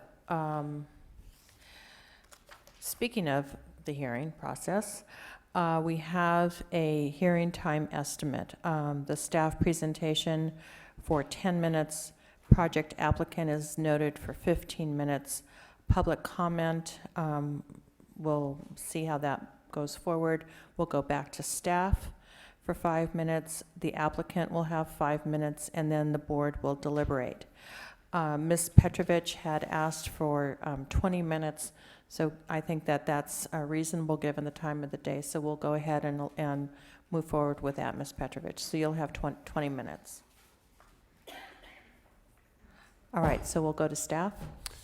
Thank you, Madam Chair. Staff presentation will be made by Senior Planner Nicole Liu. Thank you. Good afternoon, Chair Wolf, members of the board. I will be presenting the recommendation for denial of the O'Neill Residence Variance General Plan Amendment and Rezone Request. The subject property is located at 2551 Wallace Avenue in the Summerlin area is located between the railroad tracks and the Pacific Ocean and is zoned recreation. The properties on all four sides of the subject property are zoned transportation corridor and are owned by the railroad. The application includes a request to permit already completed demolition and construction activities. This slide shows the footprint of the previously existing residence as well as the property boundaries in red. This slide shows a photo of the previously existing residence, which was demolished in 2007. And here we see the existing unpermitted residence, which was constructed in 2007. This slide shows the proposed site plan. The proposed project includes a request for a 2,002 square foot residence, a variance to allow a rear setback of approximately 3 feet instead of the required 10 feet, a side setback of 8 feet instead of 10, and 0 on-site parking spaces instead of the required 2. The project also includes a request for general plan amendment or rezone to change the land use and zoning designations from recreation to residential. Here we see elevations of the proposed residence. There's a significant amount of background on the project, which I will summarize now. In the late 1800s, the previously existing single-story residence was constructed. In 1901, the adjacent property to the north was quitclaimed by the county to the railroad through Ordinance 247. In the 1950s, the property was zoned Beach Development District. Then in 1984, the property was rezoned to recreation and the residence on site became non-conforming. In 1996, the property was purchased by the current owner. And in March 2007, the unpermitted work took place, resulting in a violation of building and zoning regulations. In July and November 2008, the proposed project was submitted. From December 2008 to December 2014, the coastal development permit application remained incomplete. Then in October of 2014, the applicant appealed staff's determination of application incompleteness. In December of 2014, through the government code, the application was deemed complete by law. And then in August 2015, following staff's recommendation, the Planning Commission recommended denial of the project. I will now move into a discussion of policy consistency. With regard to services, Coastal Policy 2-6 requires that adequate services be available to serve proposed development. The project would be inconsistent with this requirement because there is no direct access to the property or easement over the adjacent railroad-owned property, and because there is no easement for a sewer line. This slide shows the subject property in red. The property is located within an area designated as Block 39. Initially, Wallace Avenue extended north of Block 39. However, in 1901, through Ordinance 247, the portion of Wallace Avenue north of Block 39 was quitclaimed to the railroad. As a result, Wallace Avenue touches the property at only a single point, which does not provide adequate access. This slide shows the approximate edge of Wallace Avenue with respect to the site boundaries. Here we see the edge of pavement in proximity to the railroad tracks and the site. Note that the fencing extends beyond the parcel boundaries onto railroad property by approximately 75 feet. Ms. Liu, Supervisor Adam has a question. Can you go back one slide, please? Are you saying that Wallace Avenue dead ends on the property? So Wallace Avenue is parallel to the UP? Chair Wolf, Supervisor Adam, the Wallace Avenue is parallel to the Union Pacific Railroad, and the parcel boundaries are shown in red. So Wallace Avenue terminates in advance of the end of the property boundaries. The land between the edge of Wallace Avenue and the site is owned by the railroad. So between the yellow and the red is owned by the railroad? That's correct. Okay. But Ms. Liu, I thought there was another photo where the yellow touched the red. Right, yeah. So why aren't we seeing that on the other slide?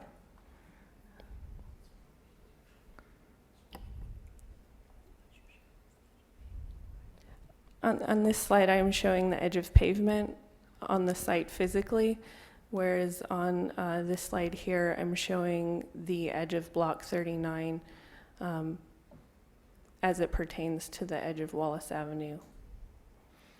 So the access, if we're talking about access, the property owner would have access at that point, not necessarily looking at the other slide. Because it would almost seem that you're saying that access occurs there, but not really. It occurs at the point of the property.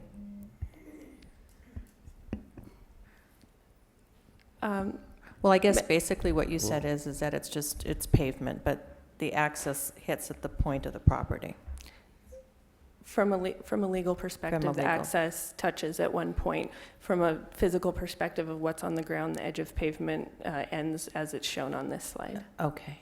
Supervisor Adam? Well, I need a clarification. Is it best represented by this slide legally or the other slide? From a legal perspective, the slide that is currently on the screen best represents the situation. Okay, thank you.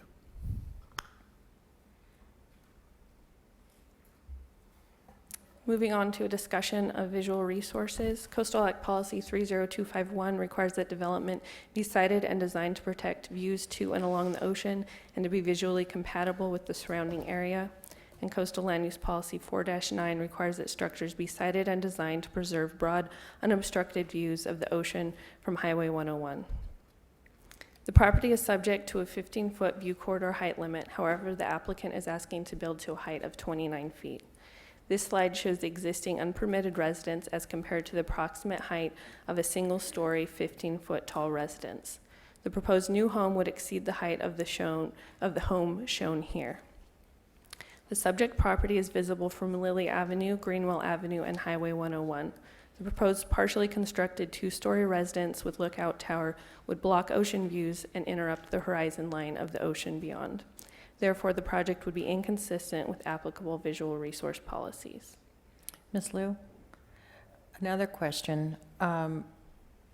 Normally these, aside from everything that's before us today, under normal circumstances, wouldn't the plans have gone to the BAR? And did that obviously never happen because of the process? Madam Chair, this project did go to the BAR for it did. consideration, but did not get to the point of them taking preliminary action on the project.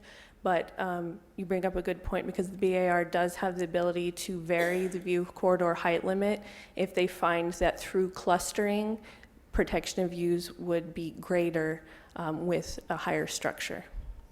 So for example, if you had multiple structures across a property and they were clustered to one edge of a property and that opened up more views by allowing someone to have a 2-story home instead of a long single-story home, that view corridor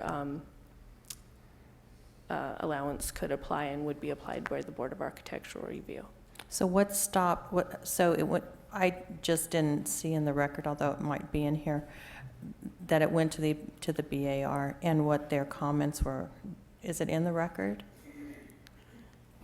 Madam Chair, Chair Wolf, they would be in the record as far as our Board of Architectural Review minutes would be on the record. I don't believe that they're attached to the staff report or the board letter, but we do have them on file at the county.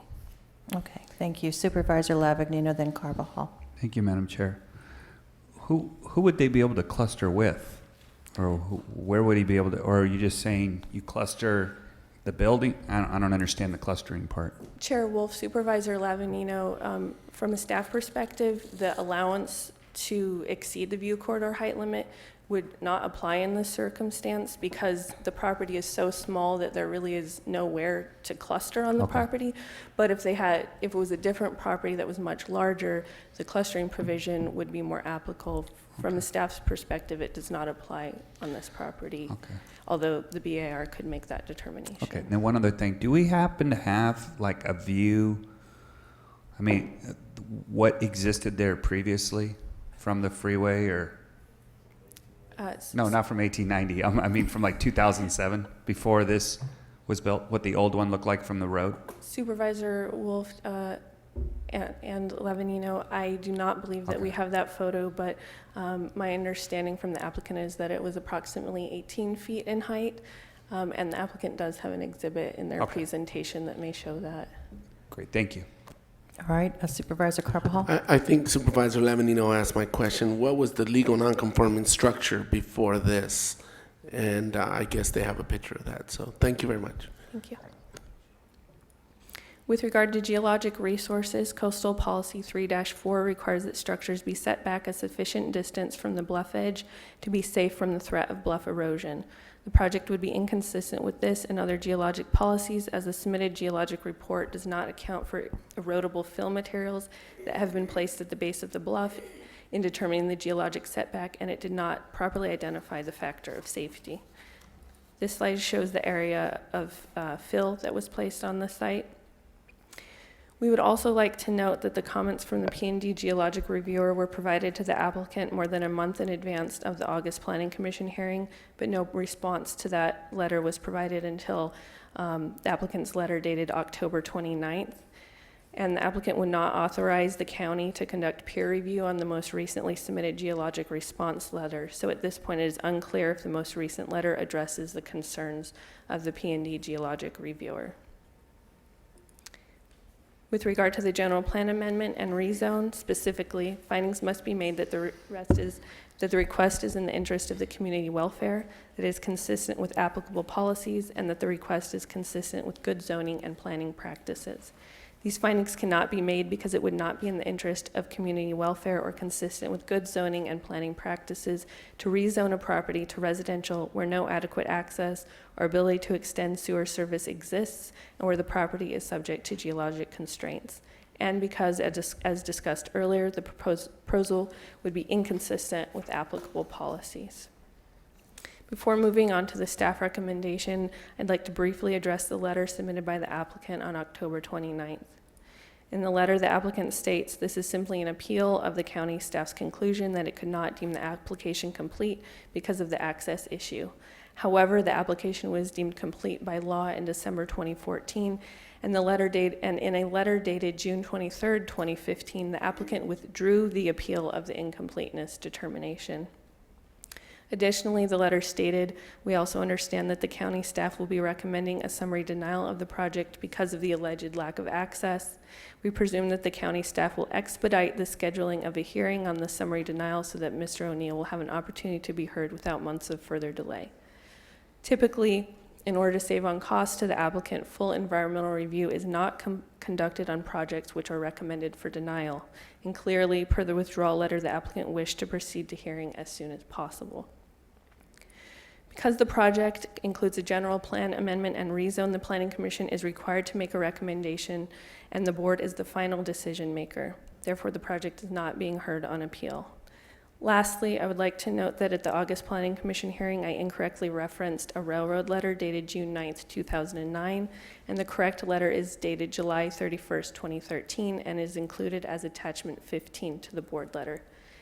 In conclusion, staff recommends that you make the required findings for denial of the project, that you determine denial of the project exempt from CEQA pursuant to CEQA guidelines section 15270B, and that you deny the project. Thank you. All right, very good. Thank you, Ms. Liu. Do we have any other questions of staff?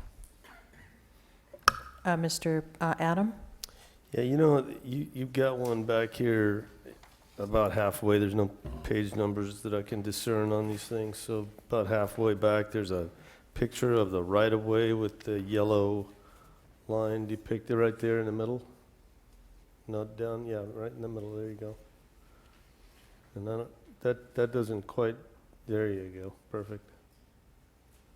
There you go. Who owns that piece? I assume they're. Who owns everything we're looking at right there?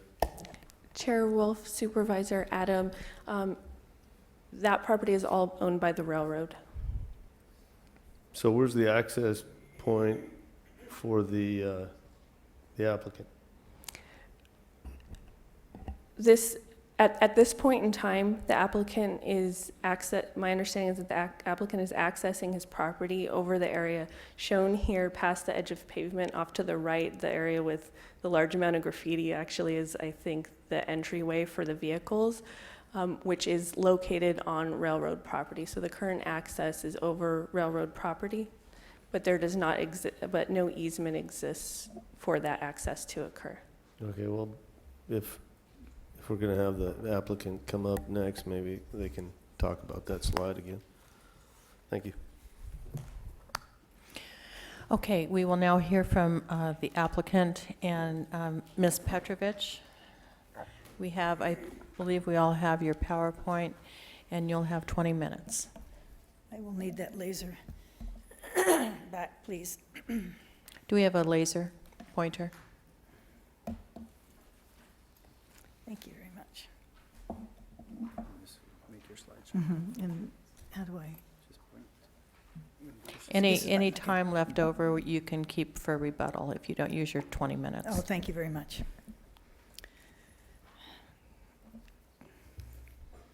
Since the staff covered most of the processing, I will skip over this, but the point is that Jeff O'Neill applied to replace a dilapidated house on his property, a house that was built, we think, at least by 1890, maybe quite a bit earlier. It was probably, if not the first house in Summerlin, certainly one of them. The key, though, is that we are here because the staff refused to process his application, contending that, first, you can't have a residence in the rec zone, so you've got to change the zoning, and you've got to get an LCP amendment, and then you can process your CDP application to build your house.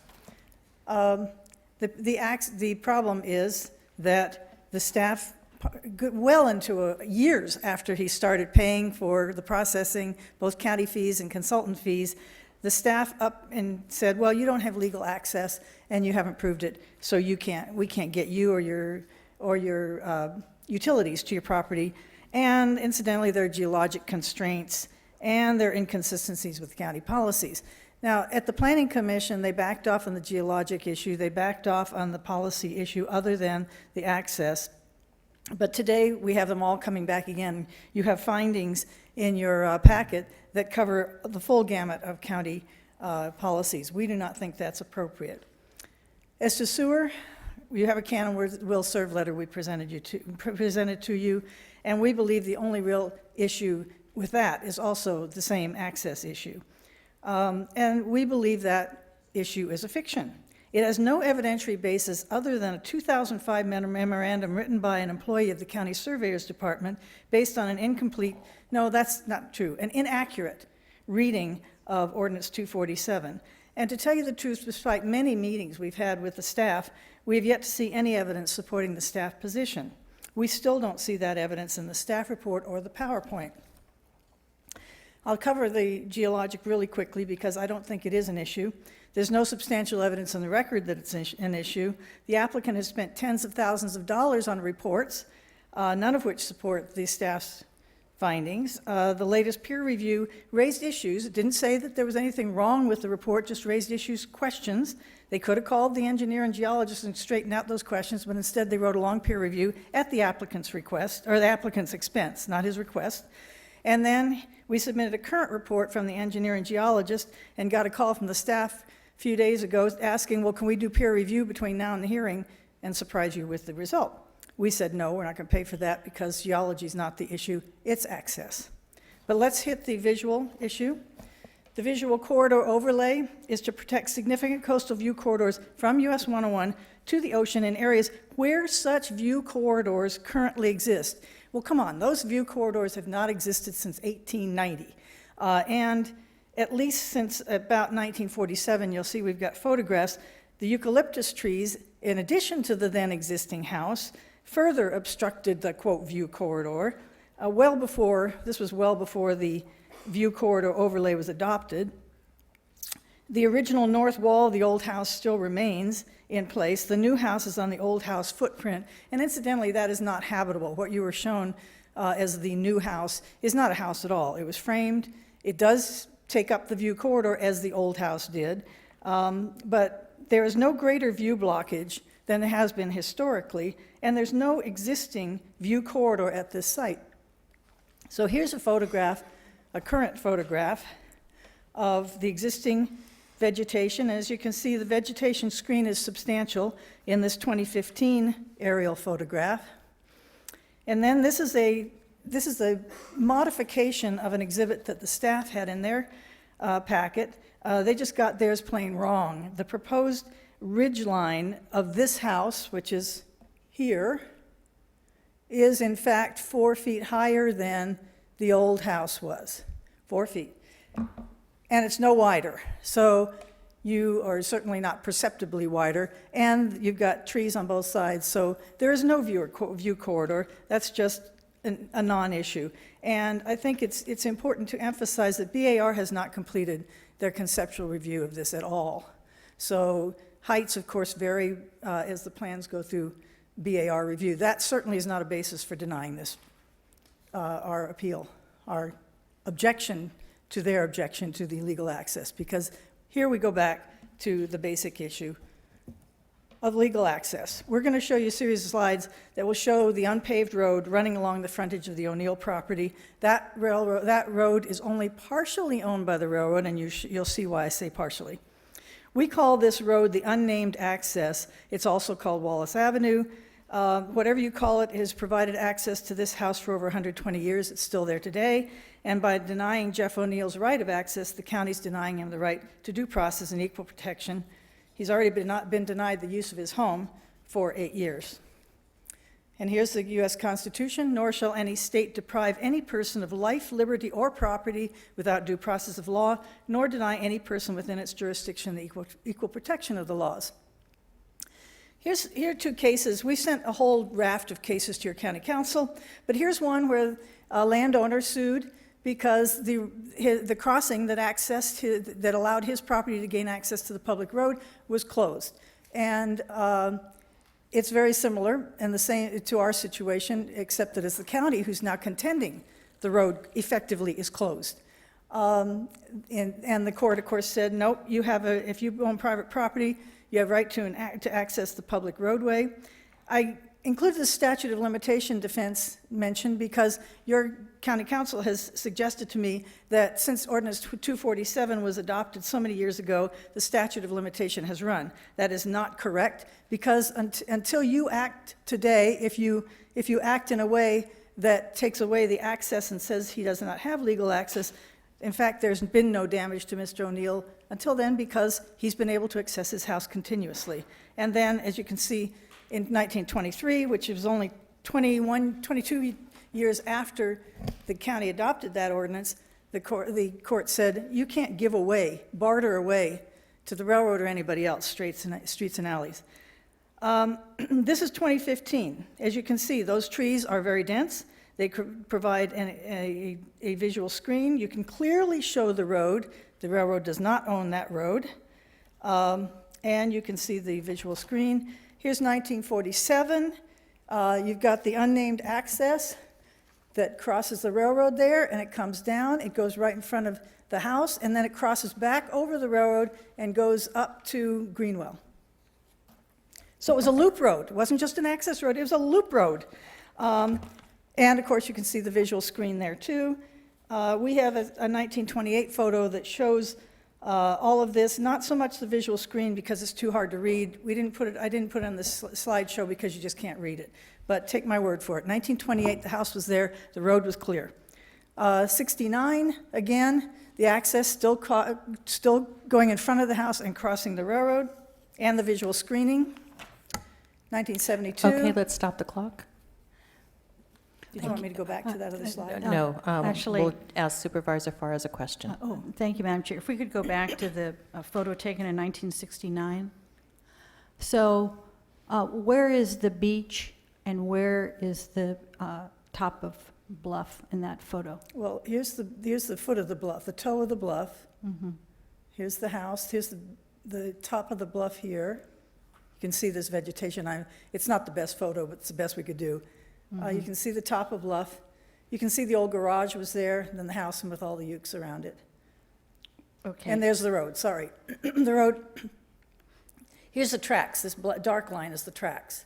So you can see that, you can trace the road back. Here's the one that went to Greenwell. It comes across the tracks to the west, and then off this photo, of course, it goes back to that other crossing that is still there. They took out the Greenwell one not okay. long ago.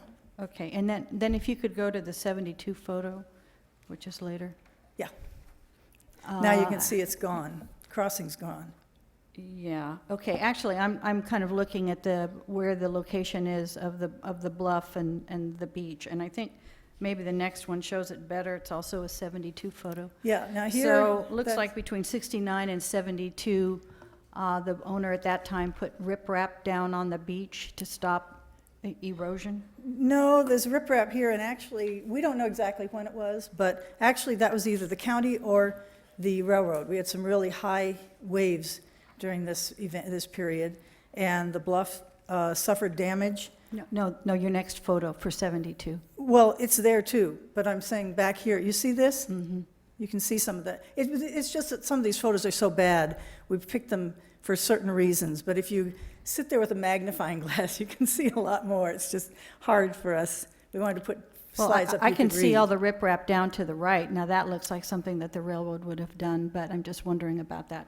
That's right in front of the residents, but I know that was prior to Mr. O'Neill purchasing the property. Quite a bit, yes. Thank you. So anyway, 72, you have the road, the visual screen, Mike. and the riprap.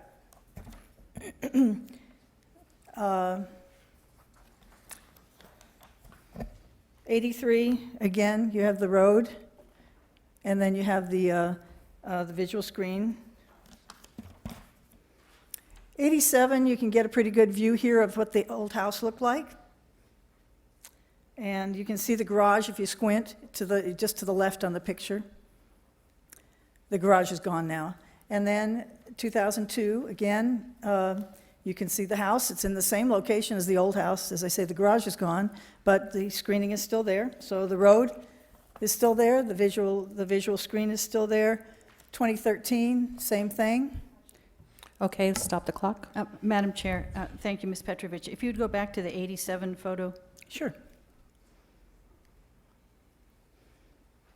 Okay, and then go to the 72? To the 2002 photo.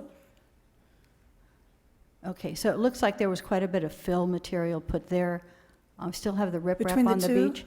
Yeah, see the 87 photo, looks like there's more vegetation on the bluff there below the house. Okay, now if you go to the 2002 photo, it looks like there was quite a bit of fill put there. No, that's not right. That's still the old house that's there? No, that's the new house, and this has been since, there's no fill been put on there since Mr. O'Neill bought the house. Okay, well, when I was out on the site visit yesterday, I'm a little confused because the house in this 02 photo doesn't look like what's there now. Oh, no, it's dilapidated now. It's in terrible condition. It's been sitting there for 8 years. Okay. It looks awful. All right, well, Actually, 2002, well, let me think about it. That is the old house. Yes, it is. I'm sorry. Okay. But no, he hasn't changed the bluff. Oh, I'm sorry, this is 07. No, This is 02. Yeah, no, that's correct. No, I misspoke. Yeah. Right, okay. Sorry. Because getting my when I was years out on the mixed site up. visit yesterday, I asked Mr. O'Neill about a grade difference. You come out from the paving that's there for the existing foundation, and then there's maybe 6 or 7 feet, and then you hit a header, a beam that he said that he had used in some construction and decided to put there. And then the dirt past it is raised, and so I asked him about that, and he said that when he dug out foundations, he put that dirt out on the other side. So this That wouldn't have was been in- enough. That didn't go over the edge. This was in though. 02, but this is the old house. So that would have been done when he did some of the construction in, I guess, later, 07. But he didn't push it down on the front of the slope. He's just, part of the ultimate regrading of this lot to build, you have to cant it back away from the bluff. So that's probably why he put whatever, when he was digging out the foundation. I mean, he didn't dig a basement. It'd take a lot of material to completely change the elevation in front of this house with just what little work he did before he put up framed this house. This house is not finished. Okay. Well, Madam Chair, I do have some more questions about this, but I think I'll wait until Ms. Petrovich is through her presentation. Okay, very good. All right, you can start the clock again. Okay. So I think a lot of this goes back to the misreading of old documents. The staff misread the Williams 1890 deed. It created a trust naming Balch, Barton, and McGinnis as trustees. Presumably these were buddies of his. And yes, it included a grant of the temple site. But right after that grant in the deed, it grants to these men the streets, parks, squares, alleys, etc., to have and to hold thereafter for the use and benefit of the public and the citizens, residents, and inhabitants of the city. And in fact, right after the legal description to the temple, it says, "And I, the said H.L. Williams, hereby also give, grant, dedicate, blah, blah, blah." So that "and" is clear that this is a whole different grant, not still describing the temple grant that's already been made. Williams reserved the right to enter into these areas to extract minerals, which is a key factor when we look at deeds to see whether or not they're easements or grants of fee simple. In short, Williams granted the streets to the trust in fee simple, and the most the county could ever claim would be an easement because the trust already owned these streets before the county adopted Ordinance 125 accepting the streets. So then we have Ordinance 125, 1890. The county accepts his offer of dedication, but fails to include the unnamed access that runs along the north side of the O'Neill parcels. It's called Wallace Avenue now, but as I'll show you, Wallace Avenue was in a different location. Now the Highway 101 lies in its place. The ordinance attempted some cleanup language, but it specifically excluded Block 39, where the O'Neill property is located. So the county had no ownership at the time it attempted to deed to the railroad. So here is Wallace Avenue. And you'll see it follows, it's north of the railroad. Here's Railroad Avenue, following the railroad, going north of East End Park, but following the railroad. And then here's our unnamed access road going to Block 39. Next, here it is again. Oh, by the way, it says in the ordinance, named avenues, streets, parks, etc. Well, this isn't named anywhere. And here's our Railroad Avenue, and here's our Wallace Avenue. Wallace Avenue ends at its intersection with Lilly. This unnamed access road never intersects with Lilly. So the county, oh, and I should add that in the cleanup language, the ordinance says, and any other lines and alleys running through the centers of the blocks, and it names all the blocks except Block 39. So then you have Ordinance 247, where the county is trying to give this property that it doesn't own to the railroad. The language in the deed the ordinance actually is ambiguous, but the map attached is not. And it does not include, that map is referenced throughout 247, does not include the half width of the street bordering the O'Neill property. It remains today. I think that because of misplaced comma, if you can believe that, the staff has misread the ordinance. But the important thing is that the railroad did not. So this is a map that your staff put in the staff report originally, showing the O'Neill property, and then the pink is property that the railroad is leasing to him. And you'll notice, here's the road we're talking about, right? This road goes along here, unnamed road, and then they say it just vanishes right here. Well, no, it doesn't. It continues, and you can tell when you look at it more closely on the exhibit I gave you to look at close up. It narrows down, but it doesn't disappear until way over here on the far end off of Mr. O'Neill's property. And I'll show you that in better here. Here is the line. Okay, hold on. Let's stop the clock. Madam Chair, Ms. Petrovich, as long as we have this map up, where is the existing water line coming from? The far side of the O'Neill property, down this road, this unnamed road, which incidentally this exhibit actually calls it County Road, but it was cut off. So the water line goes to the northeast corner of the O'Neill property, and then it goes right along here all the way over to the sanitary district, which is off the Okay, exhibit.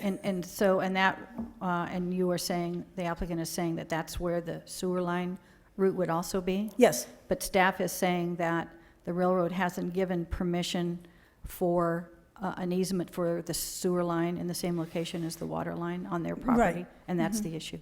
They never gave one for the water line. They don't own the road. They don't contend they own the road. Okay, thank you. And the confusion, if you can believe it, has to do with these lines. Oh, let me just go to this exhibit.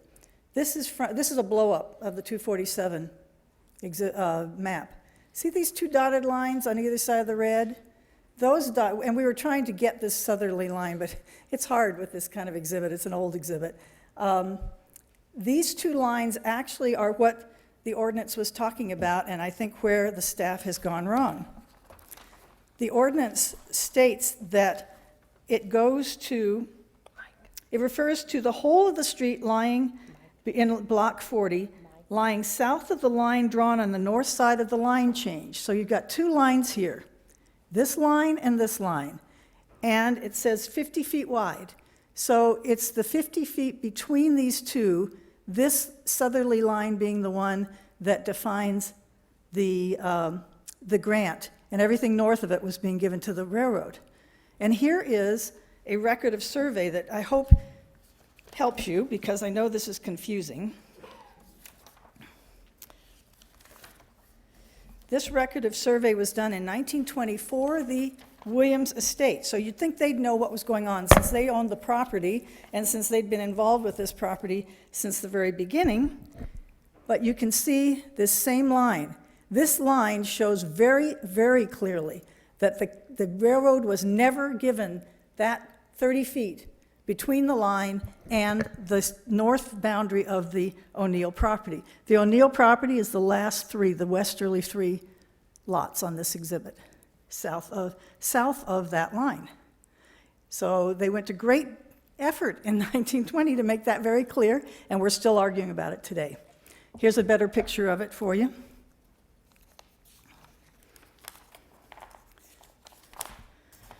So then we've got the county's history with this. Lee Stewart, road commissioner for the county, in 1965, says the county still has a road there. It's possible we got it by prescription. He didn't know why, he didn't care why, but the county still has a road here. Then you've got in 1988, a staff report for a fee waiver request brought by the staff because they took the position in the staff report that in 1968, the zoning was changed from residential to rec inadvertently on this property. They support a fee waiver to do justice, since the poor owner, who was not Mr. O'Neill then, doesn't want to have a non-conforming house. And they say, let's incorporate it in the pending coastal special use permit process so that it costs less. Now, this is where the county, in my opinion, breached its duty. It really had a duty to correct this error, and it did not. It should have taken responsibility. 97, you have the coastal... Wait, can we just go back, stop the clock for a second? Sure. You want me to go back on that slide? To the 1988. So I saw the staff, I saw that. Maybe this is a question for staff. So I saw the staff report that went to the Board of Supervisors at that time. What did the board decide? Madam Chair, the applicant at the time, there's a little bit more history than that, but the applicant at the time withdrew the application, and it did not receive a decision before the Board of Supervisors. Prior to that, there was a request for a delay in the hearing so that staff could look into policy 7-9 from the Coastal Land Use Plan that talks about acquisition of additional recreational areas, and then goes on to discuss Summerland. But ultimately, it was a withdrawal on the part of the applicant, so the board did not make a decision at that time. Okay, thank you. We didn't want to go there because even though we think this is a take, it seems that somewhere the county decided maybe we shouldn't do this, and let's let the guy have, at least keep the woman, at least have her house. So, 1997, this is the water line that Supervisor Farr mentioned. The action letter makes it clear that the application was based upon the project's consistency with the comp plan, including the coastal land use plan. Now suddenly we're inconsistent.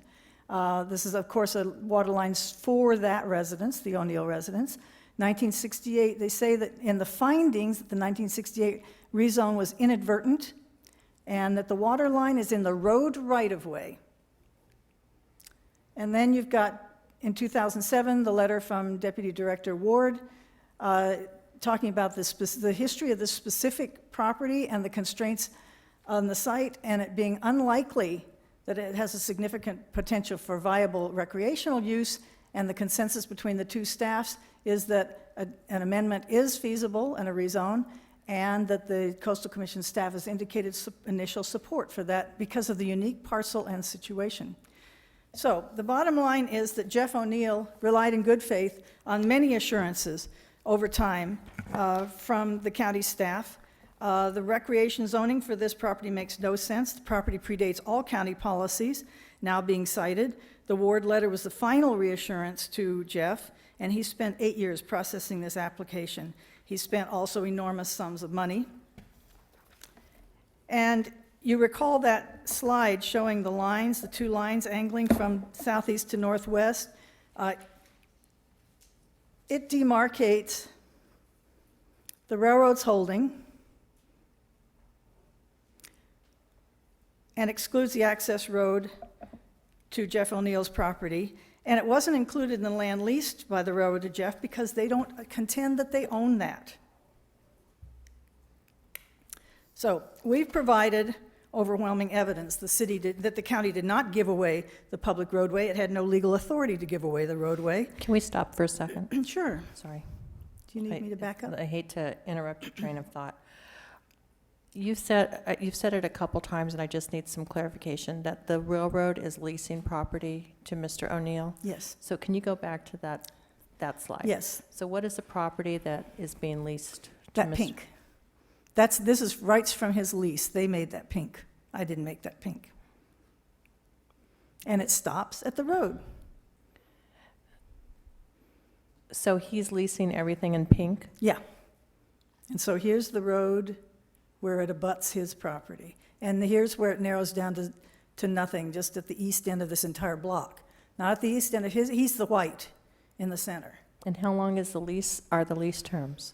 Oh, gosh, I'm sorry, I don't know. Madam? It's month to month. So if his lease, if the lease terminates, is it your contention that there's still access? Oh, yes. Okay. The road doesn't go away. They're only leasing that for landscaping purposes. Okay.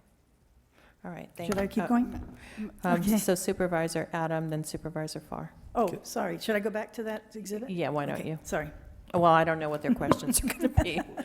Okay, I'll keep this in I hand. never know. Do you want the pointer? Sometimes you do. No, I just want to know how long that month-to-month lease been going on. Oh, since he bought since the you property. Came into ownership. And-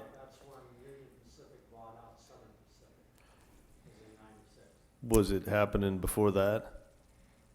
No, it wasn't with, it wasn't with. Oh, yeah, it was part of the yard, but it wasn't a formal lease until Right. 19. Okay, thank you. Supervisor Farr, and then Supervisor Carbajal. Thank you, Madam Chair. So in talking about the leased pieces on either side of Mr. O'Neill's property, what does the lease allow for on those? Well, as I say, it's landscaping. Okay, but he's using them for access on one side. And Yes. he's constructed something on both parcels. So was that part of the lease? I don't think he's constructed anything. There There's was a- an old garage. Well, there's that's gone. there's some on what we're looking at. It says not a part on either side, but as you first come in to the access point, that looks like an unfinished kind of a garage over where the septic system is, and then on the other side there's an enclosed. It looks like an enclosed room. That's I don't even know if that's in this east area. Is it the little shack?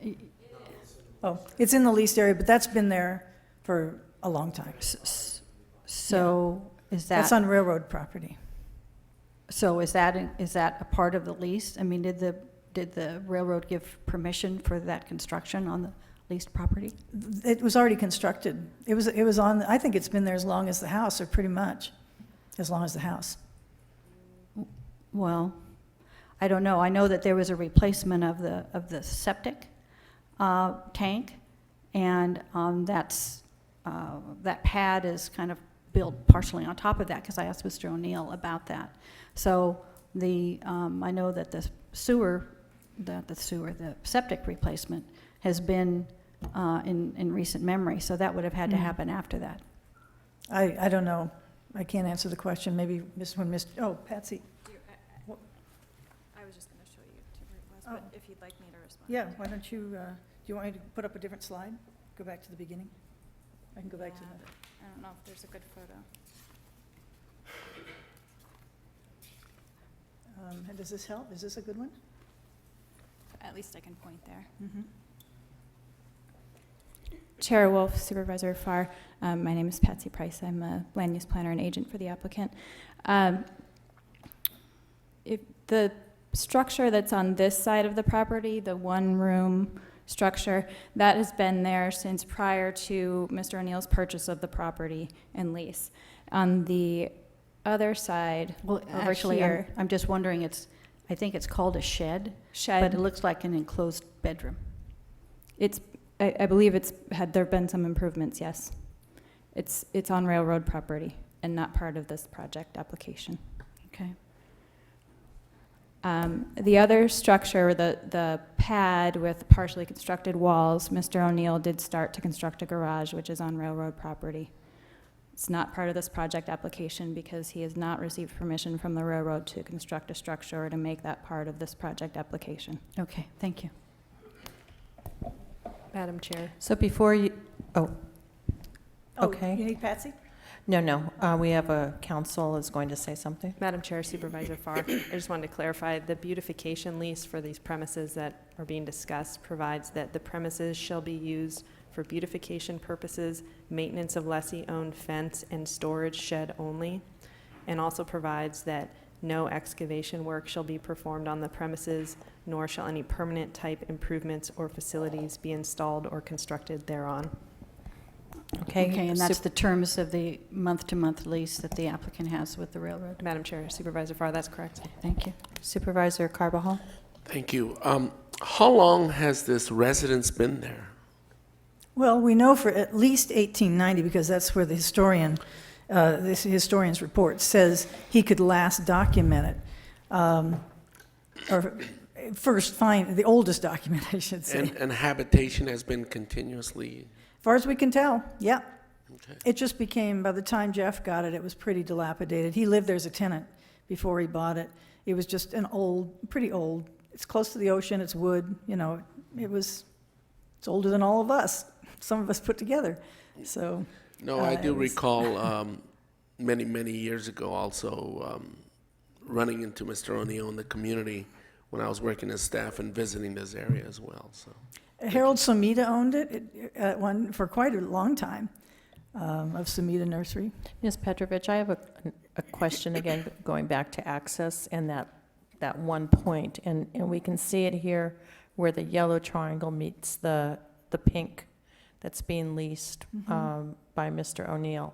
So since access is an issue, can you explain how, and I'm not including the leased part, how it's expected that Mr. O'Neill will access his property? Sure. Okay, this is where the staff agrees that, this is where they contend the road ends. Well, the road doesn't end. What do you mean it ends? This slanted line is what the railroad owns.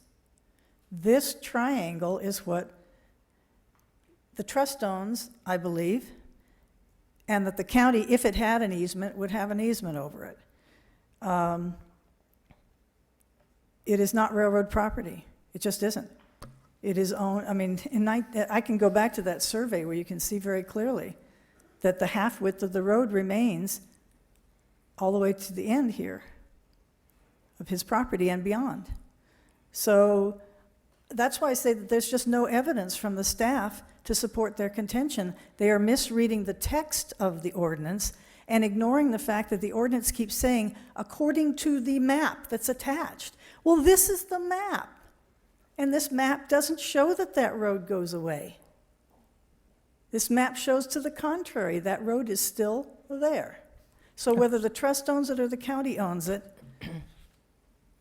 but again, the county didn't have any authority to give it away under any argument because the county never really owned it. They never accepted the dedication. In my opinion, the trust still owns it, but if the county owned it. Okay, Supervisor Adam. It just seems like it would be so easy to have a licensed land surveyor go out there and do a record of survey. We have that. We have that from 1920. Well, That's- I it mean, was just get a fresh one, right? I mean, that's easy to read and Well, if fresh. I and can I got take you somebody back? who's alive who could come in and talk about it. Would be nice to have someone alive.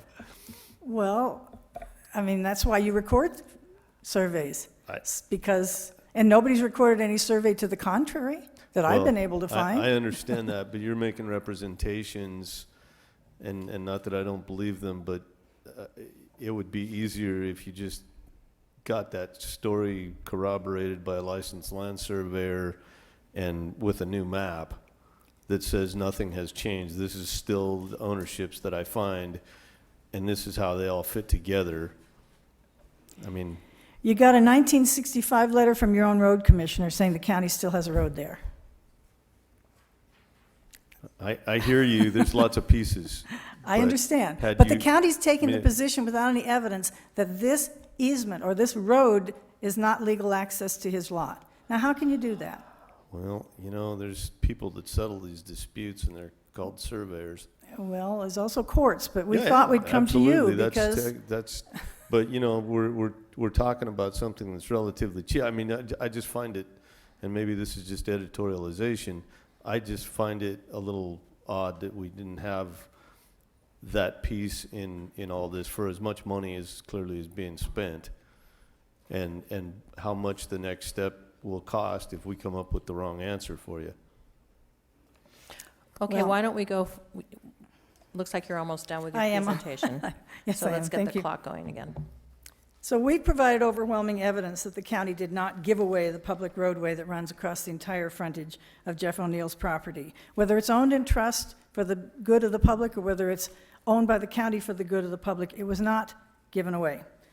Even if you think the trust didn't own the land, and even if you don't agree that Ordinance 125 didn't include this unnamed access, you can't deny the map, the survey map, recorded survey map, the railroad's own map that was used in the lease, showing the same line as the Ordinance 247 and 1920 survey maps, with the county road remaining, and the aerial photos showing continuous use at least since 1928. Unfortunately, we didn't have a lot of aerial photographs earlier than that. So we request a decision today. If you agree that we've made a sufficient showing to merit action to approve the rezone LCP amendment and variance and to disprove this contention that there's no legal access, then we ask you to direct the staff accordingly, including there be no further delays in the processing.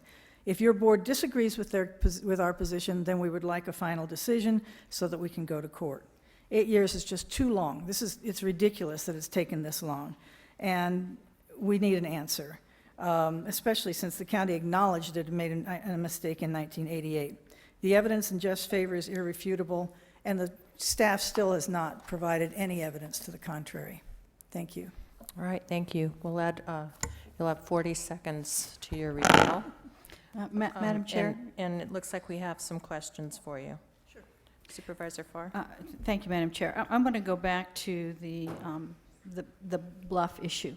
I know in your presentation, Ms. Petrovich, you didn't think that there was any information here that was important.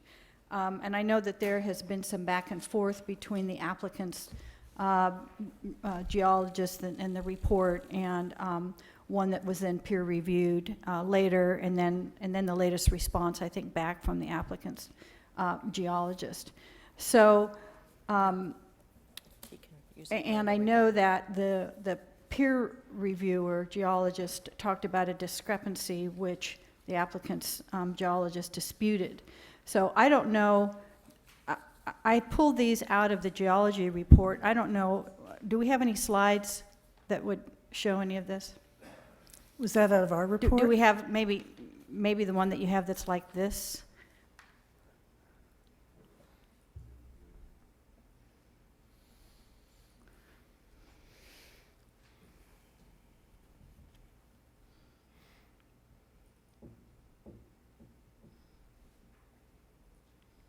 Okay, I think that's as close as we're going to get. So that matches this. And so what looks like the kind of the rock riprap is actually a solid foundation now when I went out. So where you see the edge of that is the edge of what's constructed. About another 7 feet out from that is that wooden beam that showed a grade change, which is about this dotted line that's on there. What that doesn't show, it shows the contour lines, but this colored shows what they're calling this Casitas formation, and it also says that this is the approximate fill boundary. So when I was looking at those historic photos of the changes in the bluff going back to even prior to when Mr. O'Neill purchased the property, and I noticed it when I was out there. And I think that both the applicant's geology report and the peer review agree that there has been a lot of fill there. And we don't have this cross-section up there, but this shows where the applicant's geologist says the unengineered fill is. But so what I'm concerned about is that here's the structure location, and then you have this this fill that goes out from there. And I'm only estimating about maybe 17 feet from the edge of the structure to where the bluff drops down there, and most of that being underneath this unengineered fill. So I'm just wondering, you know, when the applicant's geologist himself talks about in order to meet the standard, we're looking at this dotted line which comes into the middle of the structure, how the applicant thinks that he would deal with that. So this is the current edge of the building right here. Then there's this wooden header that's here with a slight grade change. This is fill all out here. When you're out on the site, you can really see, like we could in that 1969 picture after the big storm, that this really is quite an anomaly. I mean, the coastline does go in and out a little bit, but not this much. And again, we can see from the photos that started prior to Mr. O'Neill owning the property. But just in recent memory, just in the last few years, the parking lot that's over here that the county has, they put a temporary fence up, or permanent fence up, back from where the parking used to be because of the continued erosion. Over here, the same thing is happening. So clearly, this is an ongoing erosive situation here. And because of the very small size of the lot, you know, you're already at what would normally be considered the very minimum that would be allowed. And, you know, we have this situation up and down the coast, and where I'm most familiar with it is in Isla Vista, where properties are supposed to be set 30 feet back from the bluff. If they get to 15 feet, then they're noticed. If they get to 10, they're in a notice of violation. Well, because of the small size of the lot and the fact that he's already asking for quite a variance from the back property line, unlike some of the lots on Del Playa, there's no room to go when this starts to erode even a couple more feet. So I'm very concerned about that, and I'm just wondering, based on the applicant's geology report, how the applicant was going to deal with that. Well, actually, what you were looking at, as I recall, and I don't have the geology report in front of me or the geologist, because. But you dismissed it, and the so issue- that's well, why I'm the issue asking. was to be access, but let's talk about the geology, because his report, the exhibit you're looking at was a worst case in an ultra seismic event, and I believe it was a seismic and a winter event. I don't remember the specifics, but this was a requirement that they calculate an ultra seismic event that would cause gross failure. By the way, the only reason why this occurred over here was because there was a railroad pipe that didn't have proper riprap around it, and it caused that. That was an event that they have since remedied for that reason. So it's not retreating either. That fence has been up here for many, many years now on the what we call the ramp access, because it did fail, but it failed. It was a catastrophic failure when we were having high surf and rain. But the point is that geology, if you deny the access, then it's irrelevant. But ultimately, the geology part has to be worked out, as do any other issues, the design of the building and all of that. We believe that what we presented demonstrates that this meets all the county's policies, including the coastal policy that says, yes, we impose these setbacks, but not if they prevent somebody from building on their property, if they can do it safely. Well, but And that goes from 75 feet to 50 feet. No, even that says unless it prevents building on the property to avoid a taking. So we're back to the issue of the geology report being disputed. We have the last word, so the last evidence in the record is from our geologist. So I don't believe you have enough evidence in the record to deny this on geologic grounds, because you don't have enough information. You haven't had a chance to, but that's the problem with something that comes forward as a summary denial on access and then morphs into all these other issues that we never anticipated were going to be raised by the staff, but we have to respond to them. So here we are. Okay, thank you. Thank you, Madam Chair. Thank you. Is there any other questions? questions? Any other questions of Ms. Petrovich? All right. Thank you. Thank you. We will go to public comment. Mr. O'Neill, I know that you put in a slip, but you're speaking through your attorneys, so you're part of her presentation. So if you want to use your 3 minutes during the rebuttal time, you can do that. Do we have any other public speakers? We have 5 requests. We can start with David Hill, to be followed by Lawrence Randstrom.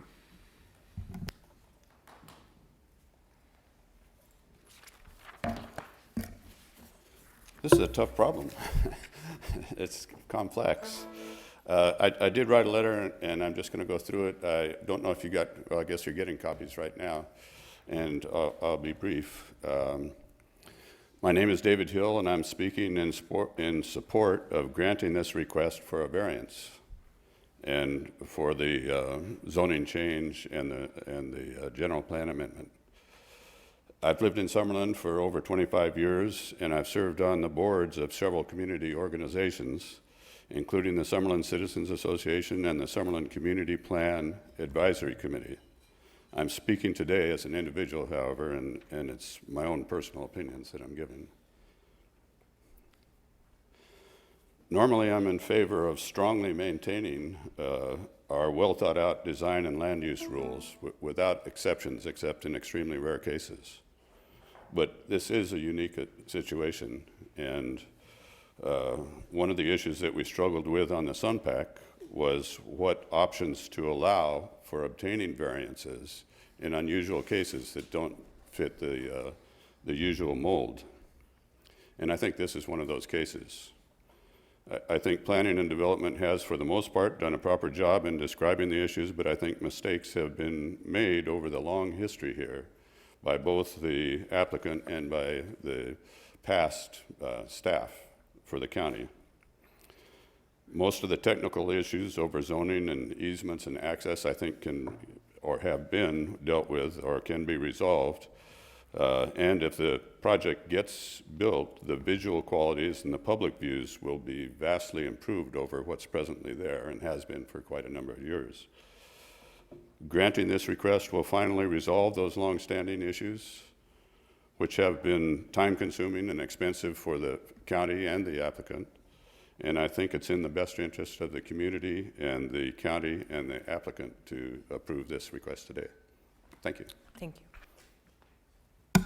Lawrence Ranstrom, to be followed by Barbara Goodby. Chair Wolf and Board, Lawrence Ramstrom. I've been a resident of Summerlin for over 30 years, been on the Summerlin Citizens Association and the ABR. This house has a big history, very old, but it has always been a house, and I think the main problem is it has so much history, we need to look at well, if it's easement, does the roadway continue past it? So we need a clarification. Sometimes when the history is so long, you look at current policy and the old policy. Like Susan said, it shows that in the past it should have been approved, and it's been like that. Now, I can see if it was like a lot, then you start out new, but this is it's a difficult one, but it's a historic house, and as to views, we've seen that.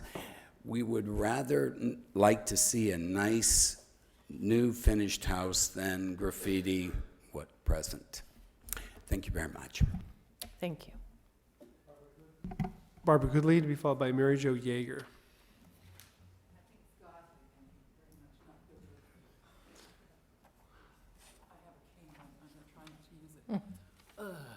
I'm Barbara Godley, and I've been a resident of Summerlin for 25 years and have known Jeff all that time.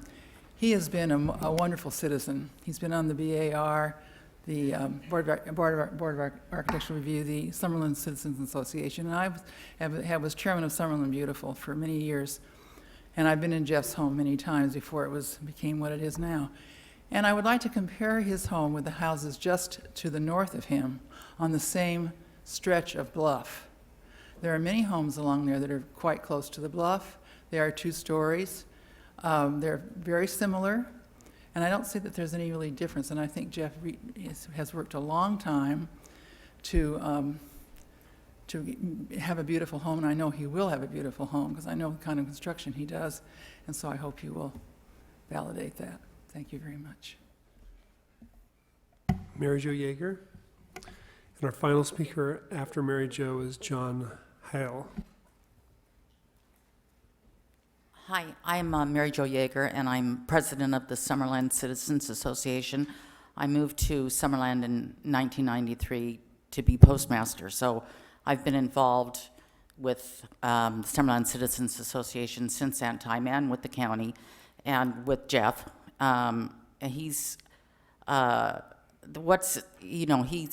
had that land for a long time. He's like the go-to guy in Summerland, and he started the recycle, with his own money and stuff like that. He's just one of our better citizens, and he's been trying to follow all the rules all these years. And what we have there now is this ugly graffiti thing that is constantly brought up at Citizens Association meetings, and I just wanted everybody to be aware that the Summerland Citizens Association totally supports Jeff's project. Thank you. John Hale.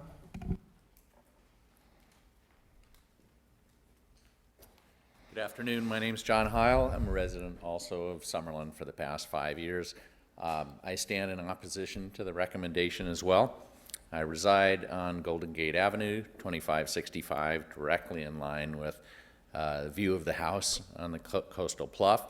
I've tracked the project pretty closely for the past 5 years that I've lived in Summerlin. I've been spared the prior 14 years of back and forth challenges that have gone on. I've reviewed his revised plans in detail and fully and wholeheartedly support it. I think the structure will be an enormous enhancement to what we currently look at.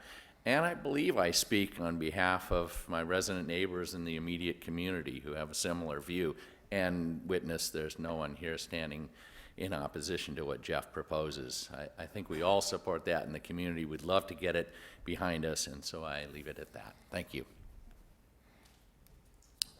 Okay. I have a question of staff.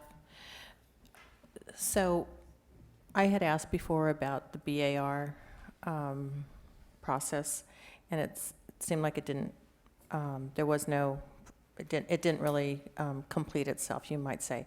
So how did the new house start to be built? Were there any permits for it? Madam Chair, the demolition of all but one wall of the historically existing home and the construction of what is currently located on site occurred without permits and is currently a building and zoning violation. Okay. Because I understand what, you know, some of the neighbors are saying about the graffiti, and I get that. But, so I think you've answered my question, that that it was, so it's unpermitted, it's in violation right now, and that's another piece of this. Let's say we move forward with this and grant, and you know, say there is access.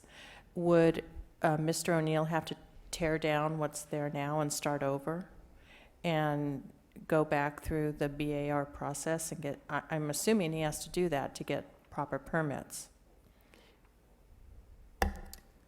Chair Wolf, we would need to go through the BAR process as well as through the environmental review process. And based on the condition of the home, I believe that it would likely need to be demolished, but that would be the determination of the building inspectors. Madam Chair, Yes. if I can just clarify a point. You asked how this house showed up on this property, I guess. Mm-hmm. And the history is actually clearer than that. Mr. O'Neill came in and applied for a coastal development permit to demolish the existing residence and build a new residence. And we told him we couldn't give him a permit because it was a non-conforming structure and that he'd have to go through the general plan amendment and rezone. And then he did what we told him he couldn't do. So that's the first piece. And then in terms of what would be necessary to permit a residence on this property, Nicole is correct, but it would also require the rezone and general plan amendment through the Coastal Commission before those permits could be effectuated. Okay. So first step is access, then the process, and then the process with the Coastal Commission. Okay. Thank you. Thank you for that. Supervisor Farr, then Supervisor Carbajal. Thank you, Madam Chair. So as a legal non-conforming use, he could have remodeled in a certain, up to a certain point, the existing residence. And that was also why he was allowed to get the emergency permit and then the final permit to repair the water line and to repair the septic system. So he could have made changes within certain bounds. He just couldn't do the kind of demolition that he did. So it's not like he couldn't have done something to the residence. Madam Chair and Supervisor Farr, that's correct. Okay. Supervisor Carbajal. Thank you, Madam Chair. You know, this is quite an anomaly of a circumstance. Certainly, I'm the first to say Mr. O'Neill shouldn't have. Mr. Carbajal? Yes. It's fine for you to continue, but we do have to continue with staff and then rebuttal. Oh, okay. Do you Okay, wanna I was unaware of that. Yeah. So, okay. Is that okay? Yes. All right. I thought we were done. So I know. sorry. Sorry about that. Well, let's then go to staff. If you have any comments from the applicant. You have 5 minutes. Chair Wolf, Supervisors, just a couple of clarifications to make. In her presentation, Ms. Petrovich stated that the Planning Commission findings did not discuss visual resources and geologic constraints. However, the findings made by the Planning Commission did include that. And then just one other point, The letter, the correspondence referenced by Dave Ward was provided to the applicant at a time when the application was still incomplete. So at that point in time, we were not aware of the access issue because it had not, at that point in time, it was expected that the applicant would be able to respond with adequate access for the home. That's all I have. Thank you. All right, thank you. Mr. Lavagnino? Thank you, Madam Chair. On the rezoning, that would have to go to the Coastal Commission, correct? Okay. And it's zoned recreational now? Do we agree with that zoning, or at some time would we make a recommendation to the Coastal Commission about that? Madam Chair and Commissioner Lavagnino, I don't think that we agree it was a mistake, and in fact, it was in the original coastal plan. It was reaffirmed when the Summerlin Community Plan was adopted as well. But if there were access to the property, I think we were willing to move forward to the Coastal Commission and support a consideration of a rezone. Through the chair, Supervisor Lavanino, just to add, soon after I arrived here, we sat down with this project and we said, what are we going to do?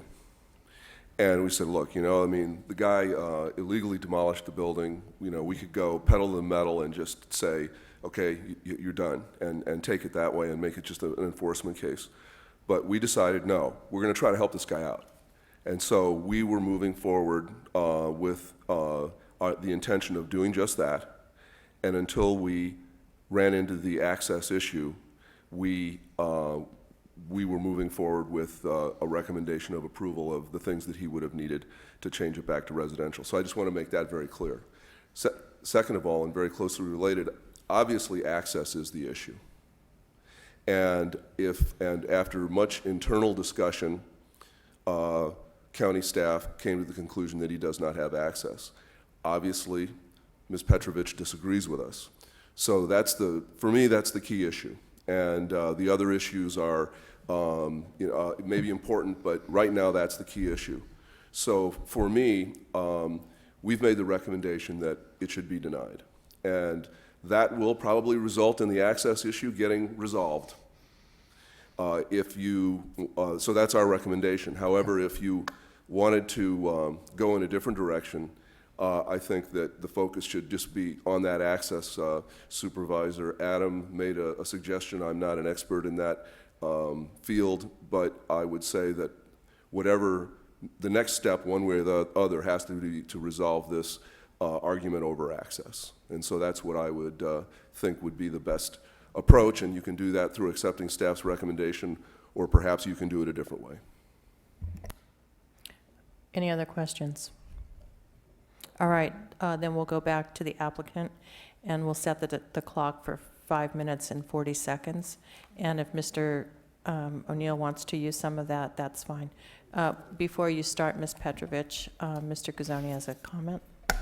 Chair Wolf and Supervisors, just to not surprise Ms. Petrovich down the road, after she had an opportunity to speak, we've heard Dr. Russell talk about an option for the board of either taking the denials they've recommended today or possibly sending it back to staff to focus on the access issue.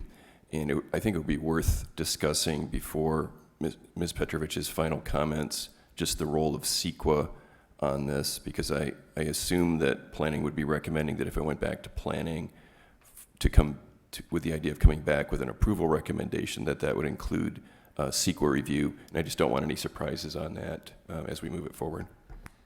So you're saying, if I could, that the survey should be put off to the side, and that the first thing that should occur is a CEQA analysis. Chair Wolf and Supervisor, I'm just thinking it would be worthwhile hearing from staff, because I think what they would be saying is that if they're going to bring back a package for potential approval, that would require completion of CEQA review along with that. And they've done a denial, which is how the county avoids doing CEQA right now. But if it was coming back for an approval recommendation, finding access, that would require a CEQA determination. And I think it's just good to hear from staff on the steps of that before Ms. Petrovich speaks, just so she has an opportunity to comment on that. Okay, fair enough. Ms. Black.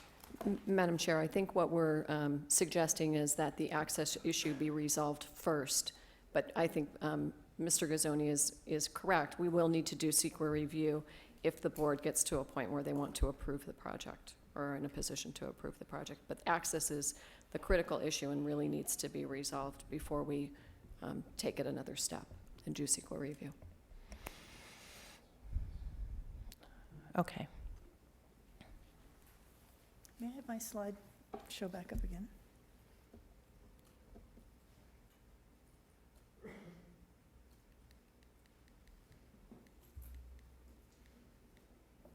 Oops, sorry. Take me a minute to find it.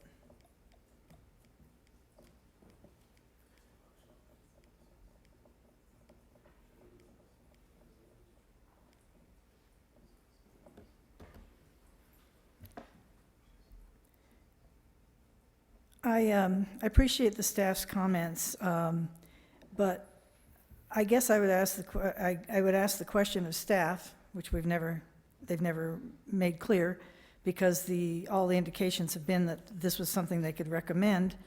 That is a change from rec to residential on a property that's had a home on it for over 100 years. But to say that rec wasn't a mistake, I guess I question that, because if you don't have a legitimate or a viable recreational use, how can you zone property for recreation? If you don't have access, how can you zone a property for recreation? And if you can't build a home on the property, how can you justify zoning it for recreation when there's a home on it that somebody's living in? How is that not a mistake to zone it as recreation? Just because the owner didn't catch on doesn't mean it was a mistake. I put this back up again, and you have the full survey in your packet, but this is a recorded survey of the property, and it's clearly contemporaneous with the supposed change in ownership of this road from whoever, even though the county was the people who are attempting to grant it. No question that along that slanted line, certainly the railroad now occupies that, so if nothing else, they've got it by prescription. But the fact is, they don't have anything south of that angled line. So I would urge you to make a decision, and to make a decision in the applicant's favor, but in any event, to make a decision. Thank you, and Jeff O'Neill would like to use the rest of my time. Thank you. Mr. O'Neill? Members of the board, my name is Jeffrey O'Neill. I'm not going to get into any of the details. I'm not a lawyer, I'm not a land use planner, I don't purport to understand any of that. So instead, I'd like to tell you about my dream. My dream has always been to design and build a truly architecturally significant house that will literally become the most famous house in the world.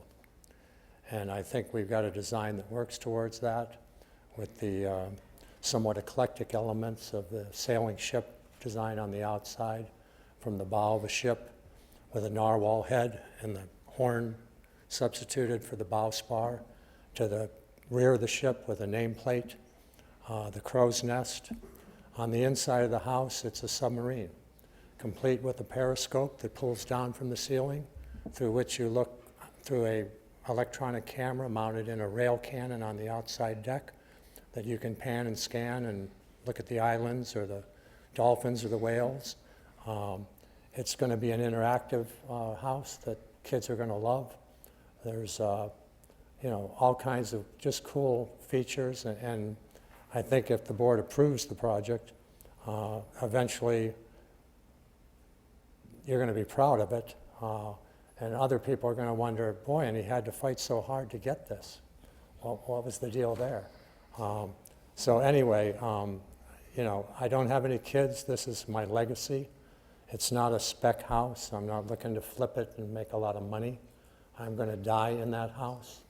So hopefully the board can find the required findings or whatever to help support and move the project forward. And I'm going to give you a minute and 45 seconds back. Thank you. Thank you. Is there anything else from the applicant? All right. Now we'll come back to the board and Supervisor Carbajal. You know, I haven't heard from all of my colleagues. I'm glad to hear from the rest of you before I go. Well, I think we've asked lots of questions, but why don't, you were going to say Great. something. So. Let me just go at it then, since, this is a very unique and a complicated issue. I think, first of all, it's important to note that there's nobody here against this project. And that's important because a lot of the people that worked on the Summerlin Community Plan who have advocated are here. And what I'm hearing is that this anomaly, this complicated circumstance, perhaps requires a unique solution. And certainly, this has been a non-conforming residence, even with the community plan that was effectuated and now the updated community plan. And I think that whether it was a non-conforming structure or not, it was always given that this was a residence. And that's what makes it really challenging here, because what we are saying is the legal non-conforming circumstance was extinguished when the demolishing and the rebuilding of this structure commenced without permits. So in other words, what we're telling the owner is, you did some illegal work, and as a result, your value, the ability to rebuild any structure there, has been extinguished. You now are homeless, or find some other place to live, because in essence, you don't have a home. And that's what makes it really, really challenging. Ultimately, this has to go to the Coastal Commission. And they're the ones that are going to, at the end of the day, say up or down, no matter what we do. And I think a lot of important issues have been raised about geology, about access. But the fact of the matter, this has been a residence, and people have been traversing to this residence over the years, irrespective of what brought on board the non-conforming status or not. Access has always existed in some way or another. And now we're fixated on whether it's legal or not legal, where is it? And that is an important issue that has to be addressed.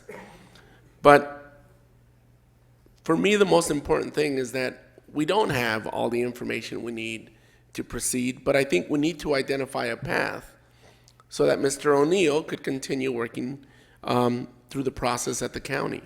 That's always been the issue. What is the path? This has been a long-standing issue that has come to my office, that has come to planning and development, and we've all racked our heads. What is the path for this to at least get a fair shake and move through the process? Knowingly that there was a violation, that's, I think the violation is inexcusable. But by the same token, I don't feel that in good conscience I could move to make somebody homeless. So I would like to explore the possibility of giving this back, but asking that thorough environmental review be done so that we can have all the information that we need to be able to proceed. And in doing so, knowing that when it comes back, it's not a foregone conclusion that it's not approved or approvable or not approvable, but we need that environmental review.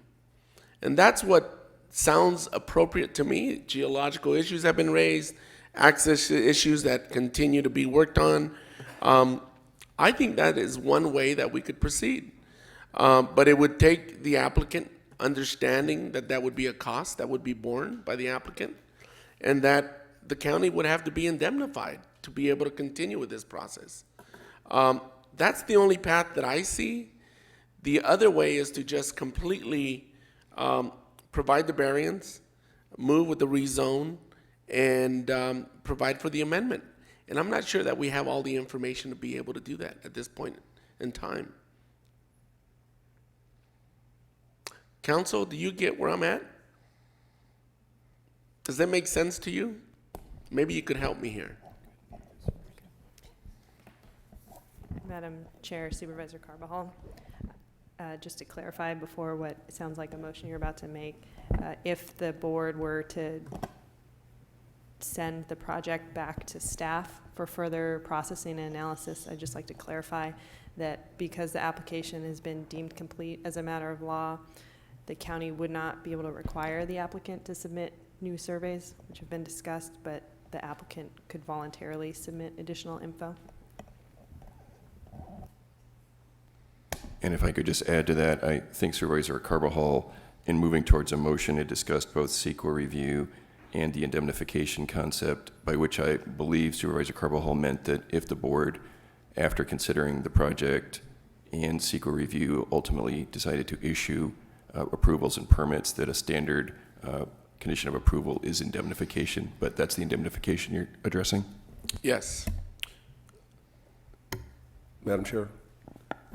Okay, Supervisor Farr, Actually, yes, I'm sorry, just to follow up on the indemnification issue. So generally, that means that if we move forward with something and the county gets sued from a third party, that the applicant has to cover our legal bill.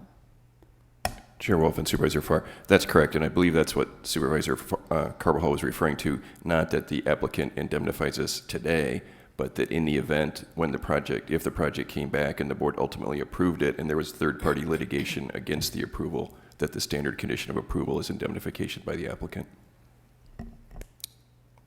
Okay, thank you. if I can just ask a question, if we go through environmental review, there is still the possibility then that the board could deny the project. Chair Wolf and supervisors, absolutely, if you sent the project back for completion of the CEQA process, whatever that would look like through planning, the board as lead agency has authority and is required to consider the environmental review and then to act based on that review. But denial would be absolutely an option for the board if you sent the project back to planning and it came back for consideration of an approval. All right, Supervisor Carbajal, then Lavagnino. Okay, Supervisor. Thank you, Madam Chair. I'm curious, so if it goes back through CEQA review, how does, it looks like, I mean, we pretty much have, the county has reviewed access and they firmly believe that there is no access. The applicant believes that there is access. What is, and that's really where we're at, the fight over access. How's going through CEQA review going to sharpen that point at all? Dr. Russell? Madam Chair, Supervisor Lavanino, short answer is it won't. I also would like to add, just so that it's clearly understood, that this is an appeal. You pay, it's not? Oh, this is denial, excuse me. I'm sorry, I'll stop right there. Okay. So is there a pathway to get it to the Coastal Commission and they make a determination on access? No. I think it sounds like it's up to us. And either we approve or deny it today, or we extend the process. The applicant's But I don't see any value in extending the process. Yeah. I mean, I think a thumbs up, thumbs down, and then it probably make a determination at a higher level than us. Chair Wolf and supervisors, I'll just caution that the package that you have before you today is framed in terms of a denial. You do not have CEQA review or findings for consistency or any findings supporting approval. So really your options are to do the denial that you have been recommended by planning, or send it back for planning for further review with the direction to return with different options. Okay, Supervisor Adam, I'm sorry, you had your light on, but it's off now. Did you want to say something? No. Okay. Supervisor Farr? Well, because staff said that we need to resolve the access issue first before we would get into CEQA and all of that. It sounds like, again, the applicant has one version and we have another version that totally disagrees. So what would be the path forward just to take the access issue and try to decide it? Is it something that Supervisor Adams said as far as, you know, some other kind of survey, or is it really does that really have to go to the court and be adjudicated anyway? Did you want to answer, anybody from staff? Chair Wolf and supervisors, our recommendation would be to not parse out the access issue from all of the other approval issues and then not bring it back for a decision on solely the access issues, but to rather take the larger view that if staff had not recommended denial based on access, then they would be processing a complete approval package, including CEQA review. So you would have the complete options in front of you when the project comes back. You're just not being presented with options to support denial or approval of specific issues other than a flat-out denial of the project. Okay, so just so I understand. So the choices are to follow staff's recommendation to deny, or say we want to send it back for more environmental review, which includes getting into the access issue again, and then the whole thing comes back as far as the access issue and additional environmental review. However, we were just told, because staff has said the application is complete, that means that we could ask but not necessarily require the applicant to pay for more studies to do with anything. So if the applicant said, I'm done here, do environmental review on what I've already given you, is that a possibility? Chair Wolf and Supervisor Farr, no. I think the point we were trying to make was that because the application has been deemed complete, the county could not require the applicant to submit a new survey, the applicant, nor deny based on the applicant not submitting a new survey, but the applicant could voluntarily submit a new survey. But application completeness does not preclude the CEQA process. It just says that you can't request more information to determine the application complete, but then it does, the pendulum then shifts over to allow CEQA review at that point. So the board could absolutely require or direct staff to further process the project, including through appropriate CEQA review. Okay. Supervisor Carbajal? I don't know, was that clarification for you, Supervisor Farr? Yes, but if I could just make a couple comments. So this project has so many issues, and my heart goes out to Mr. O'Neill, the applicant, because clearly this is his dream. You know, however, you know, having demolished the original building for the most part certainly has made things much more complicated here, because I think, you know, trying to work out some of these thorny issues as working within the legal non-conforming framework would have been better than trying to start all over again without those kinds of protections. And I have to say, for me, just looking at it as a whole, I'm not as concerned about issues that I might normally be concerned about, like the aesthetics, even the height, the design, maybe even the variances. But what I am extremely concerned about, which you could tell from my questioning, is the fact that, you know, I think that this structure is only about 17, 18 feet back from the edge of the bluff. And much of that is on fill. So, you know, in looking at the geology reports, even what the applicant submitted, their geologist, this is a structure that normally could never be built here, at least not in a safe way. And it's not consistent with what we require of other coastal properties. I mentioned Isla Vista, but the issue has certainly come up before, as far as setback from the edge of the bluff and then allowing for erosion and whatever that rate is over a certain period of time. I mean, in my estimation, the distance that we have from the current structure and the edge of the bluff is already at the bare minimum. So a big storm is going to take it back, you know, where it can't be. And with other properties, we would require it to be moved back. But in this case, of course, it can't be moved back. We're already considering a variance here. And so it's just kind of the basic safety issue for me of this location. And it's clear that, you know, if the riprap hadn't been put at the toe of the bluff there at the beach, that there would have been a lot more erosion right in front of this property. Clearly, that's why it was done. Clearly, that's why the fill has been put there for a long time to protect even this very little lot that's there. So, you know, I guess my concern for the applicant, Mr. O'Neill, is that, you know, you have spent a lot of time and money on this, and my concern is that if it should move forward and it ends up at the Coastal Commission, that the Coastal Commission is not going to look favorably on unpermitted riprap and fill, and on the location with no room to maneuver of where it is on the bluff. And I think, again, if it was still in a legal non-conforming status, it would have that protection, even if it was too close. But now it doesn't. And so I'm concerned that a lot more time and money and effort could be spent on this that ultimately would not be successful anyway, whether that came through the process at the board or particularly at the Coastal Commission. So, so I'm sympathetic, but also I just think realistically, because of the tiny size of this lot, even just kind of putting the access issue aside for the moment, I just think it's ultimately dangerous, and it doesn't meet what the geologist says the setback should be for, you know, not just a seismic event, but for erosion over a certain period of time.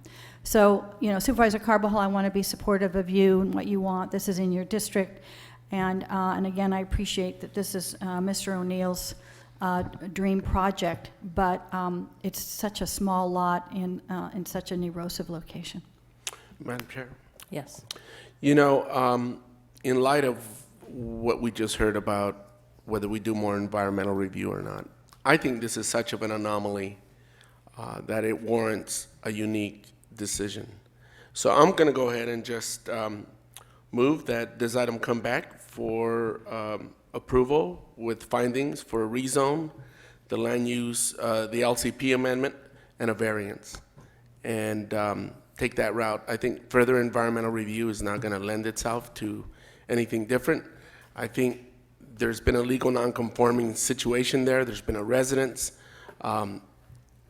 Individuals have lived there, and now we have a circumstance and we're fixated on an access issue. But the one thing that I will add is that we be indemnified by Mr. O'Neill. So yeah, we'll move forward with this coming back with findings for a rezone, for an LCP amendment and a variance. But in approving such a project, that we be indemnified by Mr. O'Neill should we be litigated against by a third party. Then we achieve a unique solution to this anomaly, complicated issue, and at the same time, we indemnify the taxpayers. Ms. Guzzoni? Madam Chair, I'm sorry, I just need clarification. So you said to bring it back with findings for approval, just the way it is, with no more environmental review? Well, it could include more environmental review, that's fine. But I didn't think that was But what with you findings said. for approval. So I need clarity, because I thought you said with no more environmental review. We could add environmental review, provided that it comes back with findings for approval. Chair Wolf and Supervisors, I think as I understand the motion, would be to complete appropriate environmental review and bring back the project with all of its various pieces with findings drafted for approval, with the full understanding that the board has complete discretion to approve or deny upon being informed by CEQA and staff's recommendations. Yes, that's it. So we're not approving it. All right, let's give, hold on one second. Let's hear from, were you I was going to gonna ask, I mean, we Okay. keep talking about Mr. O'Neill indemnifying us, but I haven't heard from him yet if that's Well, something he's interested Well, in. let's actually go Why not? to. But if he says no, then- We'll hear from Ms. Petrovich based on what Supervisor Carbajal's motion is. So, do you want it repeated before you comment? Oh, I think I hear the motion, but to ask someone to indemnify you when we still have this access issue wide open, where does that get Mr. O'Neill, except spending more money on environmental review, knowing that you still don't believe that he's got access? I mean, how does that help him? It seems to me he's worse off because he's spending more money and more time not able to live in his property. Even if we do environmental review, if you dispute access, that's a threshold issue. So, Mr. You know, I'm willing to accept your argument about access, but should we be litigated against on that issue, that's what I'm seeking indemnification for. Sorry, I didn't hear that in the end. If the proposal is to agree that there is legal access, and then we're going to go back and direct staff to then finish processing, because we are still at the just deemed complete stage in this application after 8 years. So it's so you're clear, it's just been deemed complete. It's as if you've only been in the process for maybe 6 months, only we've been in it for 8 years, but it's still, that's where we are. So if the board says, oh, okay, we agree, you have legal access, now staff, you finish the processing, that's fine, because when we come back to the end of the line then, with whatever the staff recommends on the project, of course, if you approve the project, we as the applicant must indemnify you against third-party lawsuits. I wanted to be sure that you were going to go through the normal process, otherwise we're just cutting our own throats. Chair Wolf? Yes. I would recommend against the board today creating a new approach of essentially acting as an appeal authority on staff's access recommendation, but that if the board wanted to direct the project back to planning, and as Supervisor Carvajal's motion said, complete environmental review and bring it back with findings for approval on all of the actions, all of the pieces, I understand that process. And to clarify, I believe all of the discussions of indemnification are not indemnification that starts today, but only if the board, after considering the environmental review and when the project returns, actually exercises approval on all project pieces. So what I think I heard you say is that we're not talking about access right now. That would be my recommendation. The land use code actually does not provide that as a process for the board. So, Mr. Carvajal, do you want to? That's fine, but I'm looking to Ms. Petrovich. So why don't you restate then your motion? Well, I think council just restated it for me. Could you restate it for me then? Chair Wolf, as I understand Supervisor Carvajal's motion, it would be rather than approving staff's recommendation to direct the project return to planning and development for appropriate environmental review and drafting of appropriate findings to support approval of all project pieces and return to the board for final action. Okay. Is there a second?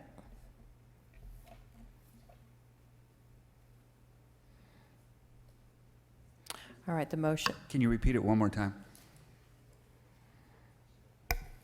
Chair Wolf, as I understood, Supervisor Carvajal's motion would be reject staff's recommendations and instead direct return of the project to planning and development for appropriate environmental review, drafting of findings to support approval of all project pieces described in the agenda, and return to the board for final action. All right, is there a second? All right. Does somebody have an alternate motion? Supervisor Adam? I'm just going to say how I've been sitting here silently because I'm watching us try to dig ourselves out of this situation we clearly don't want to be in. But, you know, the strain to try to get around our labyrinth of ridiculous regulations and environmental stuff is palpable. I mean, it's wonderful to sit here and just kind of be a spectator of. And I think it just illustrates how inherently unfair. I mean, if this project was virtually anywhere else, anybody else, it would have just been summarily denied like the Planning Commission did, and we wouldn't be talking about this right now. I just, I think we clearly want to get this house. I mean, this has shades of a couple different projects that we've heard in the past, one of them being the Kelly Rose appeal. You know, we have a 1880s house that's got some issues and predates permitting and everything else. We have the Rice Ranch development up in Orchid that seems to be having a lot of trouble complying with everything. And even though we know that situations have changed and different ownerships and all this, I mean, there's a lot of similarities. You know,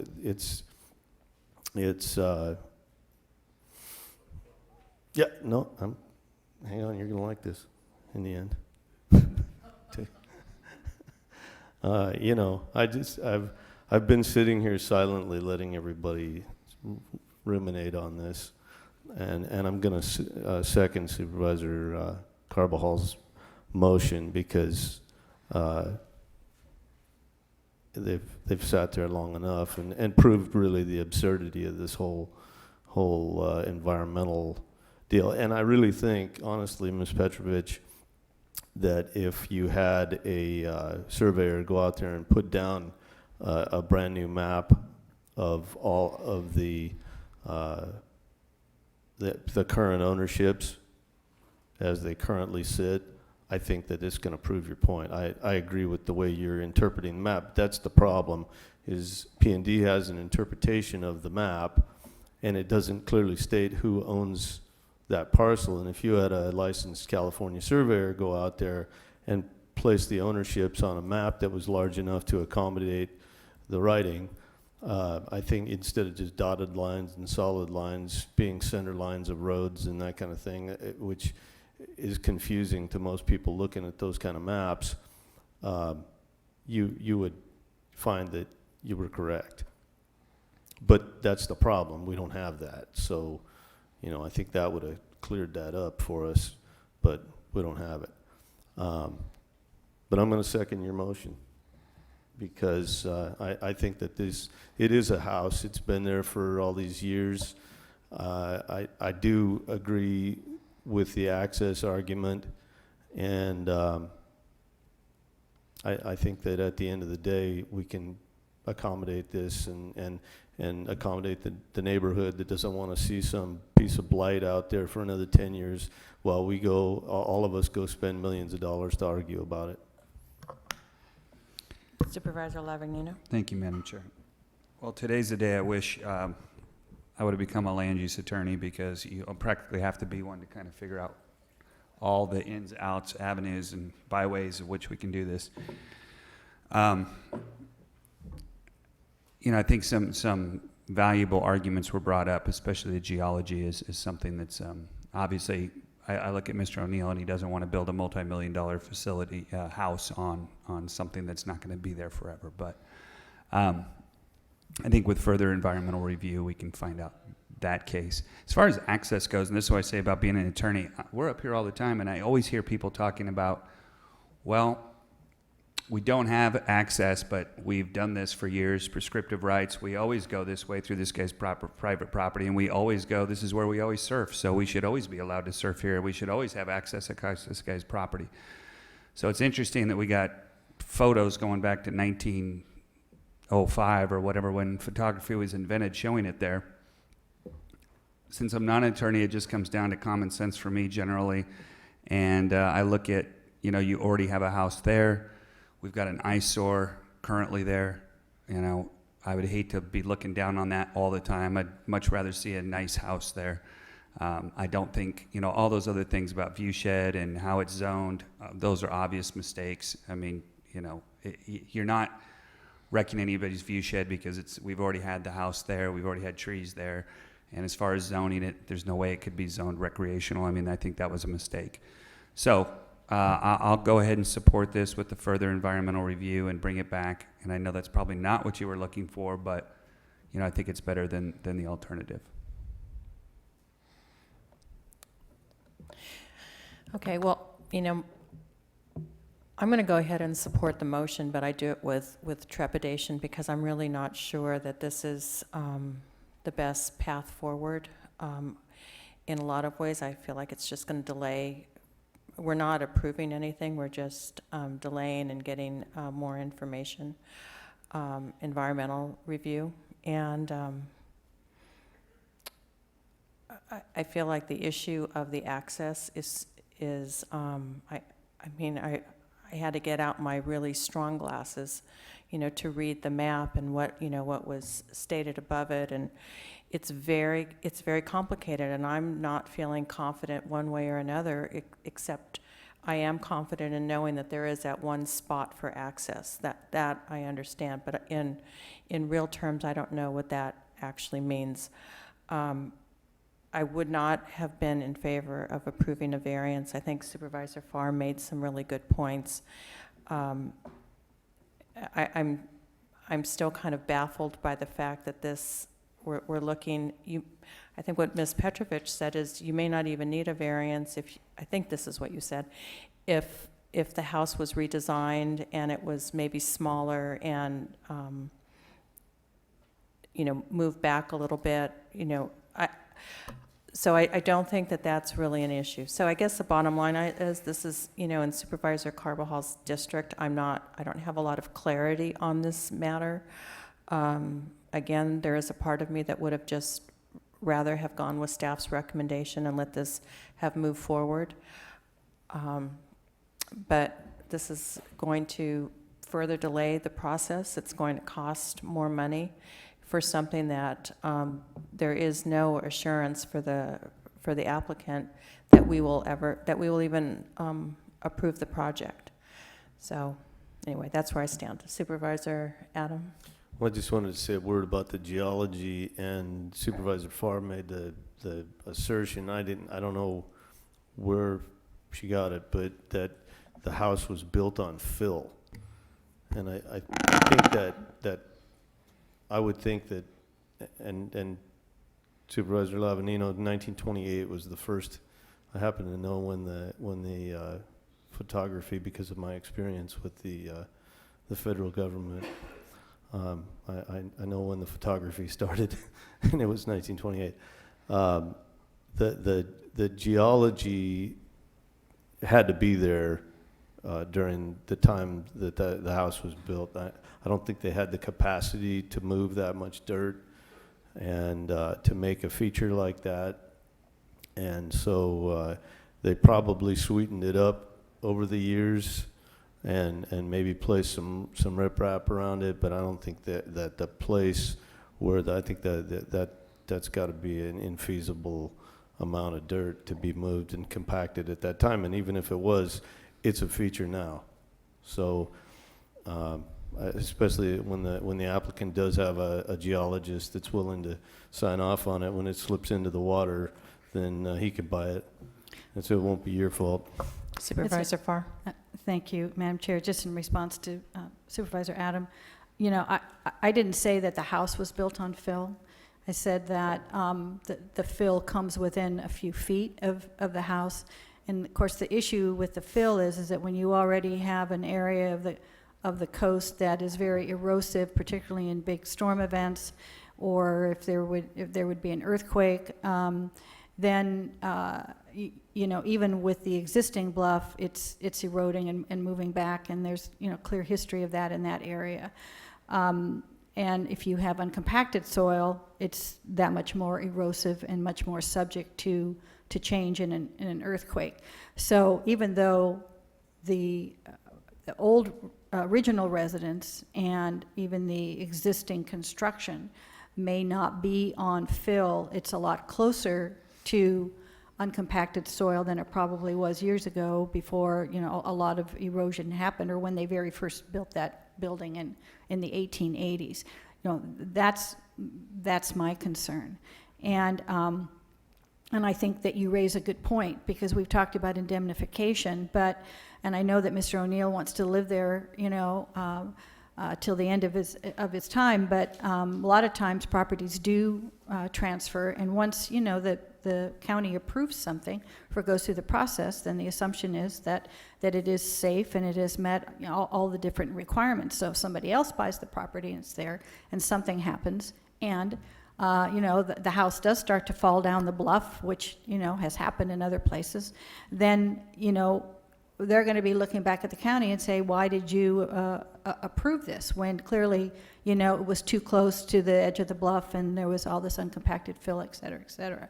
So that's why, you know, I'm concerned that, you know, besides the access issue, that we have, if this is going to go through a process and come back, that, you know, we have really, really good information that we can rely on as to the geology, because I think, you know, unlike some of these other issues, you know, that is a clear safety issue for the future. And I'm not convinced now that, you know, that it's safe. And so that would be very hard for me to approve anything in the future, forgetting about all these other issues if I don't have some confidence there.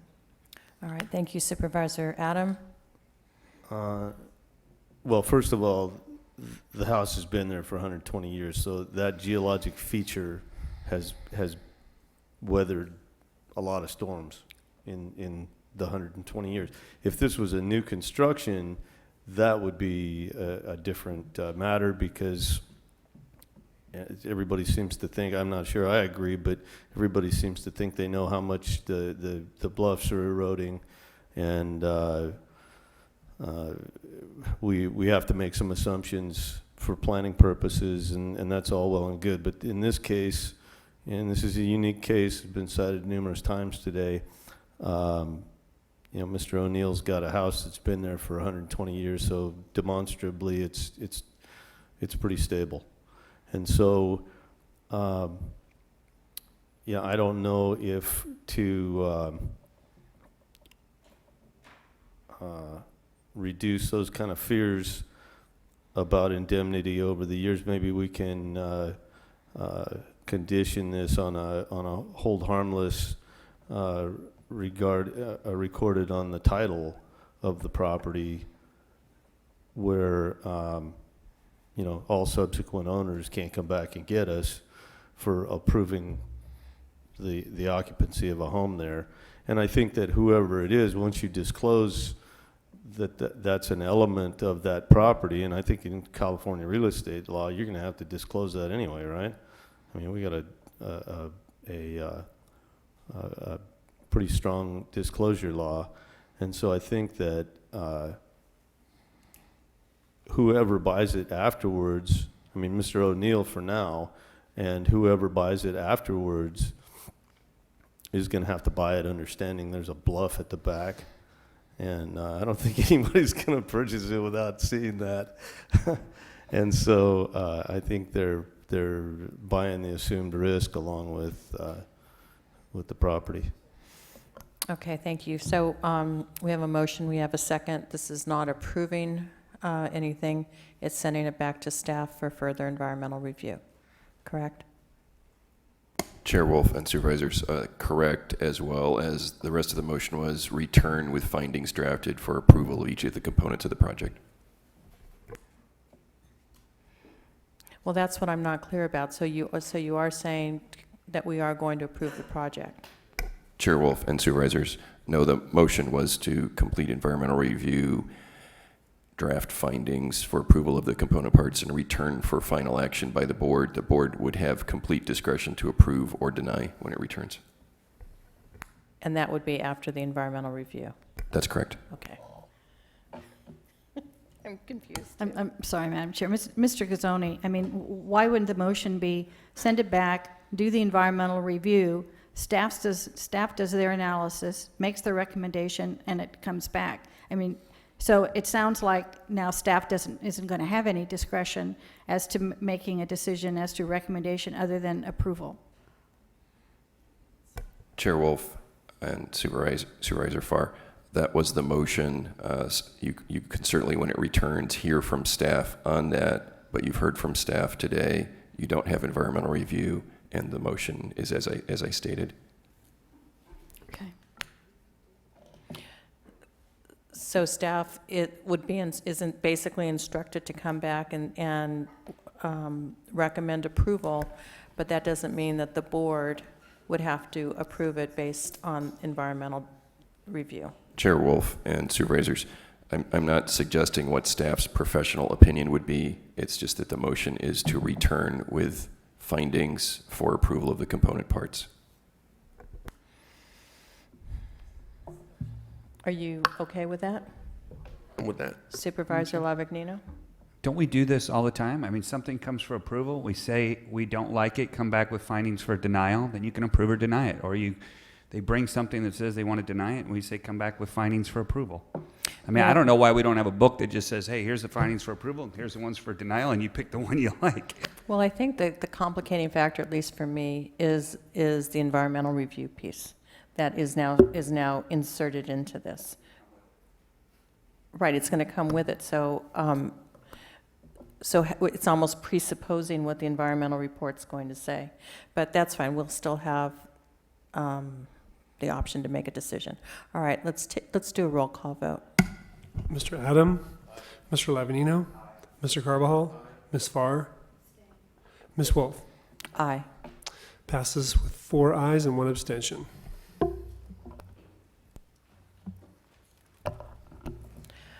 All right, that concludes this item, and it concludes the hearing. Thank you, everyone, for being here. And I just want to thank staff. There's been a lot of work that has gone into this. But we're not done. Thank you. Is there anything else? All right, the meeting is now adjourned.